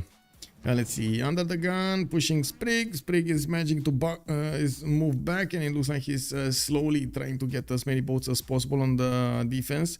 While we do have under the gun needing to get a lot more of these ranged units to attack the city of Bristol and the remaining units of Sprig. We do need to see the resupply line. 1, 2, 3, 4. Just not enough boats. He's not making the boats. He's not making enough over here. Oh my god, again not making enough. Okay, I guess he's trying his best to actually balance out his needs for simming and his needs for warring. Wait, is this a subterranean water park? Wow. Can somebody post this to Reddit with a link to my my stream? Just saying, anybody has a Reddit user around can actually post this picture, just screenshot what we see right here. It is what it is, right? Just, you know, a casual stream right here. Wow, look at these guys, man. They're actually scooping up the dirt with people. Look at that. They're actually scooping up the dirt with people. I'm sure they are. Look at this. Yeah. Underground water park. It is what it is. Aquaculture. Yeah. It is what it is. Okay, let's see what we have here. The research labs coming in. We got ferry schools from Chilan. I do see aerodromes in Uxmal, and the campus research projects coming up from Palenque. Do we have anything important coming up next? Because we didn't even take a look at Newton. Give me a second. Newton did get picked up by Maya, so he has Hypatia and he has Newton at the same time as multiple merchants over here for the extra bonuses. I do also notice he did manage to pick up Calduna. Oh my god, JR had this squarely on the scientist. Now he's gonna get pushed by these helicopter armadas and the armies. Actually, the problem is not doing the attacks against or withstanding. The problem is they're just gonna get in and do so much damage against his cities and his tiles. They're gonna pillage everything. We do have on the left side over here. Oh, wait a second. This is actually flooded, so he can attack with those tiles. He can try to get in to attack the city of Palenque from afar, and of course keep Maya on his toes, force him to get the military, while his ally Sprig is buckling on the coast. He's losing the strength to survive over here. We do have under the gun managing to do so much damage. Sprig has scattered units all around trying to mitigate the damage that he's taking on a single unit, and as you can see, he's scrambling to do some counterattacks against under the gun's destroyers. I gotta say, remember when I was saying Under the Gun definitely needs more units? He definitely needs more units. Just saying, man, this is not going fast enough. You gotta get a move on it, get a groove on it. Okay, 3 tank helicopter armies over here. We do have them needing to actually get into the water if they want to pass, and that's a problem. Unless they're gonna last move, first move, which is gonna be fine. This is not gonna go well. Wait, this is machine gun core. Oh wait, this is the stinky crossbow that got out of the poop water from webcam now. I think that is the stinky crossbow. Okay, that is the stinky crossbow. GR building Hui. I guess that's one way to deal with half your empire turning into a lake. Yes, that is one way. I think that's, you gotta give it to it. That's a good way of dealing with it. Yeah, those some tiles count as lake or coast. I think they're lake tiles. Oh no, this is coast. Oh, this is actually coast. Oh.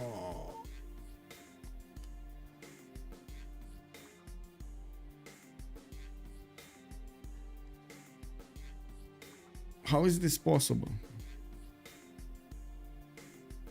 You guys seeing what I'm seeing, right? We got a lake here, and further inland we got a coast.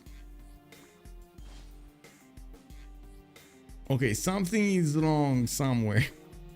Just saying, something seems to be off somewhere. Jessica, hello there, ma'am, and how are you doing? How are the kids? When can my husband come to bed? That's a very good question. I don't really want to skew the results here.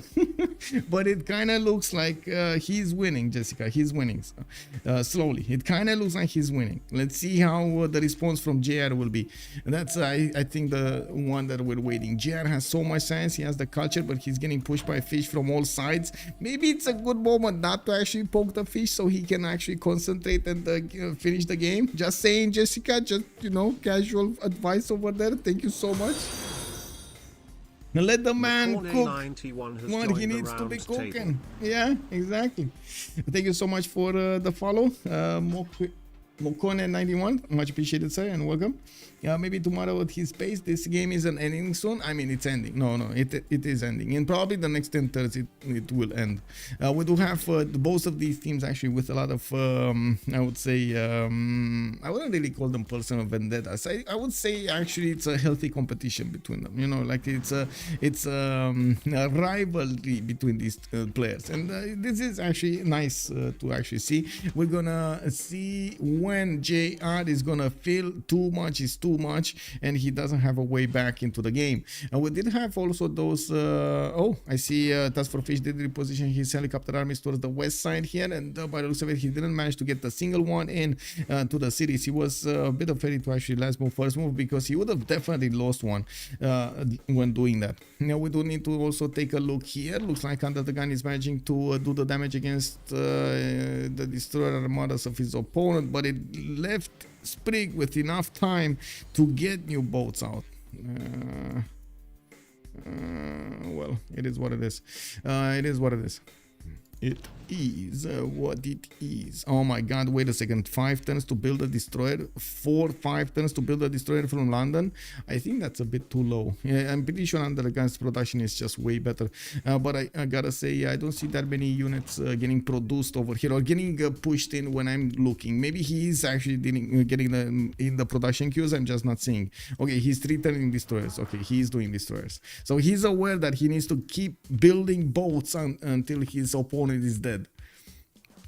We do have JR going into the negative economy. Sprig is the only one doing the gold, and if he's gonna die, that's it. We do have him in the normal age, 6 turns until the next World Congress session. I'm pretty sure it's not gonna be an opportunity to get the next golden age Diplo points. We do have Fish with 16 out of 20. Wait, he was building Mahabodhi. Oh, he is actually building. Oh my god, where is Magnus? Why is there no Magnus there? Oh my god, please, Jessica, I really hope you're not distracting him. At this point into the night, it might be an unhealthy competition. I guess it kind of... I mean, where is the line? Where is the line between healthy and unhealthy competition? Right? What is the threshold that you need to draw?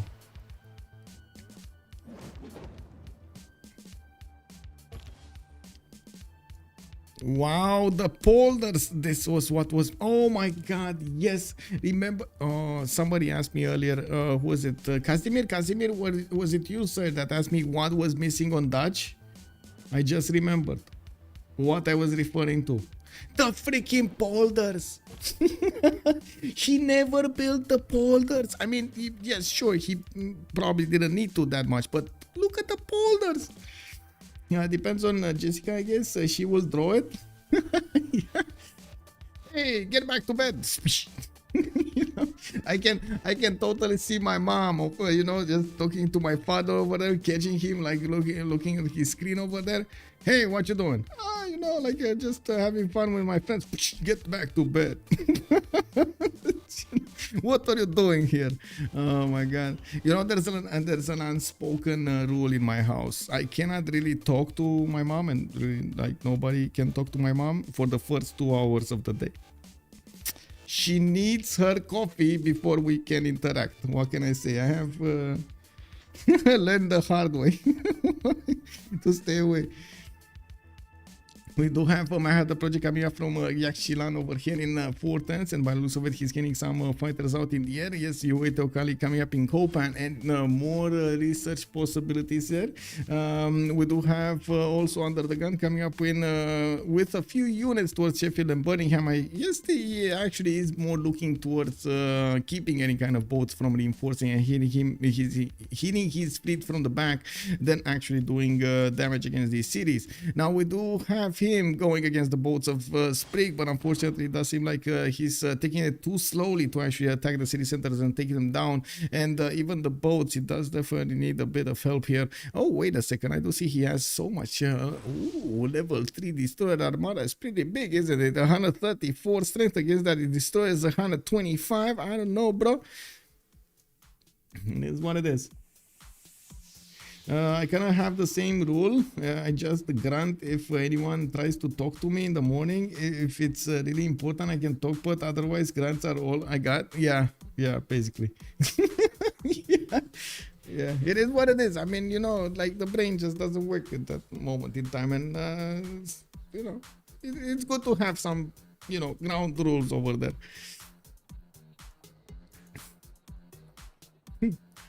Anyway. It is what it is.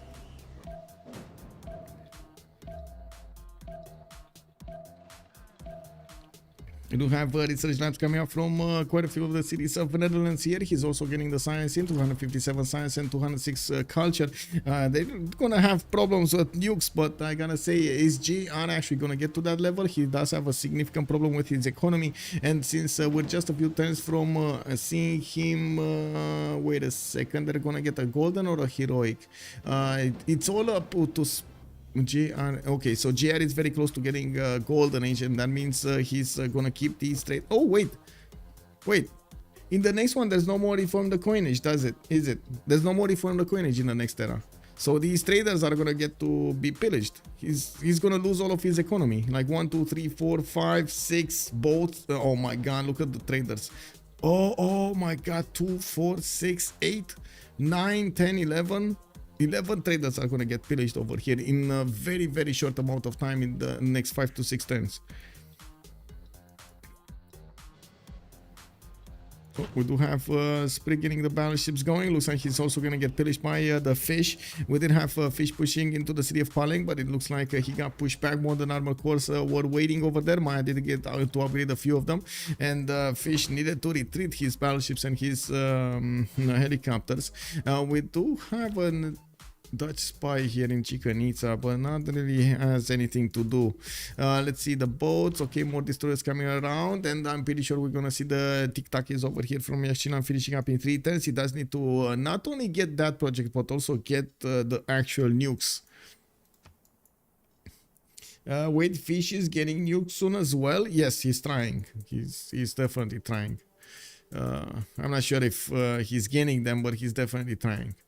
1 turn away from getting nuclear fission. The city of Alpha does have 102 production, doesn't actually have a harbor in it, so he didn't have the opportunity to get shipyard in that city as well. He just based his production on these industrial zones. Does have Moksha and not Magnus vertical, and I think that actually matters quite a bit in this situation. He still has 100 production, don't get me wrong. It could have been like 160 or 180 at least, but still it's good. I think even more, you know, 180.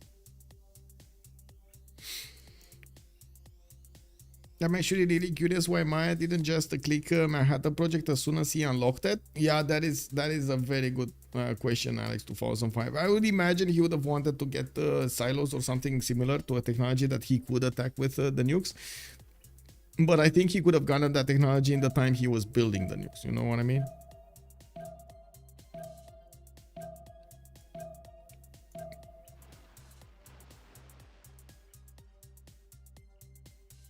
I might, okay. Oh, War Department coming up in 2 turns. It looks like TaskForceFish did get fascism, and he's gonna get an extra +5 on his units, all of his units.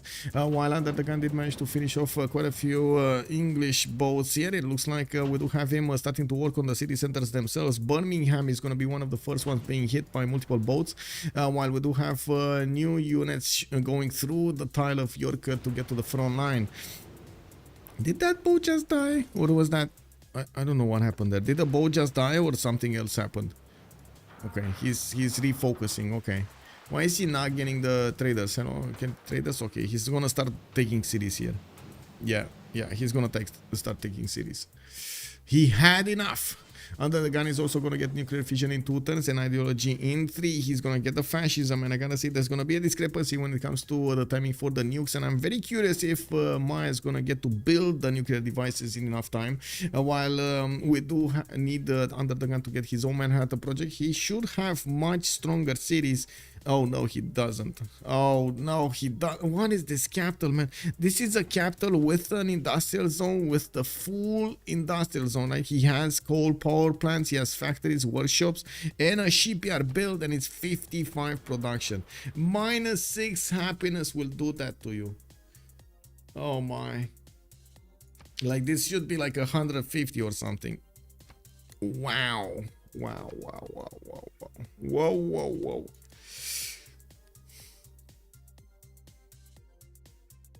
Yeah, have a good night's sleep, Alex 2005. It's good that you can actually program your sleep pattern. I cannot really do that.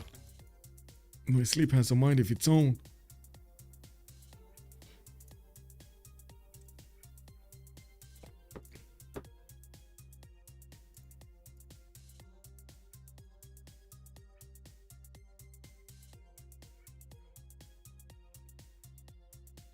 Oh, that is so weird. When I was watching the Twitch thing dashboard over here, it like always the picture is behind. I have no idea why. It's so weird. Anyway. We do have more destroyers, more battleships. Of course, there's only one way for Sprig to get out of this: build more units. And it does seem like he's trying to build as many units as possible. First of all, he's gonna lose Birmingham, can't really do anything about it. He's gonna have a battleships coming out next, and that's probably gonna die with the city. It might take out another battleship like UnderTheGun. Maybe that will happen, and I'm pretty sure it will help with the upcoming damage. Sheffield also is about to be taken down, while we do have a canal possibility to go directly towards the city of London through this lake in the middle. Now we do see counterattacks and some initial moves. Looks like battleship did manage to be taken down, and one did run away over there from next to the city of Sheffield. We do see Birmingham is still gonna need to take quite a few shots to go down, but with the submarines he can do quite a bit of damage there.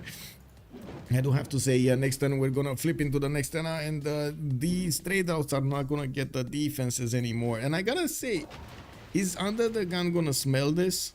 Is he actually gonna smell this happening? Because they might just be ignored, right? They might just be ignored by their opponent, by UnderTheGun.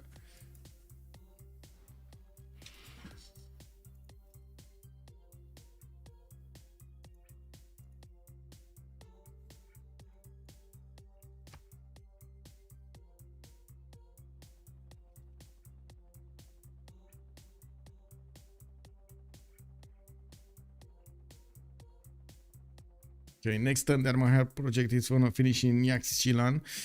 We do have 5 turns for it to finish in the city of Charlie, while War Department is getting out of Alpha. I gotta say there's quite a bit of distance for Maya to cover if he actually wants to nuke somebody. While we do have some defenses in UnderTheGun cities, not all of them. For example, Plymouth is not defended. There is a battleship, but it's 2 tiles out, not really defending the city center. And I'm pretty sure that there we go. He just plugged it in. We do have destroyers from Portsmouth defending these tiles. And I gotta point out, we're probably gonna see attacks with missile silos and not bombers, but I mean, I guess bombers can do well as well. He does have quite a few airports coming around, but I would imagine it's much better to shoot it with the missile silos. Does he even have a tile for a missile silo? I don't think he has a tile for a missile silo. Kick. He actually doesn't have a tile for a missile silo. Maybe one here, like the, oh wait, he can't remove the marsh for a few turns. Kick. Okay, it is what it is. Well, This doesn't feel like meta nukes. No. Will Maya go GDRs here? Doesn't seem like it. It will. He will have quite a bit of time, actually, left. Oh wait, is this plane helicopter actually gonna try to get in here? I don't think so, right? That's a 4-6 tile, by the way. These volcanoes got excited so many times that they managed to give so many points at the late game. Multiple destroyers also coming around from under the gun, and by the looks of it, he does have quite a few of them still deployed next to the cities of Sprig. We do need to see when he's gonna start eating all of these traders. Okay, there we go. One got popped, and he just figured it out. We got so many traders here. 1, 2, 3. Oh my god! Look how fast the gold of Sprig is gonna go down. JR is already negative, right? We just passed into the new era, and we're gonna have. The new bonuses coming around from a golden age. He lost his heroic age, and I'm pretty sure we're gonna have under the gun feast over here on the gold. Sprig is also down to less than 100 science and 78 culture, while the helicopters of Netherlands are running around his territory. Looks like he just lost the city of Birmingham. We do have TaskForceFish also going towards the city of London to try to take it out and of course help with the attack on Sheffield and the other cities. We do need to see also under the gun. Come on, get these going. Come on, you get 2 juicy traders over here. Can you imagine? Can you imagine the wonders? The wonders. Anyway, it is what it is. Come on, juicy traders, man. Juicy traders in front of you.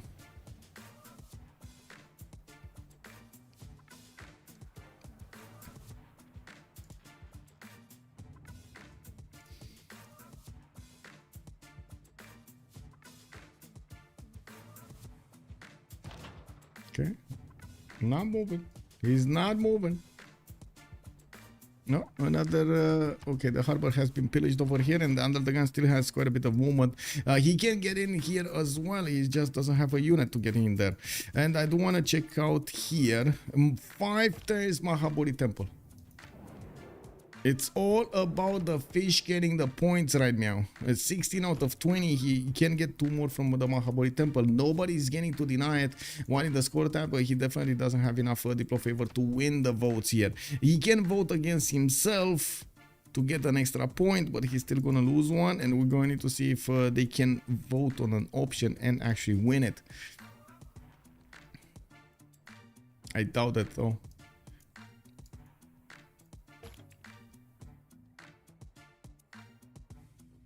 So he's gonna be, what, 17? He should remain on 16 out of, or 17. I think 16 would be the ideal scenario. Maybe even drop, no, 17. 17 I think is the correct number there. Getting out of this World Congress.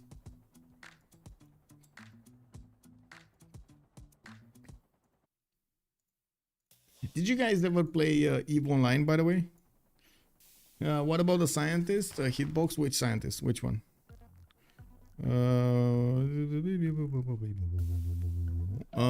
Albert Einstein also got picked up by Maya. Man, he got all 3 of them. Newton, Einstein, and Hypatia.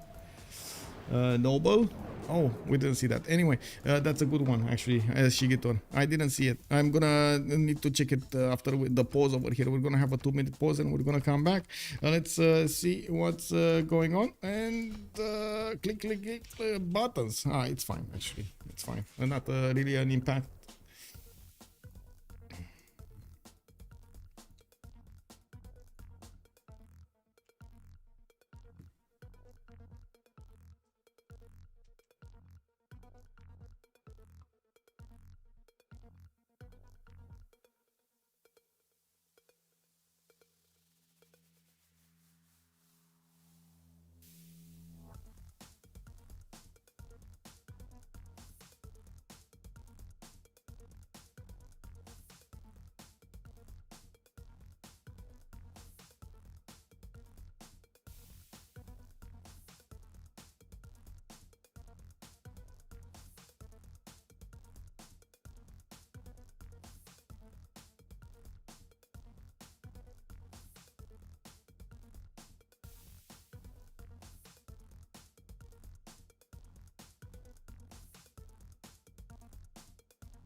Okay, anything important happening here? Yeah. Loses 2 diplo points. Okay, well, this was foreseen.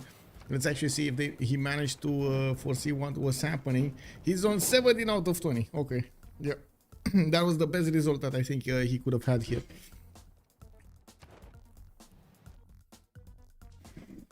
And that's, wait, no, that's better than I was expecting. Wait a second, that's better than I was expecting, because I was counting 17 without Mahabodhi Temple.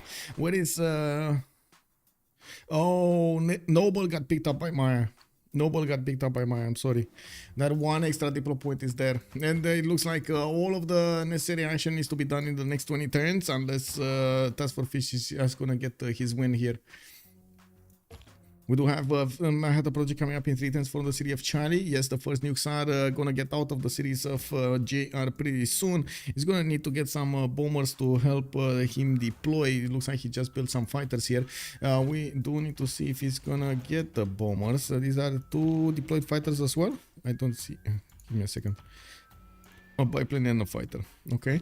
What's happening in Sprig's territory? Now, city is going to be taken down, and it's going to pillage all of these tiles and get the gold away from him. And we do have all of the helicopter armies of the Dutch managing to get into the lands of England and wreaking havoc, while yes, new destroyers are coming around. It looks like UnderTheGun is resupplying right now as much as possible his own cities, not his opponent's cities. He's trying to put up as much of a defense and air defense as possible against those nukes, even though it's very hard to actually defend against them. England is getting his missionaries out. By the looks of it, Defender of the Faith, he's getting an extra +3 on his side, while oh, wait. Is Fish is saying he's Berlin. He's from Berlin. Whoa. Okay. Well, he is Berlin. It is what it is. Yeah.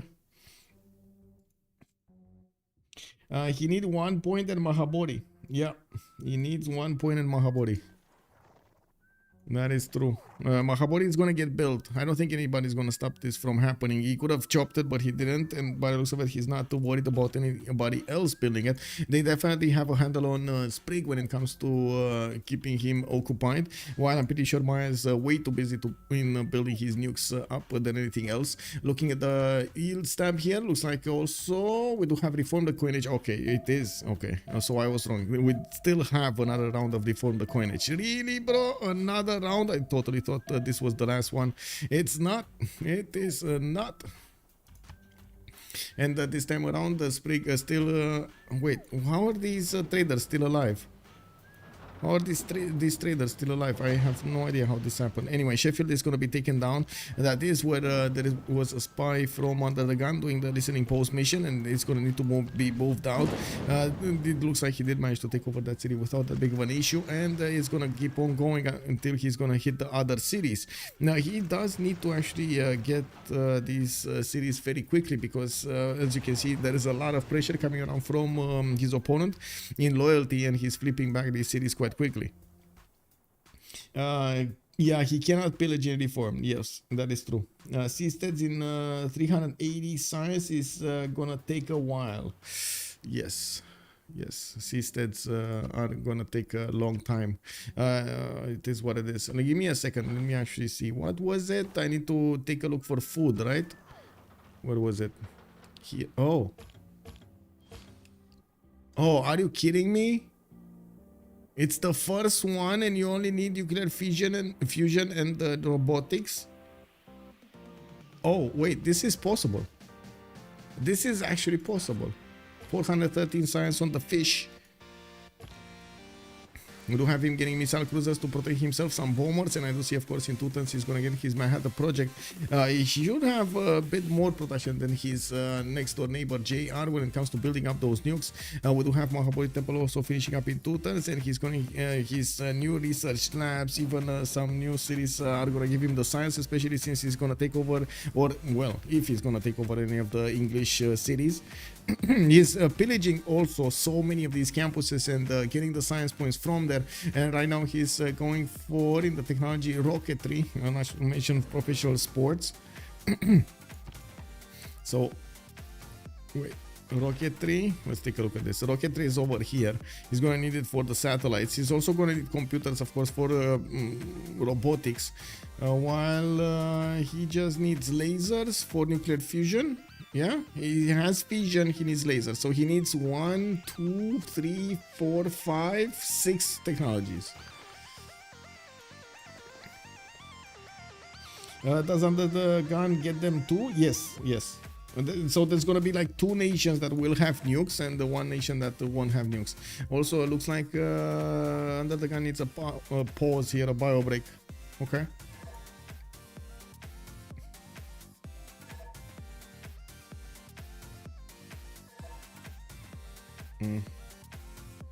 Yeah, it's complaining that it is kind of late. Well, it is kind of late, and to be honest, it is kind of.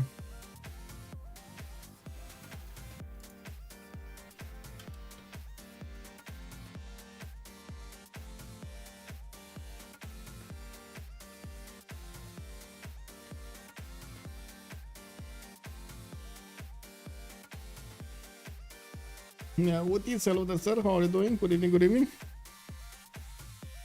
Give me a second.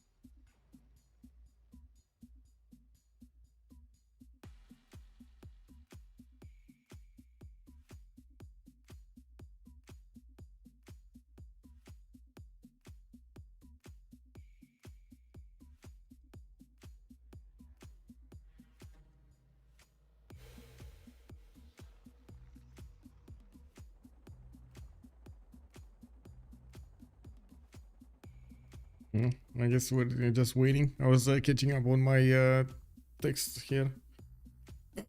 Quite a bit of text all around. Text. Let's go text. Doing all right, playing here and there. Very nice, very nice. Getting first move by everybody, but Fabian. Wow, is Fabian getting singled out over there? Not cool, man. Not cool. He's a very cool guy. Come on, man. Oh, Under the Gun finally getting his fascism as well. That extra +5 will come before the nukes join. And I do see JR might actually want to go for submarines here. Is he actually going for nuclear submarines? He's getting a sub in Copan in 4. He already has one over there, so he's going to get the Armada pretty quickly. If he does manage to get enough gold, then yes, it makes me laugh that he's going to try to get that much gold. To buy a new one, a third one to get the Armada, this would be awesome. But looking at Spriggan and JR, they did manage to bank on about like what, 1,000 gold over here. They're about to hit that magical number of a new submarine. Barely getting through missile cruisers though. Yeah, also it's not like 4v4. Nuking caps can be very quick 2 versus 2. That is true. I don't think, I mean, I find it extremely doubtful that he's gonna get to apply his military against both of his opponents at the same time, mostly because of his positioning. I mean, he never actually got into this western side, and he can't really get into the western side. Jet bombers might do the trick over here, but they can't reach the city of Alpha until he actually chews through the cities of England. He needs to get to Manchester to actually shoot Charlie, while his ally is basically dying, right? And we're going to see some of those nukes will fail. Some of those nukes will go through. We're going to need to see if Under the Gun is going to get the correct defense against them. We definitely see him preparing for something like this. You can see the anti-air guns in his city centers. He does have destroyer armadas. Some battleships scattered around. He's also trying to spread his Defender of the Faith for an extra +3 while he's getting his swords in his southern cities. This is his capital, by the Plymouth. From Plymouth, yeah, Alpha can be attacked with jet bombers.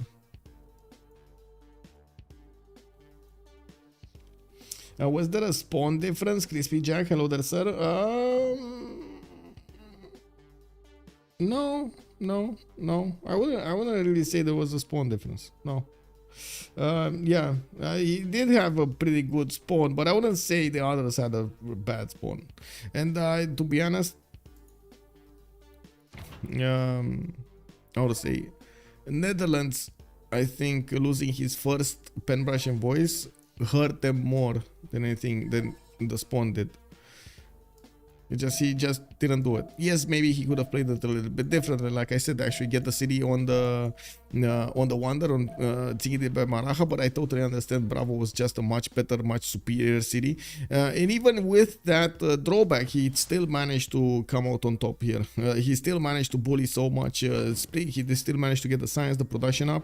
The beginning of the game, we had many worries about the production capabilities of Netherlands, but it looks like they turned out not to be true. It looks like also Fish did finish rocketry, and we're going to need to see what technology he's going to choose next. JR is going for robotics while Brussels has been defeated. It looks like that city center was instantly converted by Stanford Raffles, I believe.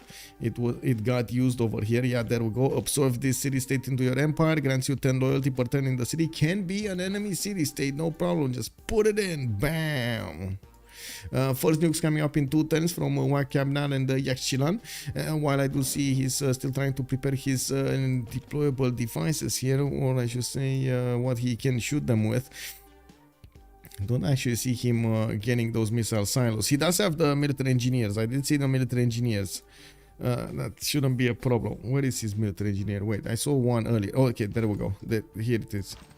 Is he actually... Where is he going here? Hello? I mean, why are you going into all of those excited volcanoes? We do have Sheffield repairing importance. Looks like they're also taking Rapa Nui down. Netherlands is gonna pillage first and then ask questions later.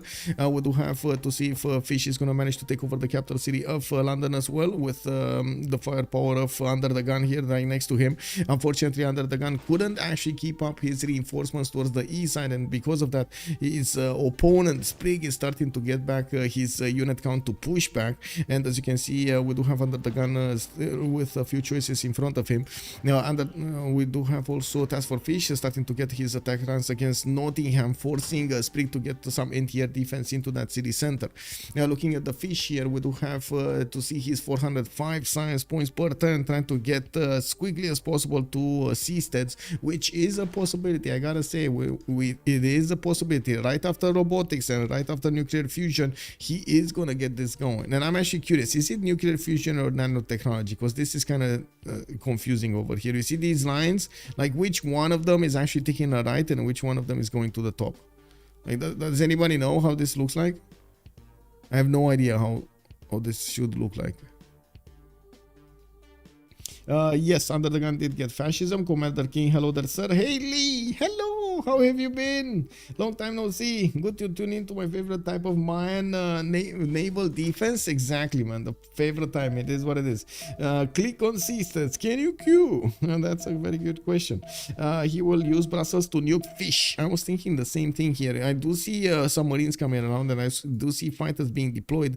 Now, Brussels is very far away from actually attacking one of the Fish cities that would matter, as in Alpha or Echo or Bravo or Charlie. So I would imagine he's going to need to get something a little bit closer than that. And the thing that he's doing, he's blocking the straits to the south, and that won't allow a boat from Fish or from England getting in. It's still good. That is still good, by the way.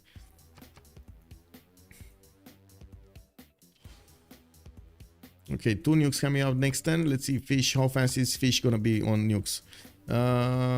Commercial hub investment, harbor shipping projects. He's trying to get gold. I did get oh, Mary Catherine gold. Man, I gotta say, GR was so big on the great people this game. He got so many good ones. It's unbelievable. We do have to see the production capabilities of TaskForceFish in just a few seconds. Over here, as you can see, UnderTheGun is helping him out create some pathways towards the west, helping his units reinforce the attack against England much faster. But still, the destroyer armadas of UnderTheGun got caught. Wait, they actually got caught. They can't move out. Check this out. There's a biplane here from Sprig, and there's a biplane here from Sprig. There's literally no way they can get out. Oh my. This fleet got boxed in by 2 biplanes. Unbelievable. Feels good for my high IQ to be appreciated. Oh, you know, man. Actually, it doesn't look like you need the robotics. The line turned down, bro. Wait. Oh yeah, you're right. You don't need robotics. Oh my god, you're right. So what do you need? Is it nuclear fission or nanotechnology? What do you need here? Well, I guess you can go both. So no robotics, that means no computers. Oh my god, this is easier. This is much easier, kick. I really hope TaskForceFish has clicked on... No, he's getting computers. No. Oh my god, he got into the same trap as me. Oh my god. He got into the same trap as me. Or he doesn't know. Oh, it is what it is. Anyway, it is what it is. Unfortunately, we will never find out. Gonna remain a good question for a while. That is true. Seems fishy. Yeah, it definitely feels fishy.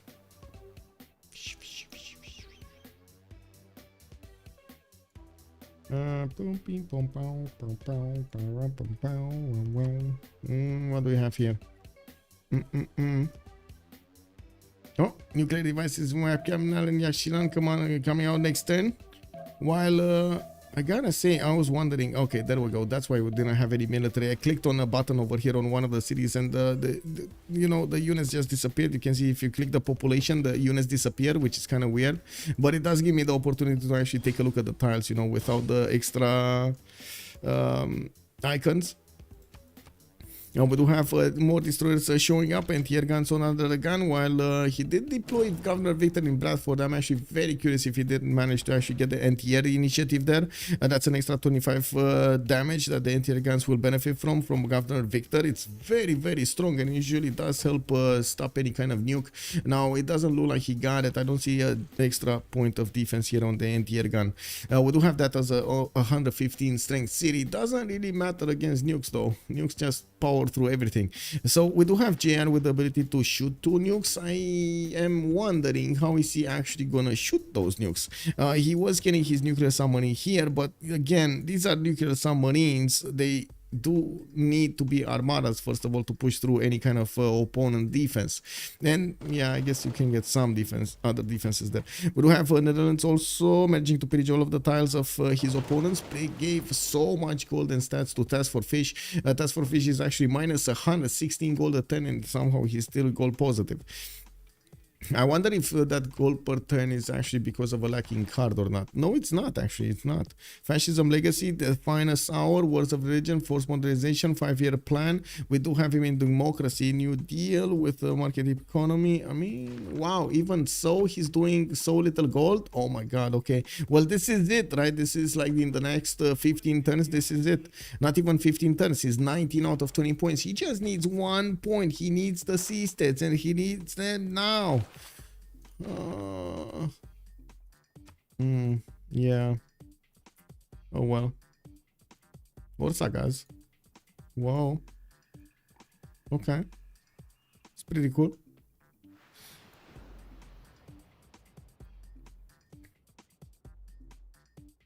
Okay, first nuke in 4 turns from the city of Charlie, another one from Alpha in 5. You do see he's starting to put the production more and more into these. He's also starting to get anti-air guns in the northern cities where they are protected by some missile cruisers. It's very hard to actually punch through the city of Hotel's defenses.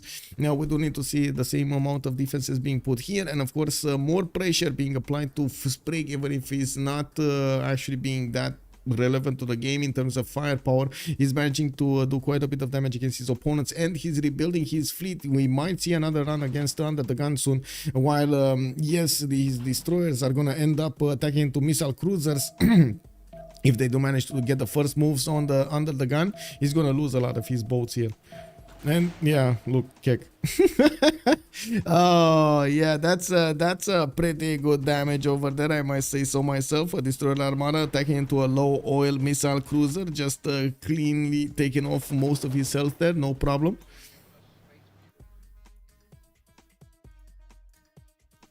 Hello, Emily. Hello there, ma'am. How are you doing? How are you doing? Could you check NTR on destroyer versus missile cruiser?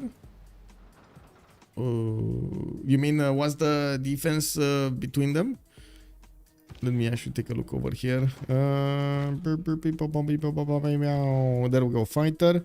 This is destroyer armada, and this is 95 anti-air strength. But this is not correct. This is not correct. This should be like 115, no, 110 something. 105 or 110. because it does have not only the destroyer armada but also the anti-air gun. You do see that it's not showing up in the anti-air gun defense. I'm pretty sure the destroyer armada will have like what, 97 anti-air strength, plus the 5 that it gets support. It's 102. Yeah, plus the military alliance 107. Well, it should work on anti-air guns as well, right? Getting the military alliance and all of the other bonuses, like defensive bonuses, they should work here. Or they do not work. What does everybody know of this? Also, looking at the damage here from the fighters against, you said missile cruisers, right? Missile cruisers. We got this one. It's 110 anti-air defense. Even with the -7 insufficient oil. Plus the 6 intel. There we go. Commander King. So it's 97 base on destroyer. Yes. And it's on its base on the missile cruisers 110.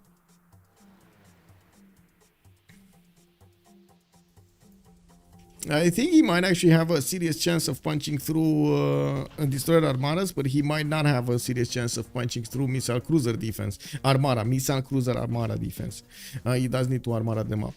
I do see an armada here moving towards the east side, and again those trade routes are being left alone. There's a lot of gold being generated so for free over here in the northern pathways.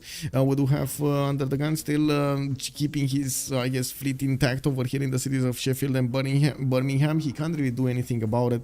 Those biplanes need to be pushed off the cities over here, or the cities need to go down. Now we do have Nottingham about to go down to Netherlands bomber attacks. It does seem like we do have a nuke. There is a nuke somewhere. Where is the nuke? Oh, hello. No, not now. Oh, bam, poofed out in the air. Destroyer armada stopped. Nuclear submarine fleet. Okay, he's gonna get in another 4 turns. He's gonna get an armada. Let's see what's gonna happen then. It looks like JR got a little bit trigger finger. Trigger finger, right? He's getting another nuke here. GG. Wait, he stopped. Though its face may change What? throughout the ages, Oh, no. history is written from the hand of the victor.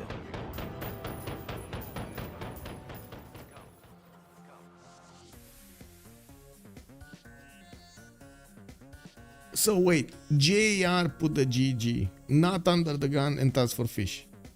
So wait, Fish won. Fish and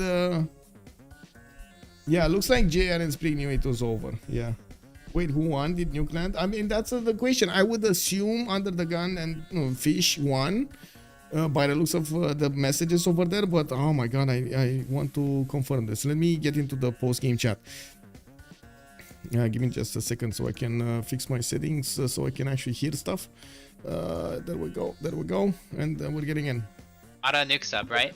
Battleship has way more anti-air than destroyer. I think they have the same, no? I mean, missile cruiser has more. No, it's not the same. It's way more. Wait, Did you move your... yeah. The counter, I try. I thought both have 90, no? Am I wrong? No, it's not the same. Cruiser, Armada Cruiser is better. Yeah, it's 110. Armada Cruiser. Did you move your missile cruiser? No, wait. You wanted to... we won't try on destroyer. I mean, okay, missile cruiser has 110, I know. But I didn't have missile cruiser. I mean, yeah. Yeah, it was just destroyer armada. Yeah, But okay. you can make a missile cruiser armada though. You've got 3 there. Okay. Vas-y. Oh, yeah, Je t'avais dit, je te l'avais dit! Yeah, but it's already GG. The moment of truth. We buy a... I can't do military win in time. Yeah, I mean, we have 1 point of diplo, right? Yeah.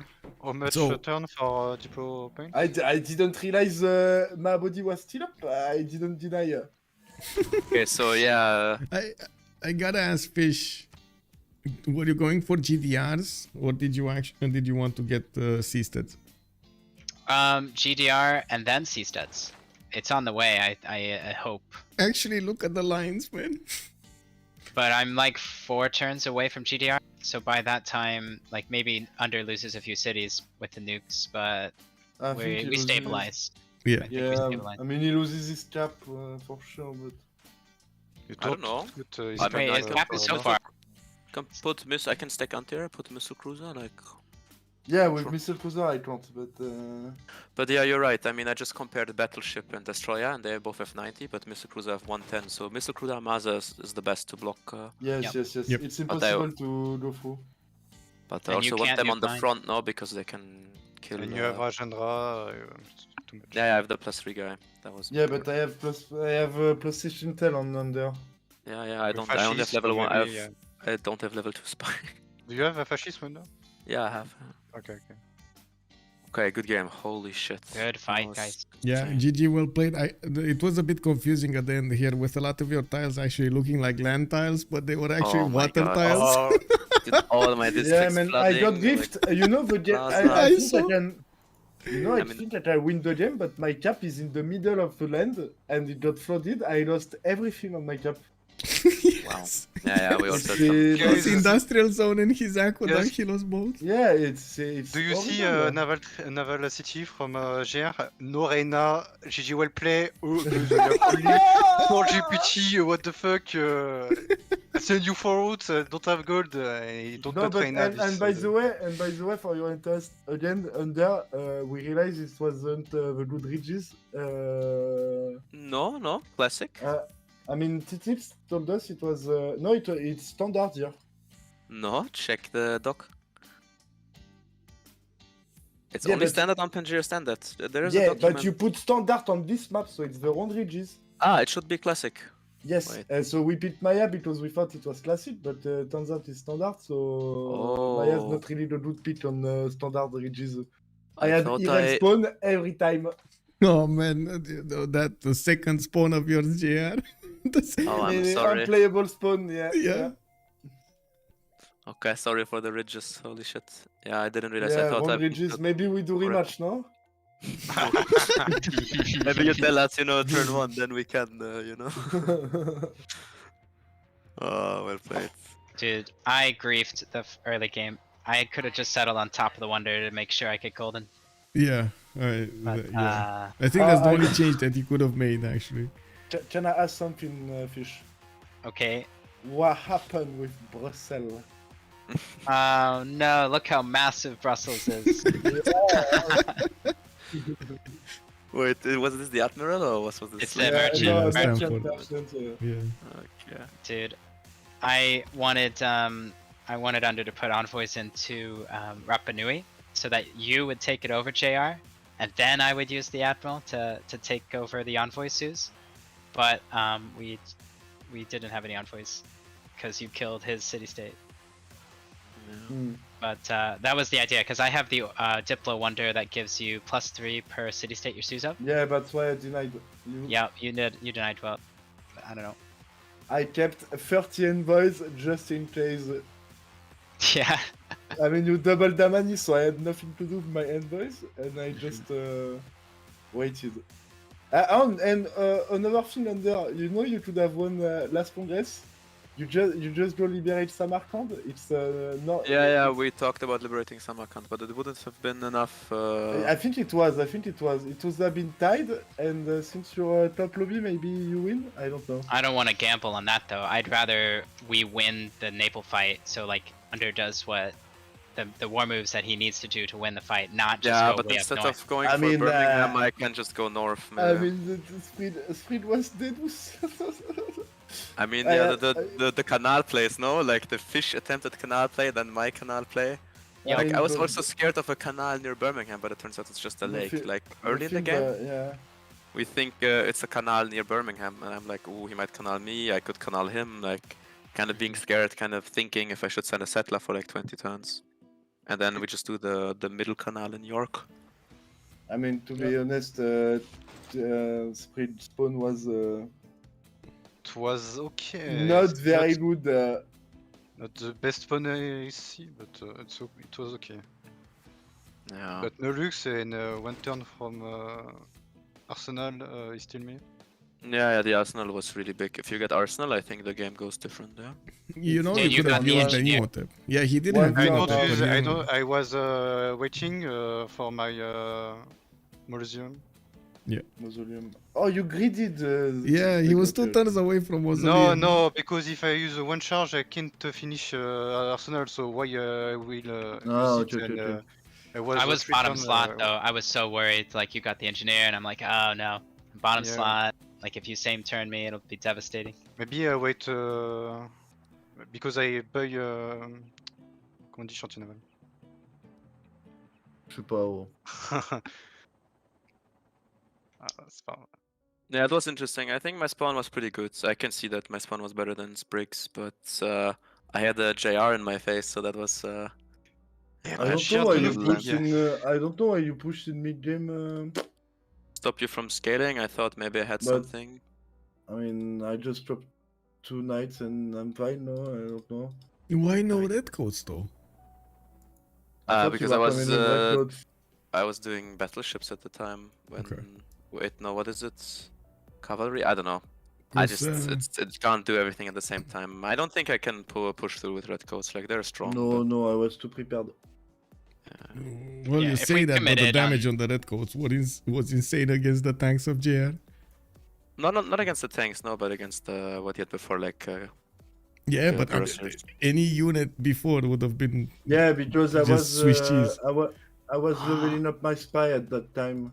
Yeah. Yeah, I maybe had it's no a play. intent. Maybe it's a play if I just full commit to red coats because I've oligarchic legacy, right? So... Mhm. No. I have my setup, defensive setup. I have a level 4. I had a level 4 crossbow, Crossbow, man. Yeah, that Impossible was- to push that. Not bad.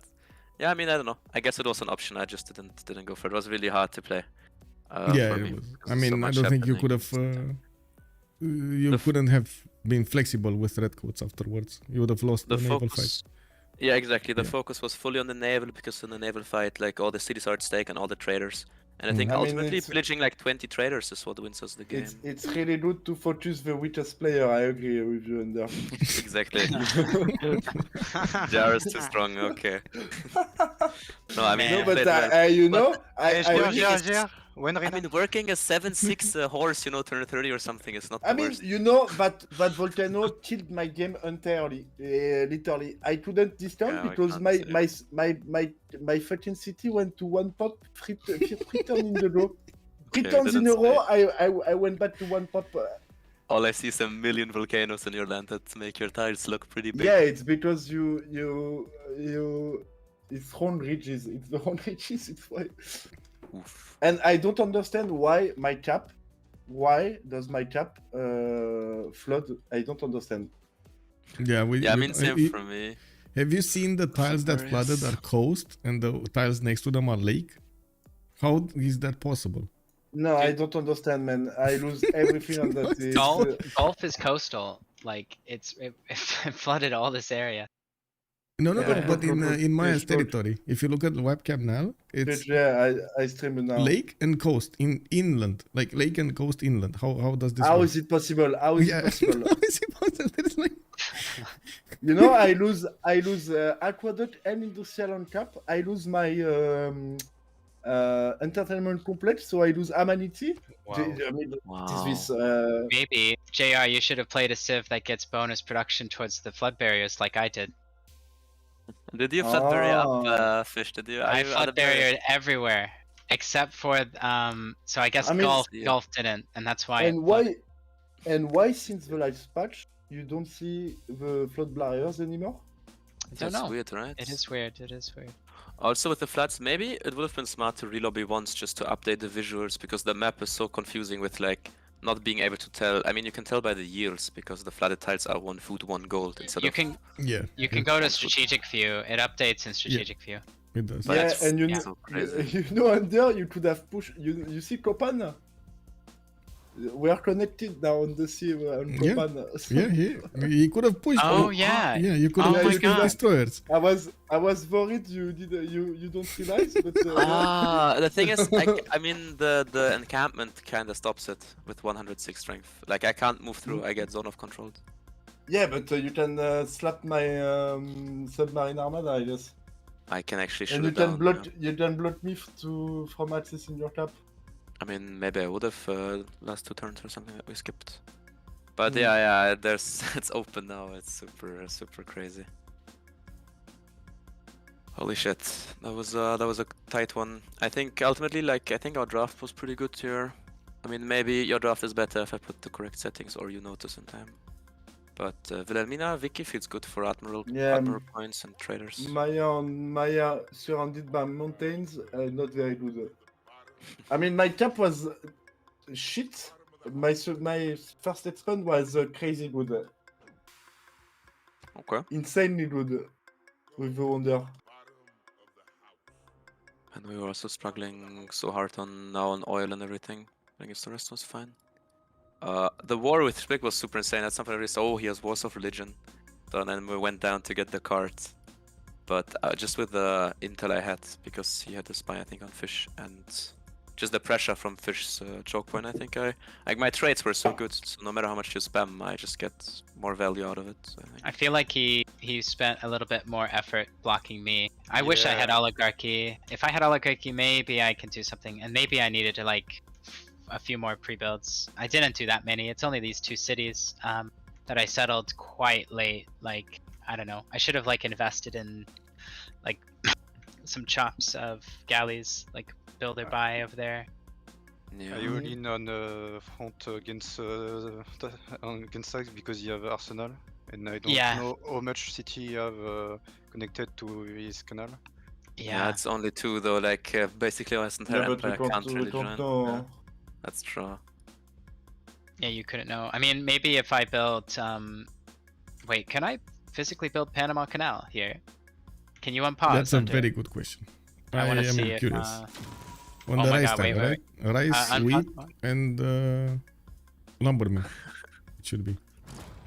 Oh my oh, god. it's directly to Julia. Oh my god. Why I didn't threw you the- do it? Oh. I threw the game. No. That was the style point. I just we realized did get this. the win, right? But yeah, it felt like you. We accept your CC. We accept your CC. Look at this, guys. Look here. I don't know if you've seen this yet, but like, look Yeah. at. Yeah, I'm look watching at Michael this. stream. I'm watching Michael Oh, you stream. are okay. That opens everything up. Oh. My Yeah. God. And it's only 5 turns. Right, I'm going to bed. Good night, guys. Yeah, me Good too. evening. Ciao. Good night, See you. GG's. Congratulations. Bonsoir. Bye bye. Bye bye. So there we have it. We heard from the fish realizing that after he won, he threw the game because he didn't build the Panama Canal. It is what it is, man. It happens. Thank you so much, everybody, for joining us. I hope you had fun tonight with me watching this game of 2 versus 2s. JR with Spriggan did go against TaskForceFish, and Under the Gun with TaskForceFish did manage to get this win on the board, and we're gonna need to see who they're gonna face off next. I gotta say, wouldn't they wait a second? Wouldn't they? I guess we're gonna talk in the next 2 versus 2 to actually get all of those details. It's kind of late, and I really want to get some sleep for tomorrow. Thank you so much for everything. Much appreciated for the gifts, for the follows, for the support of the stream. Also, of course, for the subscriptions over there on YouTube. Much appreciated for every kind of support you are showing me over here. It does help. Every little bit helps. Thank you so much also for being so kind and helpful over here on the stream chat. I do hope you're gonna understand that it will take me some time to actually get used to multicasting, and sometimes I do miss some messages on YouTube, and I'm sorry about that. I do also want to say, if you want to take a look at my schedule, you can easily find it out on my Discord. Exclamation mark Discord over there. In Twitch chat, you're gonna get an invite link directly to my Discord server, and you have channels dedicated to different times of the day, like different times of the week, full week schedule, and then always the next day, or I should say the next stream. Have a good thank you so much, everything. Thank you for good evening, MMLee. Have a good evening, Nitro, Yannick, Dave. I hope you had a wonderful time with me. Okay, so don't forget to follow, to subscribe, to comment, to give these videos to your friends, and let's get the world out there. We got so much Civ actions going around. Have a good evening, and see you next time. Bye bye.